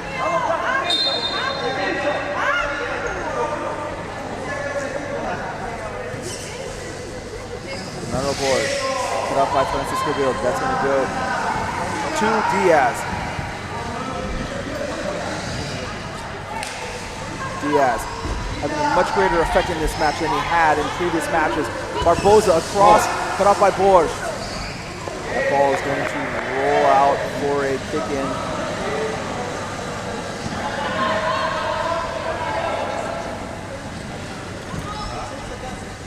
Nascimento gives Uruguay a kick-in closer to the end line.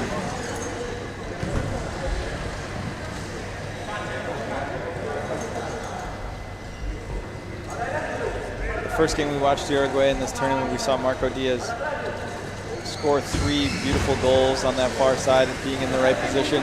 Since then, though, it seems like Uruguay has kind of stifled their ability to send the ball across on set pieces. Now, this right here is what I talk about a lot in power chair football. You have, especially somebody who's great one-on-one, and as a defender, you holding the ball against their chair is only helping them. Nice shot by Barboza, blocked out by Bernardo Borges. 2-on-1 violation on Brazil gives Uruguay an indirect free kick.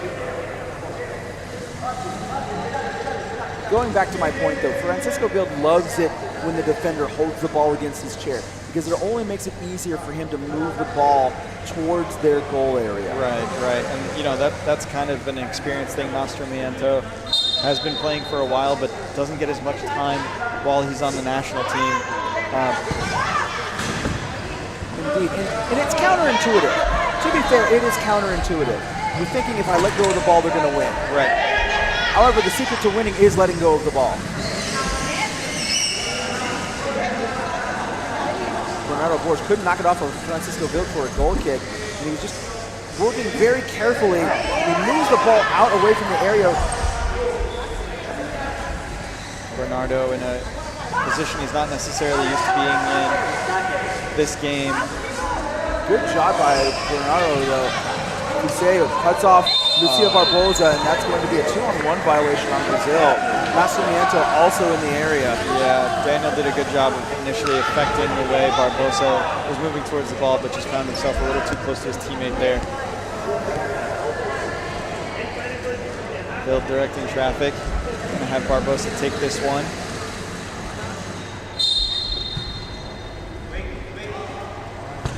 That ball right into Borges. That ball also now in the air. I don't think that's where she wanted to place the ball.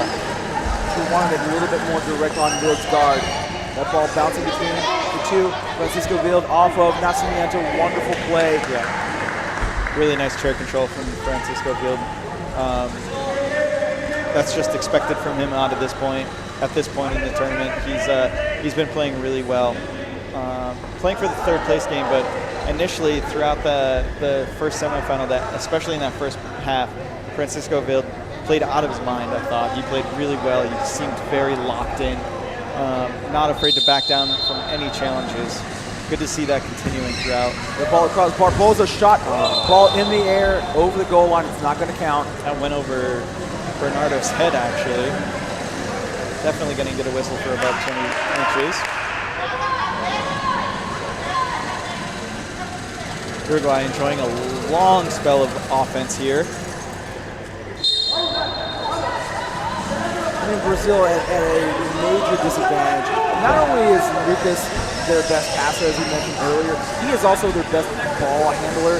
He's their captain, really. Yeah, and their best defender. He spent half the tournament wearing the keeper jersey. So without him out there, it's a whole different look for Brazil. Bernardo initially winning that challenge against Bill, but Bill just so strong on the ball. Yeah, it's so hard to get the ball off of him, and so Brazil are just going to be defending a lot, and they're going to have to take advantage of the counterattack moments that they get. Now Dario Romano playing a very high line and shading over to his left. Daniel Viseu, if the ball can get over to him, that ball straight over to Borges, and now Viseu gets it. However, Marco Diaz closes him down. Viseu now up against Barbosa. Viseu loses the ball. Vild.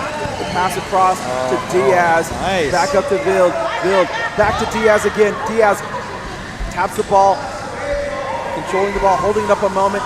You like the idea, not quite the right angle though. You know, as a player, that feels pretty cool to do. Unfortunately for Diaz, it was just pretty wide outside. Not really a threatening shot, but you know, still great chair control to catch the ball and then rotate all the way around and get a shot off. Francisco Vild back into the Brazil goal area. Before Lucas had gotten sent off, Brazil had been struggling with their set pieces, and I think that's going to continue. Tricky spot here to take a sideline kick for Brazil, as Uruguay can really put the pressure on, as that's exactly what Barbosa does. A good play in the end from Brazil to advance the ball up a little bit. Yet, kicking out of your own corner is so challenging. It makes me almost just as stressed out as when the opposing team has a kick from that same area. That ball crossing the center line. Field playing mind games here with Bernardo. Borges holds the ball in play off of Vild, but he keeps it in control. And Bernardo crushed his shot. Yep. Good to see Bernardo not backing down though. Taking Vild on right away. Yeah, those two are very familiar with each other. Just like Francisco Vild and Lucas Dutra, Bernardo Borges has also been playing against Francisco for well over a decade.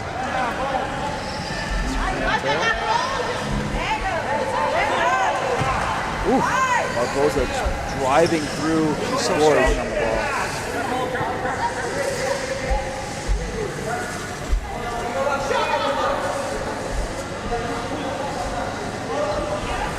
Pass out to Francisco Vild, held up by Borges. Borges trying to push through Vild. And again, when Francisco Vild is driving, he wants you to hold that ball against his chair. Exactly what you said earlier, Tony. I mean, he just took Bernardo and, you know, took him from almost near the halfway line and sent him all the way back down into his box. Pedro Grosso, the goalkeeper, called into action outside of the area. Driving Barboza.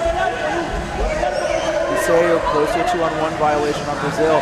Now Bernardo has to retreat to the goal line while Pedro is out of the area. Initially good rotation here from the Brazilians. Barbosa, though, almost got a shot off there. Kick-in coming up for Uruguay. From the corner triangle, this is not a corner kick. And so Brazil looking to set up a wall here potentially. Now, the referee says it is a corner kick.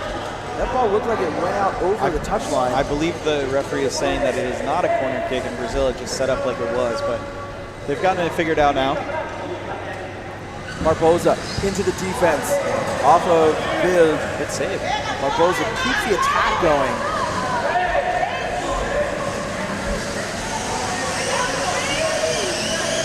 And again, Barboza, just like Bill, wants Forge to hold that ball against the chair. Brazil fans screaming for a 2-on-1 violation. The referee says it's coming. And now the Brazil fans asking for a time-wasting foul. They're not going to get it. It is a 2-on-1 violation, though.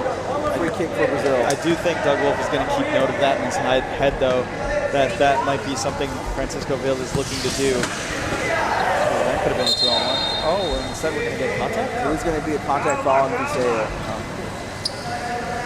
I might have thought the 2-on-1 happened before the contact. The referees are talking right now. Let's see if the decision changes. Nope. Doesn't look like it.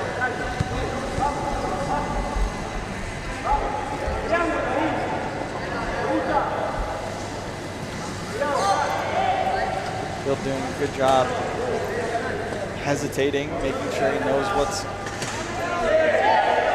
look he has. Doesn't really have a look, actually. No, both his teammates are too far away really to do anything. And as you can see, Brazil was easily able to defend that. Now getting it into the Uruguay half is going to be another challenge. Too much foul on Francisco Ville. Contact there. We haven't seen too much of that throughout this game, though, so it's not really becoming an issue quite yet. One thing that Uruguay does not want to have happen is to get in trouble with the referees and start picking up cards here, as they're definitely in the driver's seat in this one right now. Indeed, looking to punch their ticket to Buenos Aires 2026. Pass over to Diaz. Diaz back over to Ville. Ville looking to go across, but Viseo cuts him off, closes off all his passing angles. That's really good defending from Viseo there. You know, just limiting the options that Uruguay has.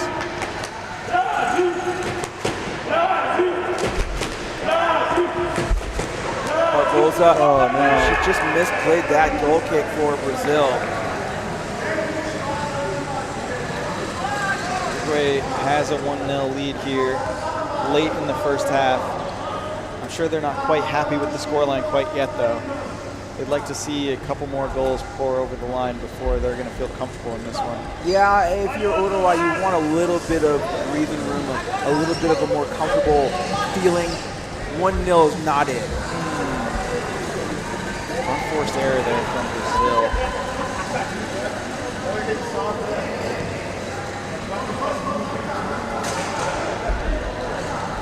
Brazil close to a 2-on-1. Nascimento now backs away. Build. Send that ball over the line. Kicking coming up for Uruguay. Viseo doing everything he can to affect the play out from outside the box.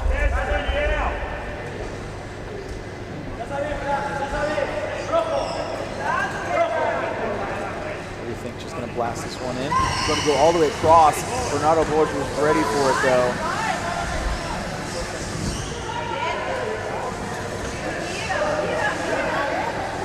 Build all the way across. Diaz blocked off by Grosso. 2-on-1 violation in play. We're going to bring it back. Free kick coming up for Brazil. Good looking shot from Uruguay there. better defense in the end. 1 minute of added time is the signal from the referee. Borges right to Barboza, who sends it out of play. Got a little too excited on that one.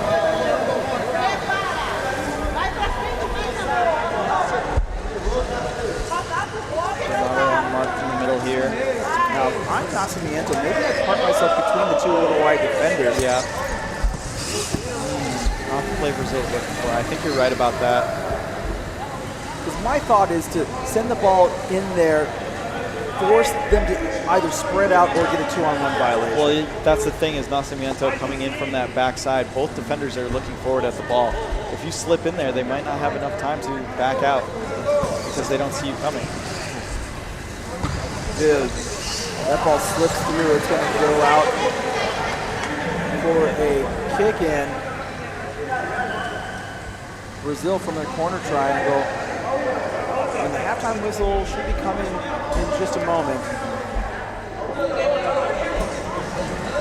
Build, deflected by Borges, carried out of the area. Lucia Barboza meets him.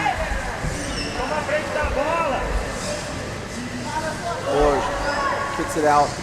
That ball. Here we go. Bernardo Borges now grazing Dario Romano, backing into the area. Bernardo Borges, can he affect the play? Can he get a goal? Bernardo Borges is going to try to push through. Let's see what he does here. Goal scoring opportunity for Brazil.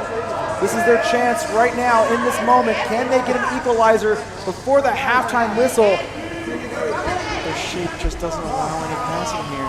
My goodness, Bernardo Borges kicked that off his back wheel and killed the Brazil attack. Dario Romano initially came out of the net and then decided that he needed to retreat. Very dangerous from the Uruguayan goalkeeper there. Could have spelled disaster late in the first half here. Lucky for Uruguay to not give up a goal. And with that, we're going to take a break. Uruguay lead 1-0 against Brazil. You're watching the third place match at the 2025 APFC Americas Cup presented by Henkel. We will be back with the second half.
Uruguay 1, Brazil 0.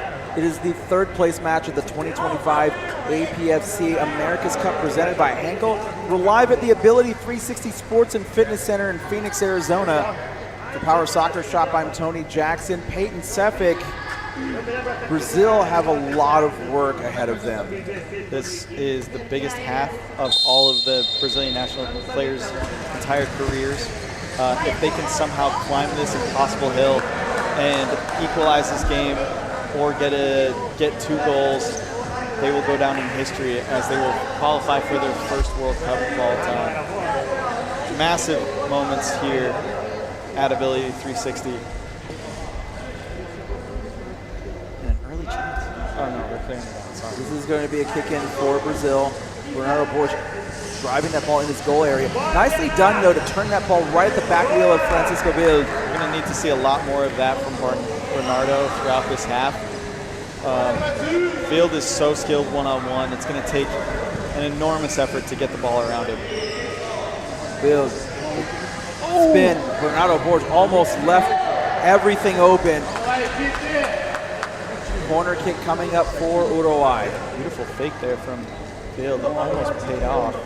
Now the problem defensively was that not only did Bernardo go, Pedro also went to go stop that pass. Yeah, the post was wide open. Bild cut off. Juan Platero actually in the match. That's going to be a foul. Play continues. Tiseo with a shot off of Dario Romano. That ball's going to go wide. Oh my goodness. By the way, Juan Platero is in the match for Uruguay in place of Marco Diaz.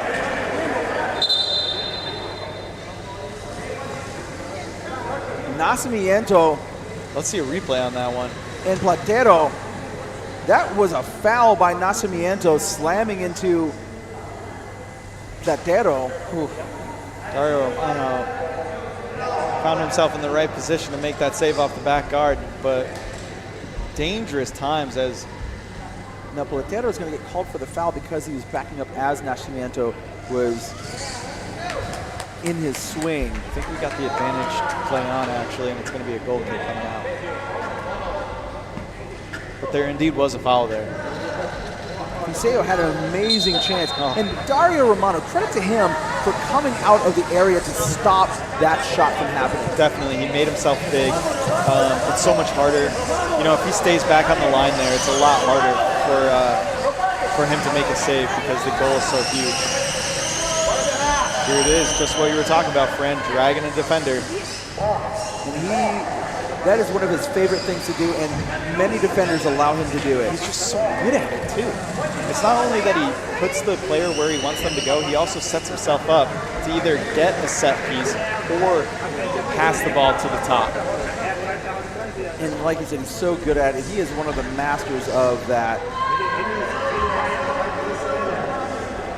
Let's see what Uruguay cooks up here. Juan Platero in the game on this far side here. Spacing is going to be a little tricky with where Barbosa is set up. She's going to have to move forward to get out of the way. And that ball right to Bernardo Borges. Definitely not what Fran wanted there. Romano out of the area of Tiseo. At a moment. And now nobody in the goal area. Can Tiseo take advantage? He cannot. 2-on-1 violation on Uruguay. Now, Francisco Bild got caught wide and was shielded off by Tiseo. Dario Romano took a long time to get back into the goal area. We initially praised Dario Romano for his positioning outside the goal box to make himself big, but on that one, you need to know where the top of the box is so you can retreat back there as soon as possible, so you don't have to worry about a 2-on-1 with your defender that's retreating back. Indeed. Bernardo Borges, the pass across, cut off by Francisco Bild. Barbosa collects the ball and carries. Barbosa looking to pass back to Bild. Bild holds, Bernardo pushes, trying to turn Francisco, and he can't do it. He gets so much leverage one-on-one. It's great. Part of it might be that upper body control that he has. He can really lean into his chair. That definitely helps, albeit a minimal amount. It's still any advantage you can gain in this sport goes a long way. Barbosa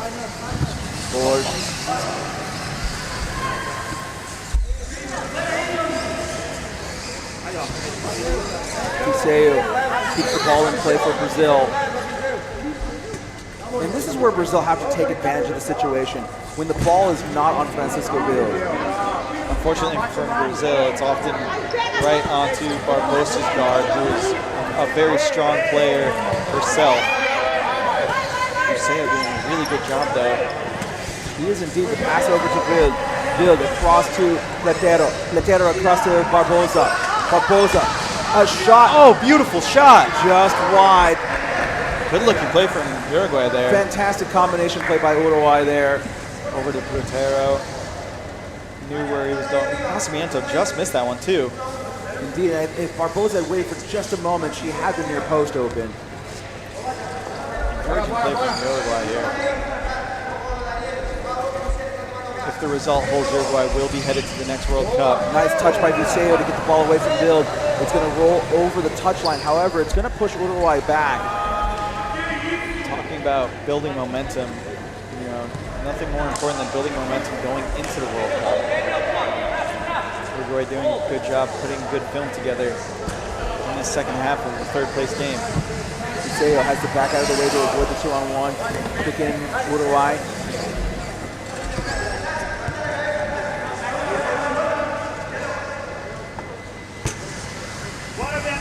That ball to Viseo. Viseo holds. Putting on Francisco Vil. That ball off of Viseo.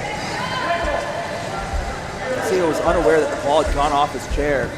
Francisco Vil looking to set up quickly. See what Uruguay draws up here. Juan Platero is set on that far side. That ball right into Grosso. Dario Romano, Viseo, one-on-one again. Viseo trying to cut off the angles. Viseo with a shot. Goodness. I mean, it was a good idea. He just couldn't get around the ball quickly enough. Dario Romano kind of got caught between hitting it with the side of his chair and hitting it with the front of his guard. He ended up going off the corner, not necessarily where he wanted it to go. And as a keeper, you like to see the aggressive play. However, indecision will kill you out there. Definitely. If you're going to play aggressive, you need to stick to your guns. Nice catch. Viseo. Beautiful play from a Brazilian. Nice job by Francisco Vil to not concede a corner. Yeah, definitely. I mean, that's a really important piece of that. It was initially an incredible play from Daniel there to get it off of Vil, but Vil, just such a smart player to see that out for a side out instead of a corner kick. This is such a hard angle, though, too. And now Viseo just touches it in. Necessarily love that play from him. With Francisco Vil being so strong one-on-one, right? Exactly. I'd rather him hit that ball as hard as he can near the post, and hopefully it deflects off the defender and goes out of bounds for a corner. And now Francisco Vil has dragged it all the way back to the other side of the pitch. I mean, that's exactly the worry you have. Barbosa, Platero, 2-on-1 position. Advantage called for the moment. Play continues, and we're going to bring it back for an indirect free kick. Good job from head ref Doug Wolf to see if there was going to be an advantage for Brazil. And as soon as the momentum was stopped, calling it back to give Brazil a free kick. Hey, what's up, JC?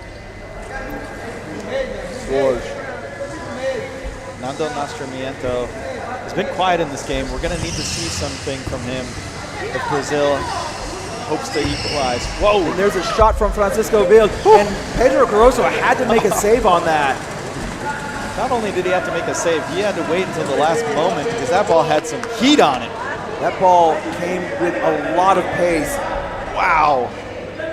You see right there on the post. Great job by our production crew to catch up with that one. Thanks, boys. That ball bouncing over the back of Grosso, and now he's out of the area. Bernardo has to back up to avoid a 2-on-1 if Grosso gets pushed back into the area, and now he retreats. I will say Bernardo's doing a really good job switching off when his keeper comes out of the box. Now it's time to switch back. That ball across, cut off by Grosso. Good combination defense. Yeah. Close to a 2-on-1 on Brazil. Nascimento gets away. Viseu, get there. Breaking. Nascimento again, waiting at the far post. And a 2-on-1 violation on Uruguay. Dario Romano again hesitating. And again, you like that he comes up to defend early. I really do. The decision making though. He needs to have a plan when he's coming out. He's getting in the way of Brazil and making sure they don't get a shot on net. There's a pass across. Nascimento with a shot save, Francisco Vills. Oh, Nascimento. We had just said he needs to affect the play, and he got his shot away. Encouraging stuff from Brazil, though. Let's see if they can continue the momentum. Francisco Vills dragging the ball away from Bernardo Borges. Then as you say, retreating on defense. Borges turns Francisco Vills back around momentarily. And he's not going to be able to rip that ball away from him. That is, out of all the things you could do, that is the thing that Francisco Vills wants you to do. Yeah, unfortunate there. I will say, though, I am very impressed with how Brazil's playing in the second half.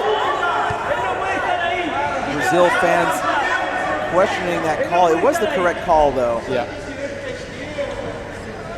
Brazil needs to continue to dig deep here. That ball all the way across. Platero with a shot. Save Grosso. Nascimento steps up to take on Platero. Platero, too much pace on the ball. He can't corral it. Goal kick coming up for Brazil. 31st minute, 1-0, still the score. Brazil have had a couple open opportunities, and if they can get their passing game going, they could break this defensive line from Uruguay. Yeah, they looked really good for a little bit there. I'd love to see them continue that style of play. Oh, that ball bouncing up and hitting Francisco Vills. Ended up hitting his hand off the controller. Head ref making sure he's okay. His chair doesn't need any work on it. We're going to get a set ball.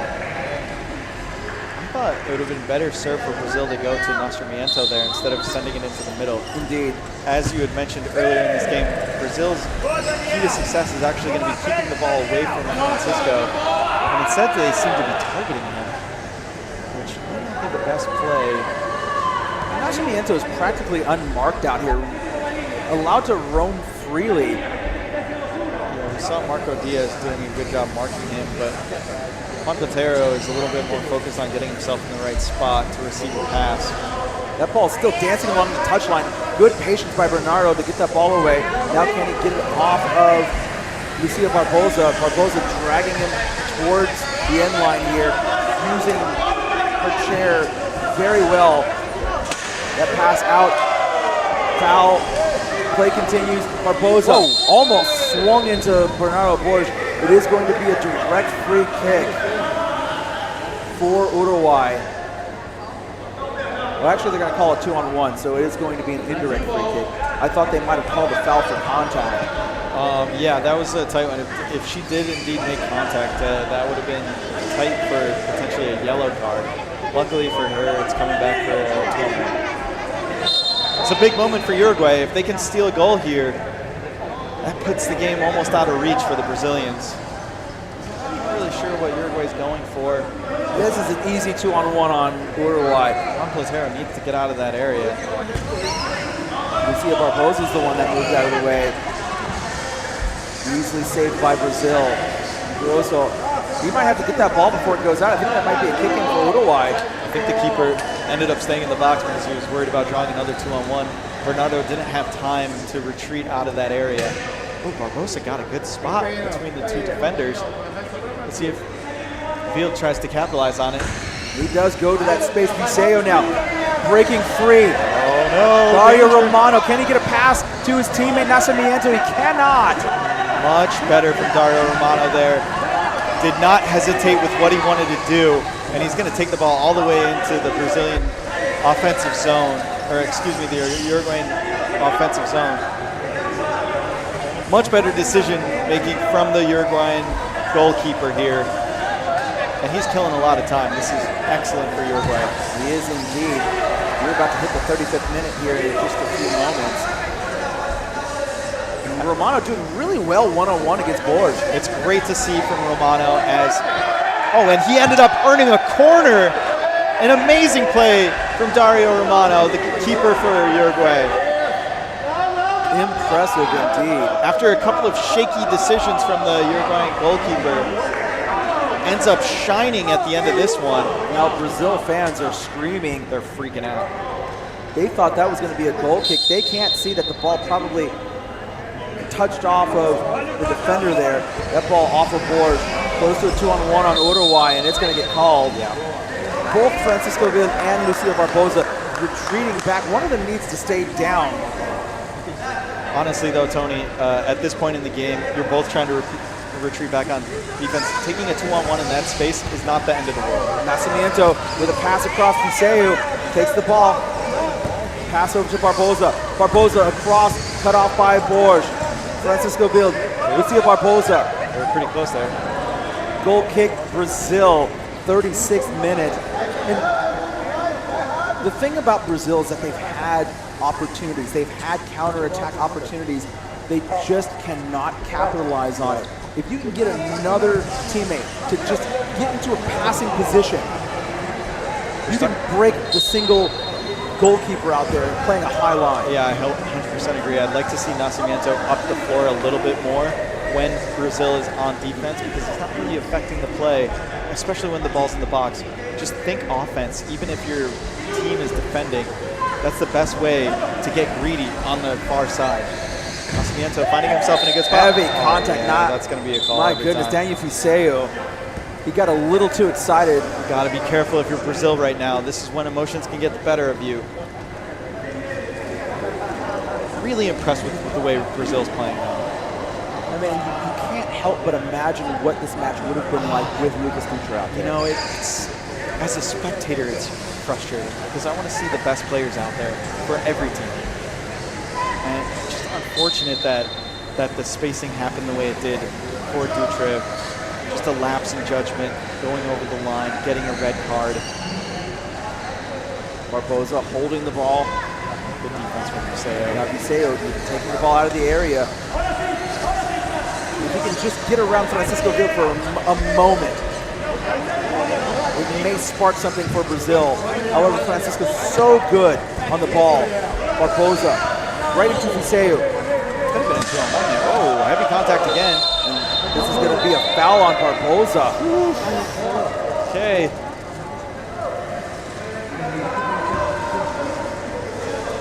If Brazil can get a goal here in the final minutes of this match, the fans are going to explode. Yeah. I wouldn't be surprised if we see a red card with the fans streaking out onto the pitch to hug their players. That ball goes to Fiseu. Oh my goodness, and Barboza just messed up the timing on that. Almost Pedro Grosso stopped by Platero. Got us watching spacing here. That's a 2-on-1 violation on Brazil. Play continues. Indirect free kick coming up for Uruguay. Oh, Brazil just wasn't ready for it on the other side of the pitch, Tony. That was their golden opportunity. Fiseu just rushed himself again. He just had to let that ball roll behind him a little bit to get a cross or a shot. Fran's going to chew as much clock as he can. Directing traffic, telling people exactly where to go. And this is definitely on purpose. He's not just wasting time because that ball off of Grosso. Close to a 2-on-1 there. Fiseu takes the ball out of the area. Francisco Vil is there. Uruguay ball. Now the referee is going to signal Brazil ball. 39th minute. I would love to see Brazil bring all 4 players up if they get any type of opportunity here. Nacimiento right there to receive the ball. Can he get it? He can. And he tries to turn it around instead of passing back to Fiseu. Peyton. My goodness, he had an opportunity to pass back up. Instead, he just hit it right into field. Nacimiento saves the ball. That goes out. Kick in coming up for Uruguay. Nacimiento had a clear passing lane back to Fiseu, and then he could have gone across the boards potentially. I think that's just an experience marker right there. You know, he hasn't seen too much of the ball this game, and on the he did have a really nice shot earlier in this half, but just couldn't do the right thing there. I would have liked to see Fiseu let that ball go through again like he did the previous play. 2-on-1 violation in play. That's a lot of contact. Oh, Brazil going to get the ball. Is it 2-on-1? It is or indeed. Is it contact. Barboza, Vil, 2-on-1. They were really close, yeah. We're in borrowed time here, Tony. We are indeed in borrowed time for Brazil. We got to bring that keeper up. That ball all the way through the field. Platero across the Barbosa. Oh, beautiful. Grosso, the deflection. goodness. Almost an own goal. Bernardo Borges very smartly let it go. It is going to be a kick-in for Uruguay, though. You gotta feel for Brazil here. They've played so well. They've played their hearts out. You can tell that these players are leaving everything out on the line. Almost an impossible task for them.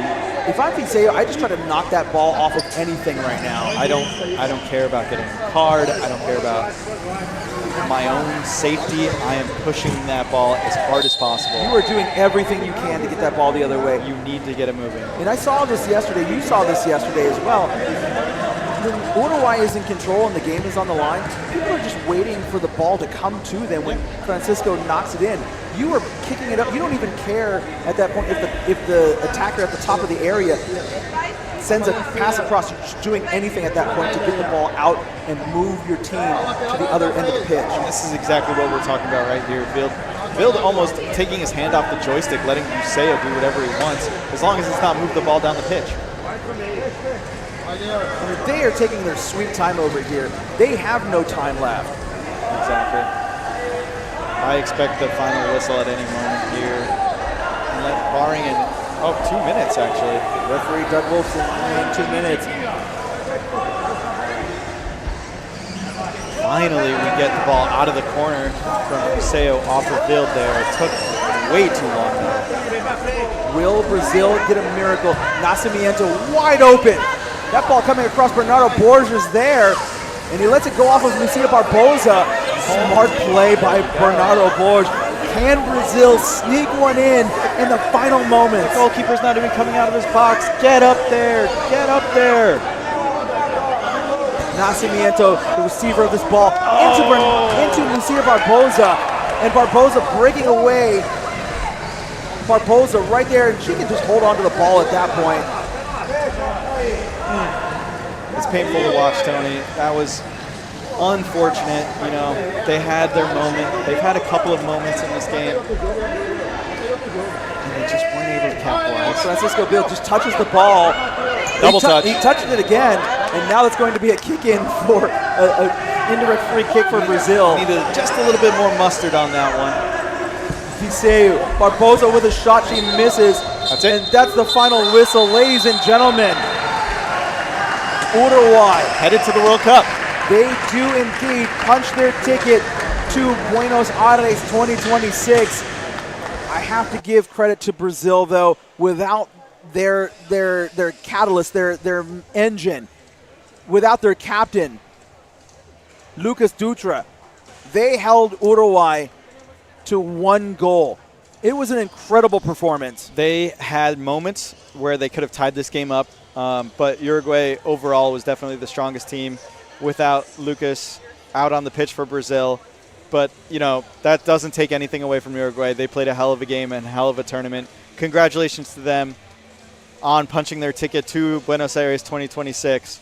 And as far as Brazil goes, you know, they might be out of the World Cup, but they're definitely not off the international scene. We'll definitely see them back soon. We will indeed. And with that, we're going to take a break as we prepare for the final match of the 2025 APFC Americas Cup presented by Hankel. The United States, Argentina, for all the glory. We will be back in a little bit. 3 p.m. local time is kickoff. Again, you were watching the 2025 APFC Americas Cup presented by Hankel. We'll be back with all of the action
as AC/DC blares over the sound system here at the Ability 360 Sports and Fitness Center.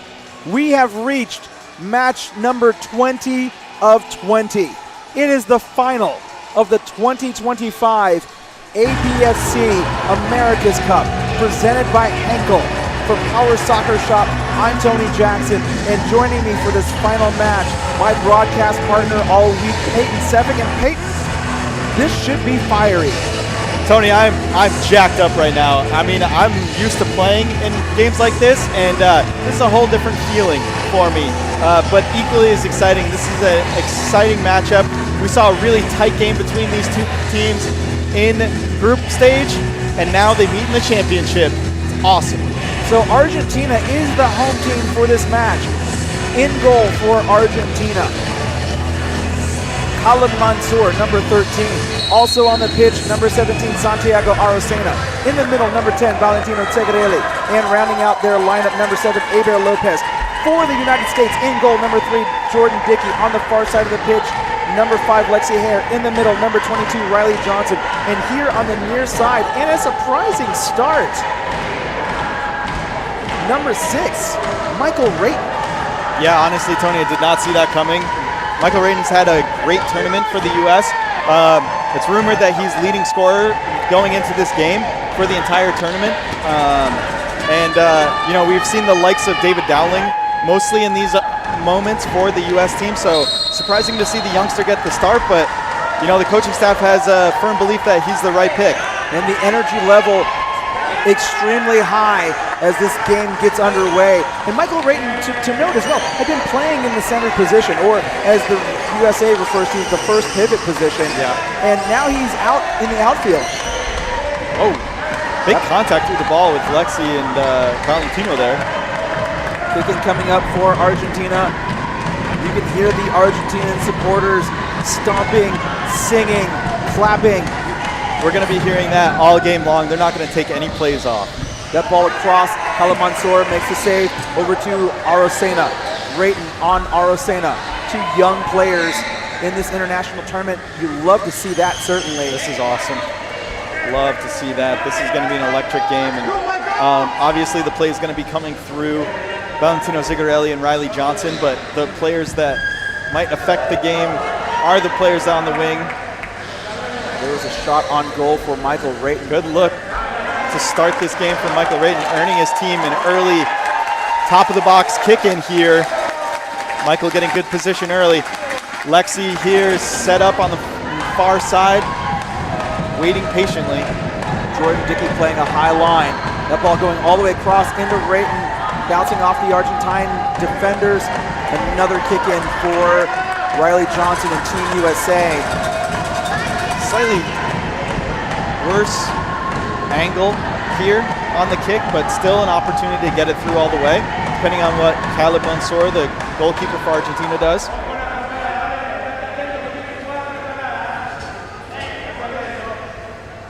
Johnson sitting outside. Segarelli, that ball into Mansour. An easy read for the Argentines in the end. Arocena taking on Riley Johnson. That ball's out of play, kick in, United States.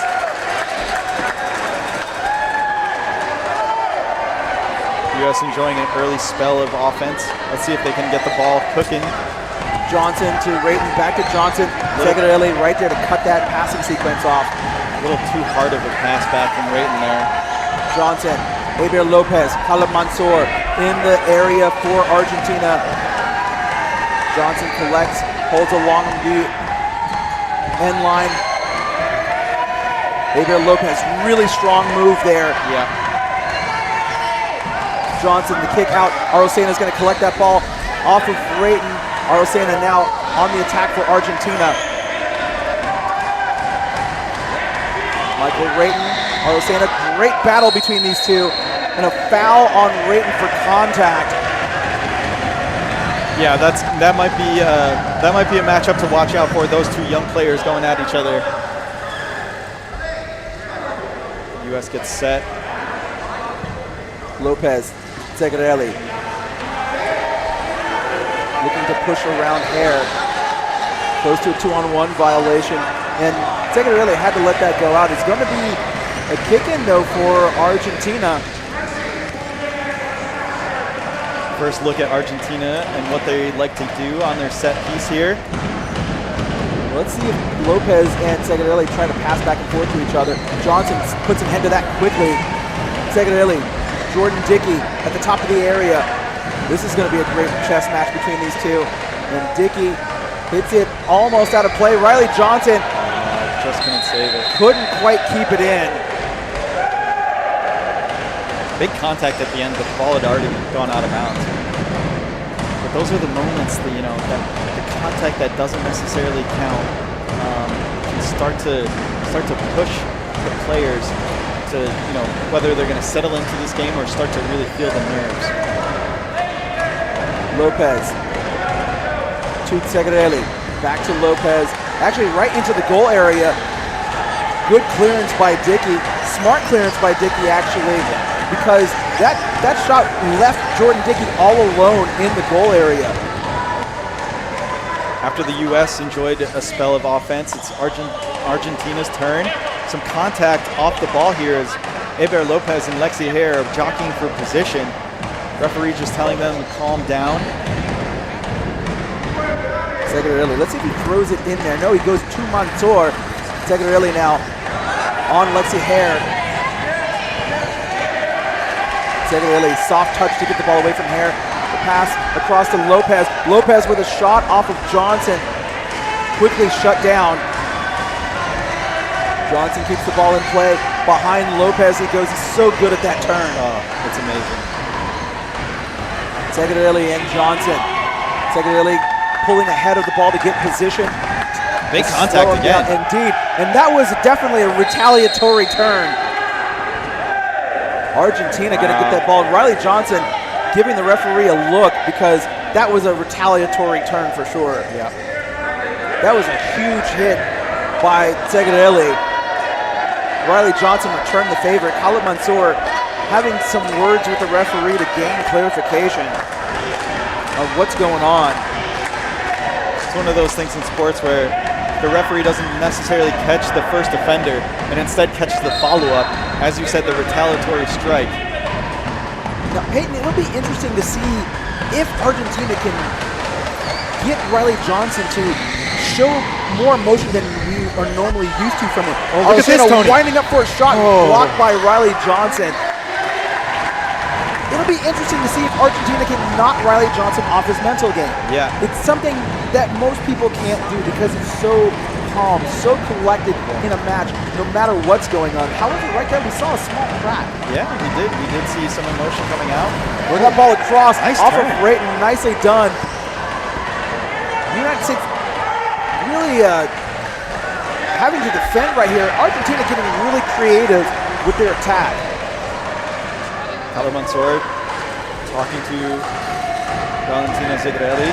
Segurelli playing a high line in the middle as the second pivot. Bringing their goalkeeper all the way down into the corner is an interesting call from the Argentines. Back to Lopez. Lopez off of Johnson. I think we're going to switch that back out. A little dangerous bringing your goalkeeper so far away from their defensive zone.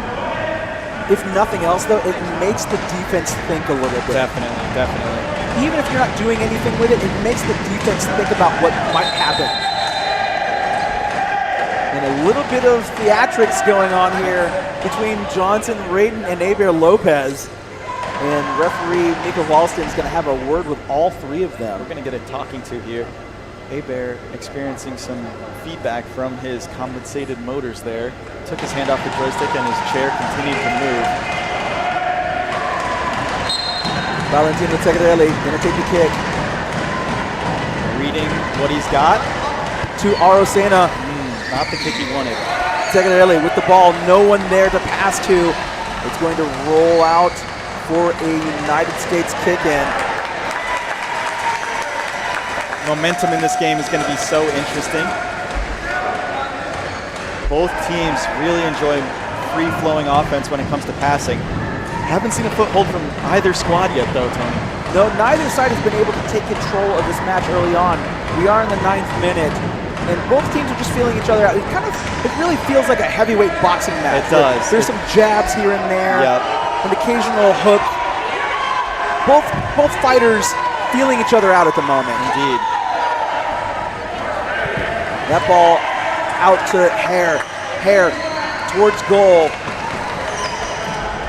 Lopez on the outside of the area. Khalid Mansour at the edge of the area. Argentina has to be careful with their spacing here. Khalid Mansour doing a really good job staying in the box. Another foul with the U.S. on offense. Now, I will say this, that is a move in a play we see hundreds of times in a U.S. power soccer match. Yeah. And it's usually not called. And so this is an international competition with international referees. Yeah. And so we're going to see that called more often. Good job by Segarelli to get that ball away. Now he goes up against Michael Rayton. And so finishing that point. Oh, that's going to be a call for the U.S. here.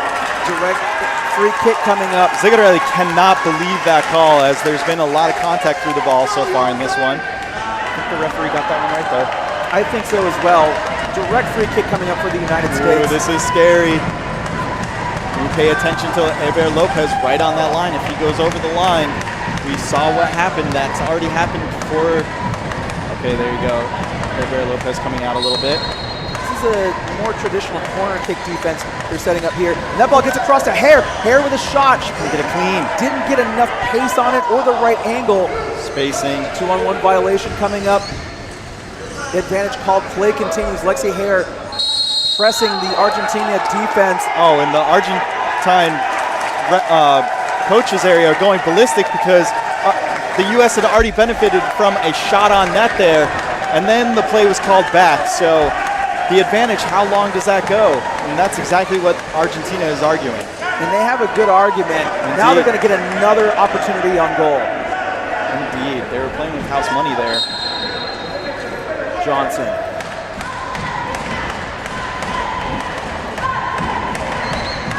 Rayton backs the ball off the post, goal kick. Oh, you love to see that from Argentina, really patient. You see so many times defenders with their back against the post just pull up a little bit so they can protect the rest of the the goal area, but really good job from Khalid Mansour right there to hold his line and wait for the play to happen. Eber Lopez in the goal area. Khalid Mansour, the designated keeper. Spacing is weird here for Argentina. A lot of pre-kick movement. Mansour moving, Hare, and Johnson cut it off. That is a 2-on-1 violation. Who is it going to go against? Tony, I believe that was a 2-on-2. So many players coming together there. Lucky for Argentina, it goes their way. It could have really gone either way. Michael Rayton coming off, now coming onto the pitch. David Dowling for the United States. This is the starting lineup we assumed was going to happen before we realized Michael Rayton was playing. Mansour into Segarelli, 2-on-1 violation on Argentina. A lot of contact. Starting to see the emotions come out for both teams. Serious contact there. Lucky the 2-on-1 whistle had gone, as Riley just blasted through Zigarelli. And now what this does for the United States is it gives them more pace on set plays. Like right there you see from David Dowling, just a lot of pace on that ball. Yep, and that's exactly what he brings to the table. Oh, Johnson misses the ball. Segarelli taking it up against Johnson. Lopez winding up for a pass. And it goes to Arocena. Nicely done, but he could not keep it in play. Wonderful turn by Eber Lopez. Wow, that was very impressive from Eber. Unfortunately, his teammate was just too wide to receive that pass. Plus, it had a lot of heat on it. It did indeed. David Dowling looking potentially to go to Lexi Hare. Now she moves out.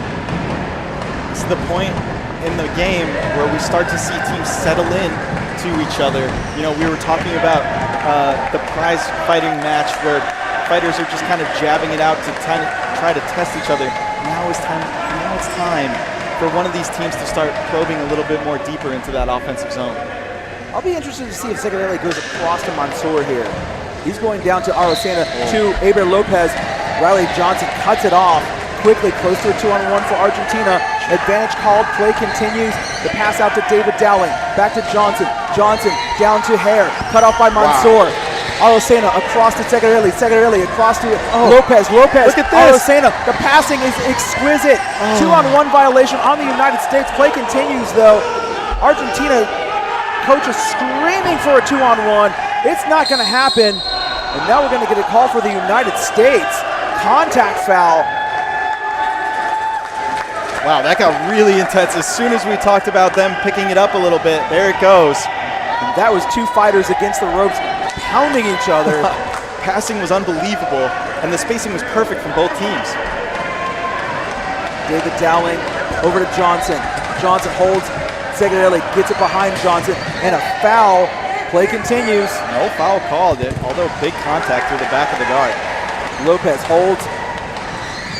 Thought about going back to Segarelli and held up just a little too long. Aber Lopez, good vision, stopping before he hit Lexi Hare. That would have been a card if he didn't make contact with her.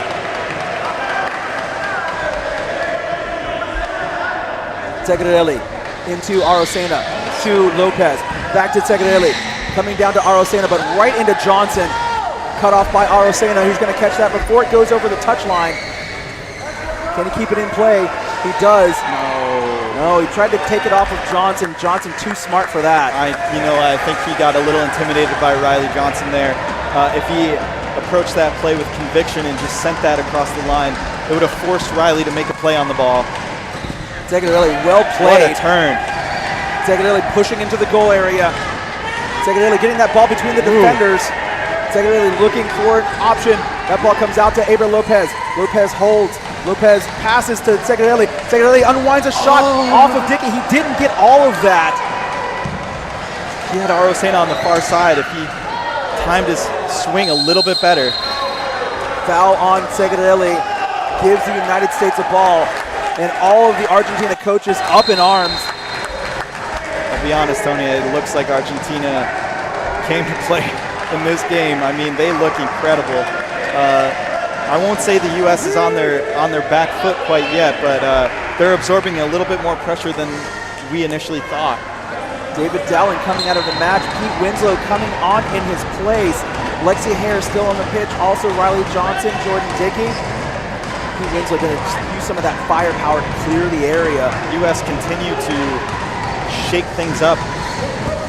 That ball all the way through Segarelli, over to Arocena, back to Segarelli, and through the middle of the U.S. defense. So close together, the U.S. here. They got to be careful. Ooh. Riley Johnson with Beautiful. a wonderful turn. Segarelli trapped on the outside. He's back in the area now. Khalid Mansour holding his own. Really doing a good job, Khalid Mansour, staying inside the box and not letting Riley Johnson drag him outside. Segarelli. And contact on the play. Things continue, however. Mansour almost came out of the goal area there. Segarelli just stopped playing, trying to get a foul, and the play went on. He's got to be really careful for that. And 2-on-1 violation. Khalid Mansour, that play happened about 10 seconds ago. I'm not sure where the 2-on-1 occurred. It was when Mansour came out of the top of the goal area in the middle. He was barely out. I couldn't quite see it from my angle here. But now the United States in prime position. Riley Johnson, Pete Winslow, they do this all the time. Can Argentina hold? That substitution to get Pete Winslow in the game might play a massive role here. Looks like they're going to go boom boom. Johnson, and a goal! A simple stare to the sky is all you need to know from Riley Johnson. Pete Winslow and Johnson combined. Goal, United States, 1-0. As a defender, it is impossible to read against that play. You know, the ball is coming at you probably 45 miles an hour. Look at that, a yellow card issued from the referees on Argentine's bench. And now Tracy Mayer animated. The coaches for Argentina animated. And one of the trainers has been ejected from the Argentina technical area. He saw a yellow card. He didn't see a red card come out, but he is getting excused regardless. Tracy Mayer jumping up and down on the balls of his feet, urging his team to press their advantage now. Now, I want to say one thing, and recall a conversation we had with Colin Gordon. I can't remember if it was on or off the broadcast. He had talked about changing the culture of Argentina and helping to infuse a bit of calm into the club, into the side, into the nation. Right now, Argentina is absolutely losing it over there in their technical area. Yeah, you know, they're concerned about that 2-on-1 call that happened well before the play. There was no advantage signaled, so they're not really sure why it was called a 2-on-1, and U.S. really did capitalize on that opportunity that they had. Now, the thing we know, though, is Argentina are not going to back down here. Of course not. This match is just going to get more intense as the time goes on. We are in added time here in the first half, and it took the United States a full 18 minutes to get that goal. And now a lot of jawing down the court here as Riley comes together with one of the Argentinian players. They're staring each other down. Riley trying to laugh it off. Eber Lopez is not going to let it go. Referee's got to be careful. This might get out of hand pretty quick. Pete Winslow set to take a kick. Referee asking him to restart play. And that ball is going to go off the post. Oh my goodness. Eber Lopez misread that badly, and Pete Winslow almost had a goal from the center line. We've seen that time and time again from Pete Winslow, able to snipe the thinnest of margins. Riley going one-on-one. Eber Lopez couldn't keep it in play.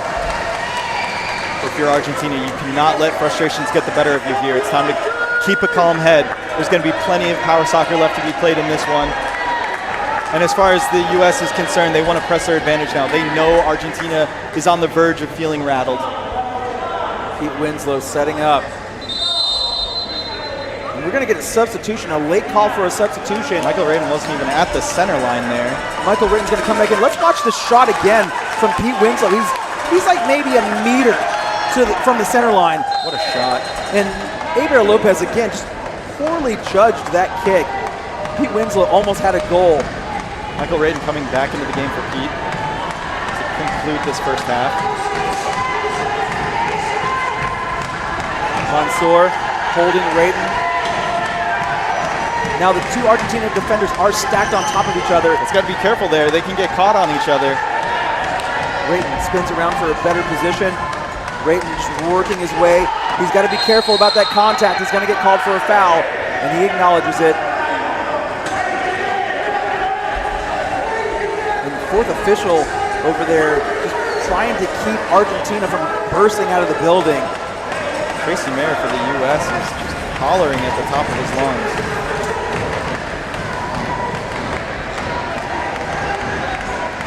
On the other side of things, Argentine head coach Seba Teixeira continuing to argue his point with the fourth official. Nice turn there from Pele Mansour, but snuffed out by Lex. Lexi Herod did an amazing job to stop that. 2-on-1 violation on Argentina. We're not going to get a whistle for it. Arosena couldn't catch that ball. And folks, that is the halftime whistle for a much-needed break. Oh my goodness, it's going to take me a while to catch my breath. I mean, that first half was so explosive, so much drama, so much good passing, so many theatrics. Indeed. Peyton Sefik. This second half is going to be incredible. I can't wait to see what happens. It's been a tough hill for Argentina, especially now that they're down 1-0, and the U.S. They're utilizing their skilled position players with Pete Winslow. So we'll look to see what happens in the second half, Tony. We're going to take a break. When we come back, the second half of the championship match, United States, Argentina. You're watching the 2025 APFC Americas Cup presented by Henkel.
Ladies and gentlemen, welcome back to what promises to be an explosive second half. The United States leads Argentina 1-0. It is the championship match of the 2025 APFC Americas Cup presented by Henkel. For Power Soccer Shop, I'm Tony Jackson. And a slight change for Argentina. Aber Lopez, now the designated goalkeeper. Khalid Mansour going to play in the outfield. Santiago Arocena and Valentino Zegarelli still on the pitch for Argentina. For the United States, the lineup remains unchanged from how it ended in the first half. Michael Rayton, Riley Johnson, Lexi Hare, and Jordan Dickey all representing the U.S. to start the second half.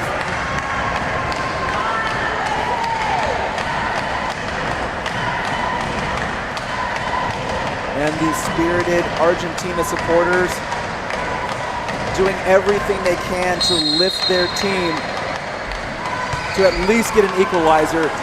Johnson sends that out of play, sending Argentina deep into their own half.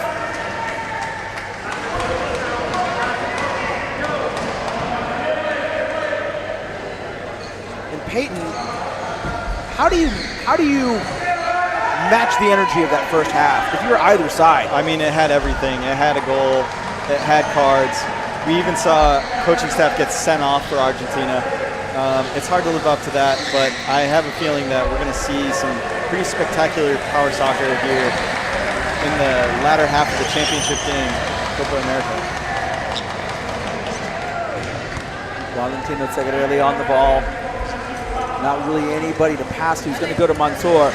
He's going to go to Arocena. Arocena winding up off of Riley Johnson. Ball still in play. Johnson keeps it in. Good setup. You see what they're doing on that kick in. They're just kind of working around that defender along the touchline. And now an attacking kick in for Argentina. Aber Lopez going to take this one along the touchline. Valentino Zegarelli playing a high line in the back. Lopez across. Zegarelli. Arocena across off of Johnson. No pace on that.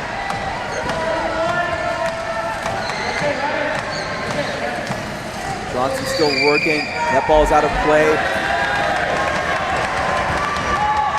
Another kick in coming up for Argentina. We saw the first half with a bit of a slow start as the teams were feeling each other out. I would assume in the second half we're not going to have as much of a feeler period. It's just going to go right into the hot and heavy action. Argentina enjoying early possession here. Zegarelli, and you saw what he was trying to do.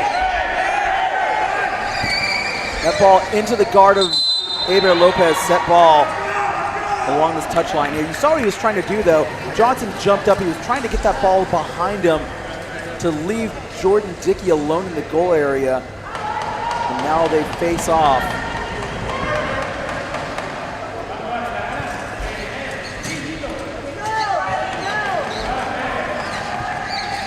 That ball out to Lopez. Lopez punching it into Mansour. Zegarelli, Rayton. That ball, a 2-on-1 violation on the United States, gives Argentina an indirect free kick. And they really are playing with all four players on the attack here, Peyton. Look at this. I mean, they have 3 players inside the box right now.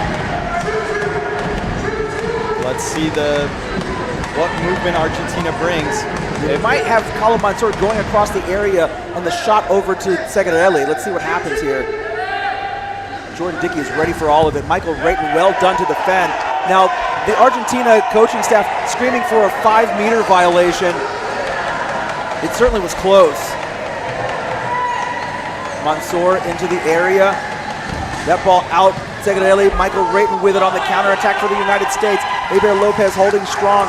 Zegarelli is there close to a 2-on-1 for Argentina. Aber Lopez, and this is the advantage of having Lopez as the designated goalkeeper. He can really play anywhere out here. Yeah, he's a pretty special player for this Argentina team. Obviously, a lot of the play comes through Valentino Zegarelli, but Lopez is an incredible spell for him as they can both play the same position. All 4 Argentina players on the attack, looking to confuse the United States defense. U.S. doing really well so far, though, handling the situation. Michael Rayton, really good defense, handling both Zegarelli and Khalid Mansour.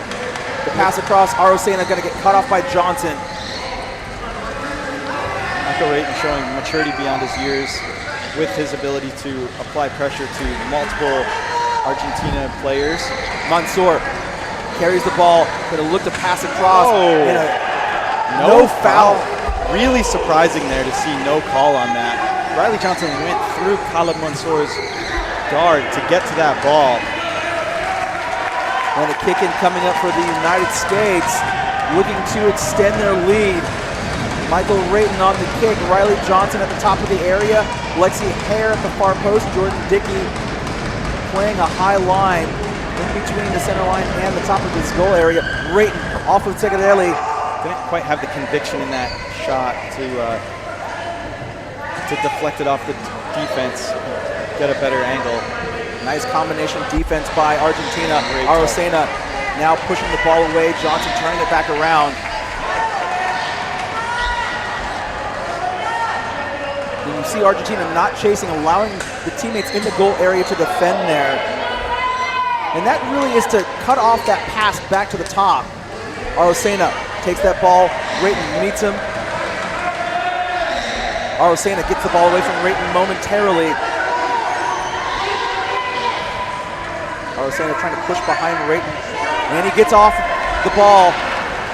Johnson picks it up. Arocena trying to rip through Riley Johnson.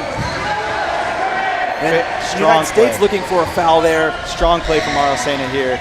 Didn't get the pass he wanted, but really encouraging to see him work the ball all the way down. Javier Lopez on Riley Johnson. Valentina Tegarelli back in the second pivot position. Khalid Mansour backs out of the area to avoid a 2-on-1. Javier Lopez in a foul. That's going to be... Who's it going to be on? It is going to be on Javier Lopez for hitting Riley Johnson on the back wheel.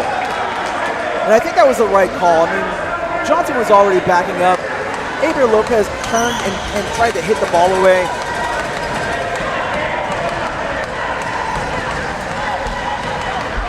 Lexi Hare winding up for a shot. Oh, good look. Didn't get a lot of pace on it. Yep. Johnson back to Hare, cut off by Tegarelli. Arocena now gonna look for a pass across off of Johnson. And he gets Argentina a kick in. Good job on Riley Johnson tracking back just to disrupt the passing to get it going for Argentina. Substitution coming up. United States bringing David Dowling in for Michael Rayton. Interesting to see how that changes the shape for the U.S. A lot of the play has been coming through Riley in the second half. David, we know, has been playing more of a central position for the U.S. We'll see if he gets involved early. He does. David Dowling takes a shot. It goes wide. And they were looking for a foul on Lexi Hare. Argentina were Off the ball. off the ball.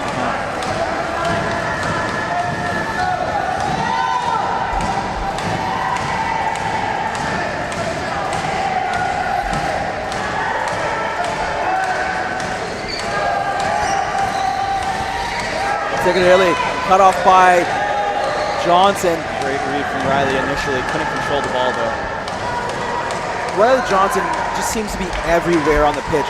His anticipation and his ability to read what's going to happen far ahead of time is so good. And that's what I'm interested to see with David Dowling spelling into the game. See how Riley works with his teammates here. We haven't seen Lexi involved too much on the offensive side of things. Riley Johnson working against Tegarelli. The pass to Hare. Back to Johnson. Johnson shoots. Saved by Tegarelli. That ball comes out to Arocena. Arocena looking to break for Argentina. Can he get around Jordan Dickey? No, he can't. That ball bounces around though. Tegarelli on Jordan Dickey now. That ball chipped away by Dickey. Well done. And now the two keepers at the center line go head to head. Dickey back into the area. Javier Lopez looking to pass across. He couldn't get anything on that. Hesitated a little too much. Javier Lopez has to retreat quickly. Riley Johnson driving towards the area. Close to a 2-on-1 on Argentina. Just enough spacing. David Dowling over to Hare, over to Johnson. Johnson can't catch that ball. That was exactly what the U.S. needed right there. A quick passing play. Riley didn't continue his run on, unfortunately. Let's see the replay on here. You see Riley drop wide, but he went flat instead of down towards the goal area. He loops around with his back towards the goal. He might be able to rotate on that and take a shot. Riley's going to want that one back. David Dowling lets that ball slip through. It will be a kick in for Argentina. see if Argentina can get back into their offensive zone. U.S. is starting to build momentum here. Indeed, Mansour. That ball almost saved by Arocena. And this is exactly what the U.S. wants. They got a turnover at the midfield. Now it's time to build that passing that they had just been working on. David Dowling is going to be looking to just inbound this ball in the safest way possible to retain possession. That ball back to Jordan Dickey. Over to Johnson. Johnson looking for a pass to Dowling. He's got a lane, and he couldn't quite hit it. Caught the ball with his back guard a little bit as he rotated back around. Good turn from Zigarelli there. Nicely done by Valentino Zigarelli, going behind Johnson, turning him around. Johnson, though, takes that ball right back. Aber Lopez, one-on-one with Johnson. Oh, no! Zigarelli has to rotate back into the area. Johnson looking to pass David Dowling at the top of the area. Mansour there to cut off that passing lane. Let's see what Johnson does here with the ball. So much space here for Riley Johnson. Not what you want if you're Argentina. Zigarelli comes out to meet him to force Johnson to do something. The pass over to Aber Lopez, gets the ball away from Johnson momentarily. Really surprising to see Riley not make anything happen there with so much space. Johnson tried to take a shot, dribbled towards Zigarelli. Zigarelli pushing. Not too much one-on-one game here from Riley Johnson. We'd like to see the offense get cooking for the U.S. Not sure David Dowling is trying to find his spot on the pitch now. Ooh, weak touch here. Lexi Hare takes the ball. Zigarelli takes it right back. Zigarelli pushing around, trying to get behind Hare. Ooh, Lexi Hare, heavy contact. Play continues though. Heavy contact between both of them, and now we're going to get a foul on the United States. 32nd minute. The United States still holding on to that 1-0 lead.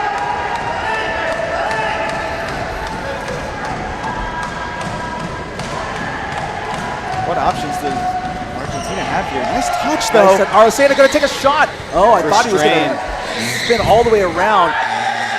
Big contact through the ball here. The assistant referee is going to call for a foul.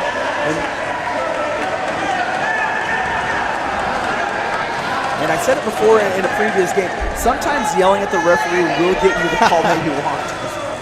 Although if we have any young power soccer players in the chat, please don't listen to that. Don't let your coaches do the yelling. There you go. I know a couple of young power soccer players watching right now. Shout out to Liam Kammer. Oh, that ball tipped to the post. Valentino Zigarelli had a plan and almost executed it. Yeah, that's the second time we've seen Valentino back up and try to cushion that ball. Hasn't worked out for him yet, but he is a very confident player. That's not gonna shake him too much. We'd like to see Argentina get the ball back on offense, but on the other side of things, Riley needs to start distributing. Really close here from Argentina. Oh, Aber Lopez steps up into the action. Valentino Zigarelli rotating back into the Argentina goal area. Look at that technical area for the U.S. right now, Tony. Nathan Mayer set to come into the match. Riley! Can he push? He's got what a save! Over the line. That ball was saved by Aber Lopez. Incredible. Let's watch that again. Riley Johnson thought that ball was over the line, and so did the rest of us.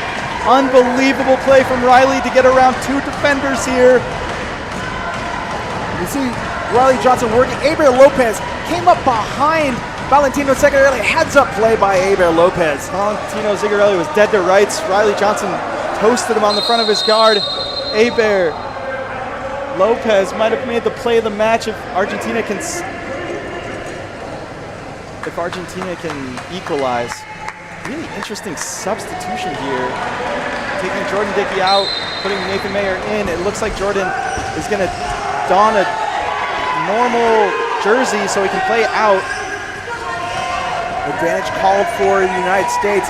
2-on-1 situation in play. They're not going to bring it back. Valentino Zigarelli getting around Lexi Hare. Can he get around Riley Johnson? No, he can't. Khalid Mansour, great defense to stop that kick. Really smart play from both players there. Khalid Mansour jumping into it to prevent Riley, but Riley not giving up a foul.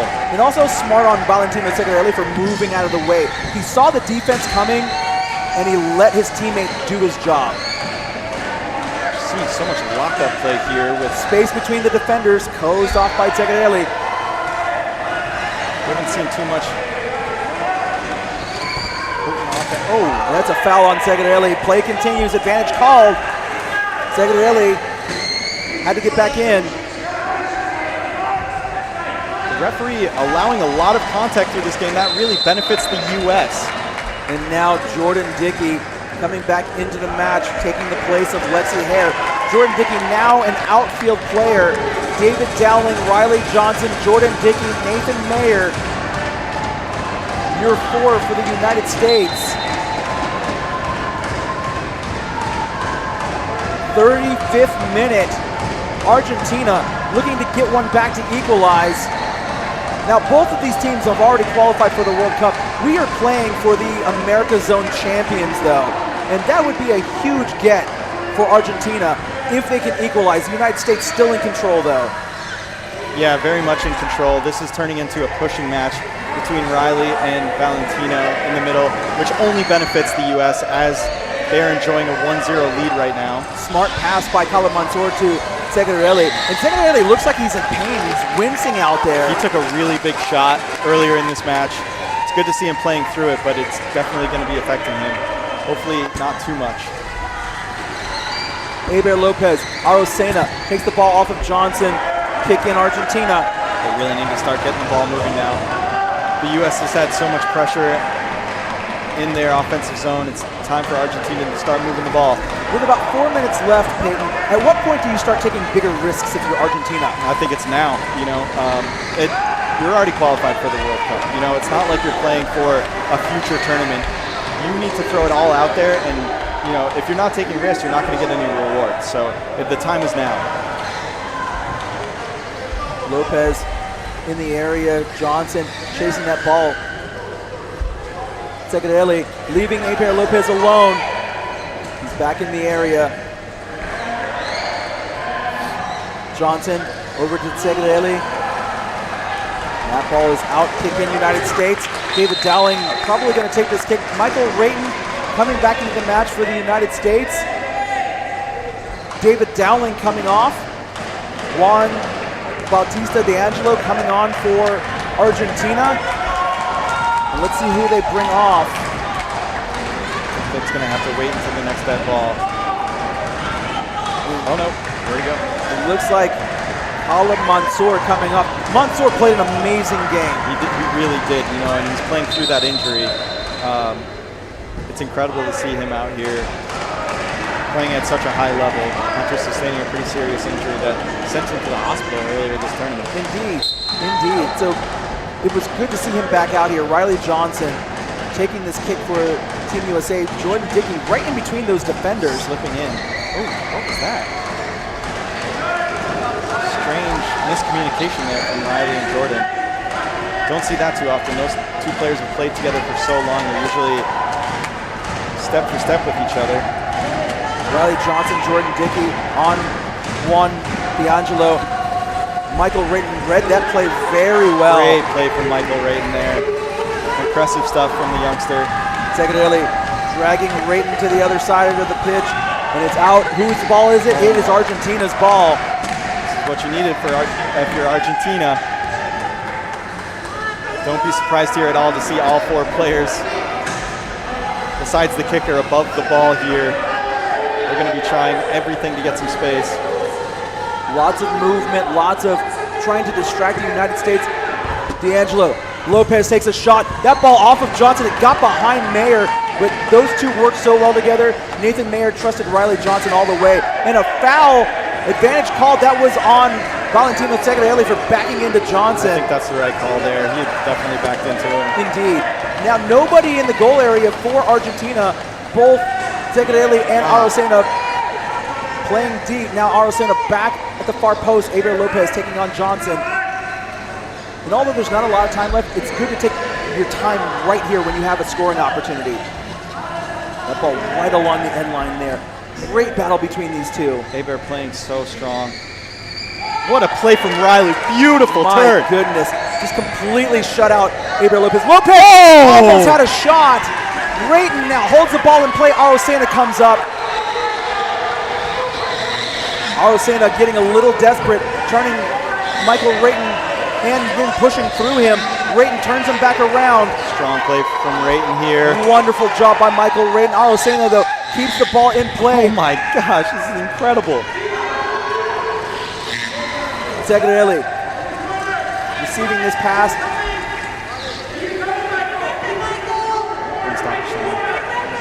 We are indeed in stoppage time. Segrelli really needs to work to get this ball out of the area, and he's got to do it quickly. Advantage call, play continues. Close to a 2-on-1 on the United States. Riley Johnson, Michael Rayton. It's coming way back. We're going to bring it back. You're going to get a contact foul that happened quite a while ago. Direct free kick. You're not going to score from here, obviously. Let's see what Argentina does. Not a lot of time left.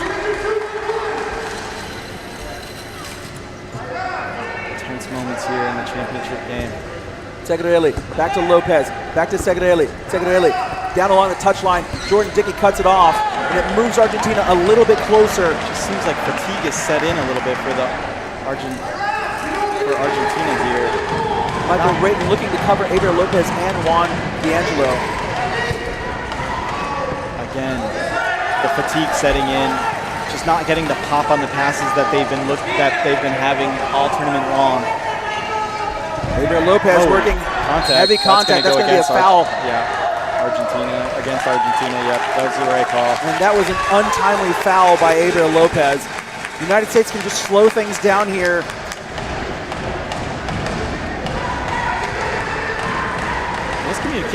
Argentina doesn't have time to waste here, letting that ball just slowly roll towards their box. Segrelli keeps that ball in play. It's going to be an Argentina kick-in. Gotta expect the final whistle any minute. I didn't see a signal from the ref. He did just check his watch. The United States calling for a 2-on-1 violation. I think they had a case there. The ball's just getting locked up a little bit too much. The pass across. Jordan Dickey hits his own teammate.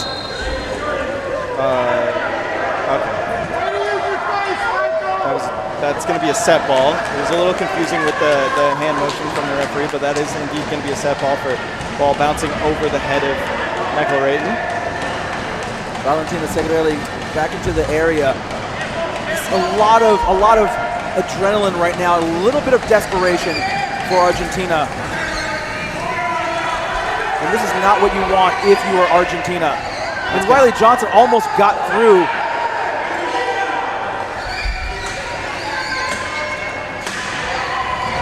Two defenders collide. Gotta be really careful here. That pass across. Michael Rayton with a shot, save Aber Lopez. Now, Argentina with a moment to counterattack, and they couldn't get it going.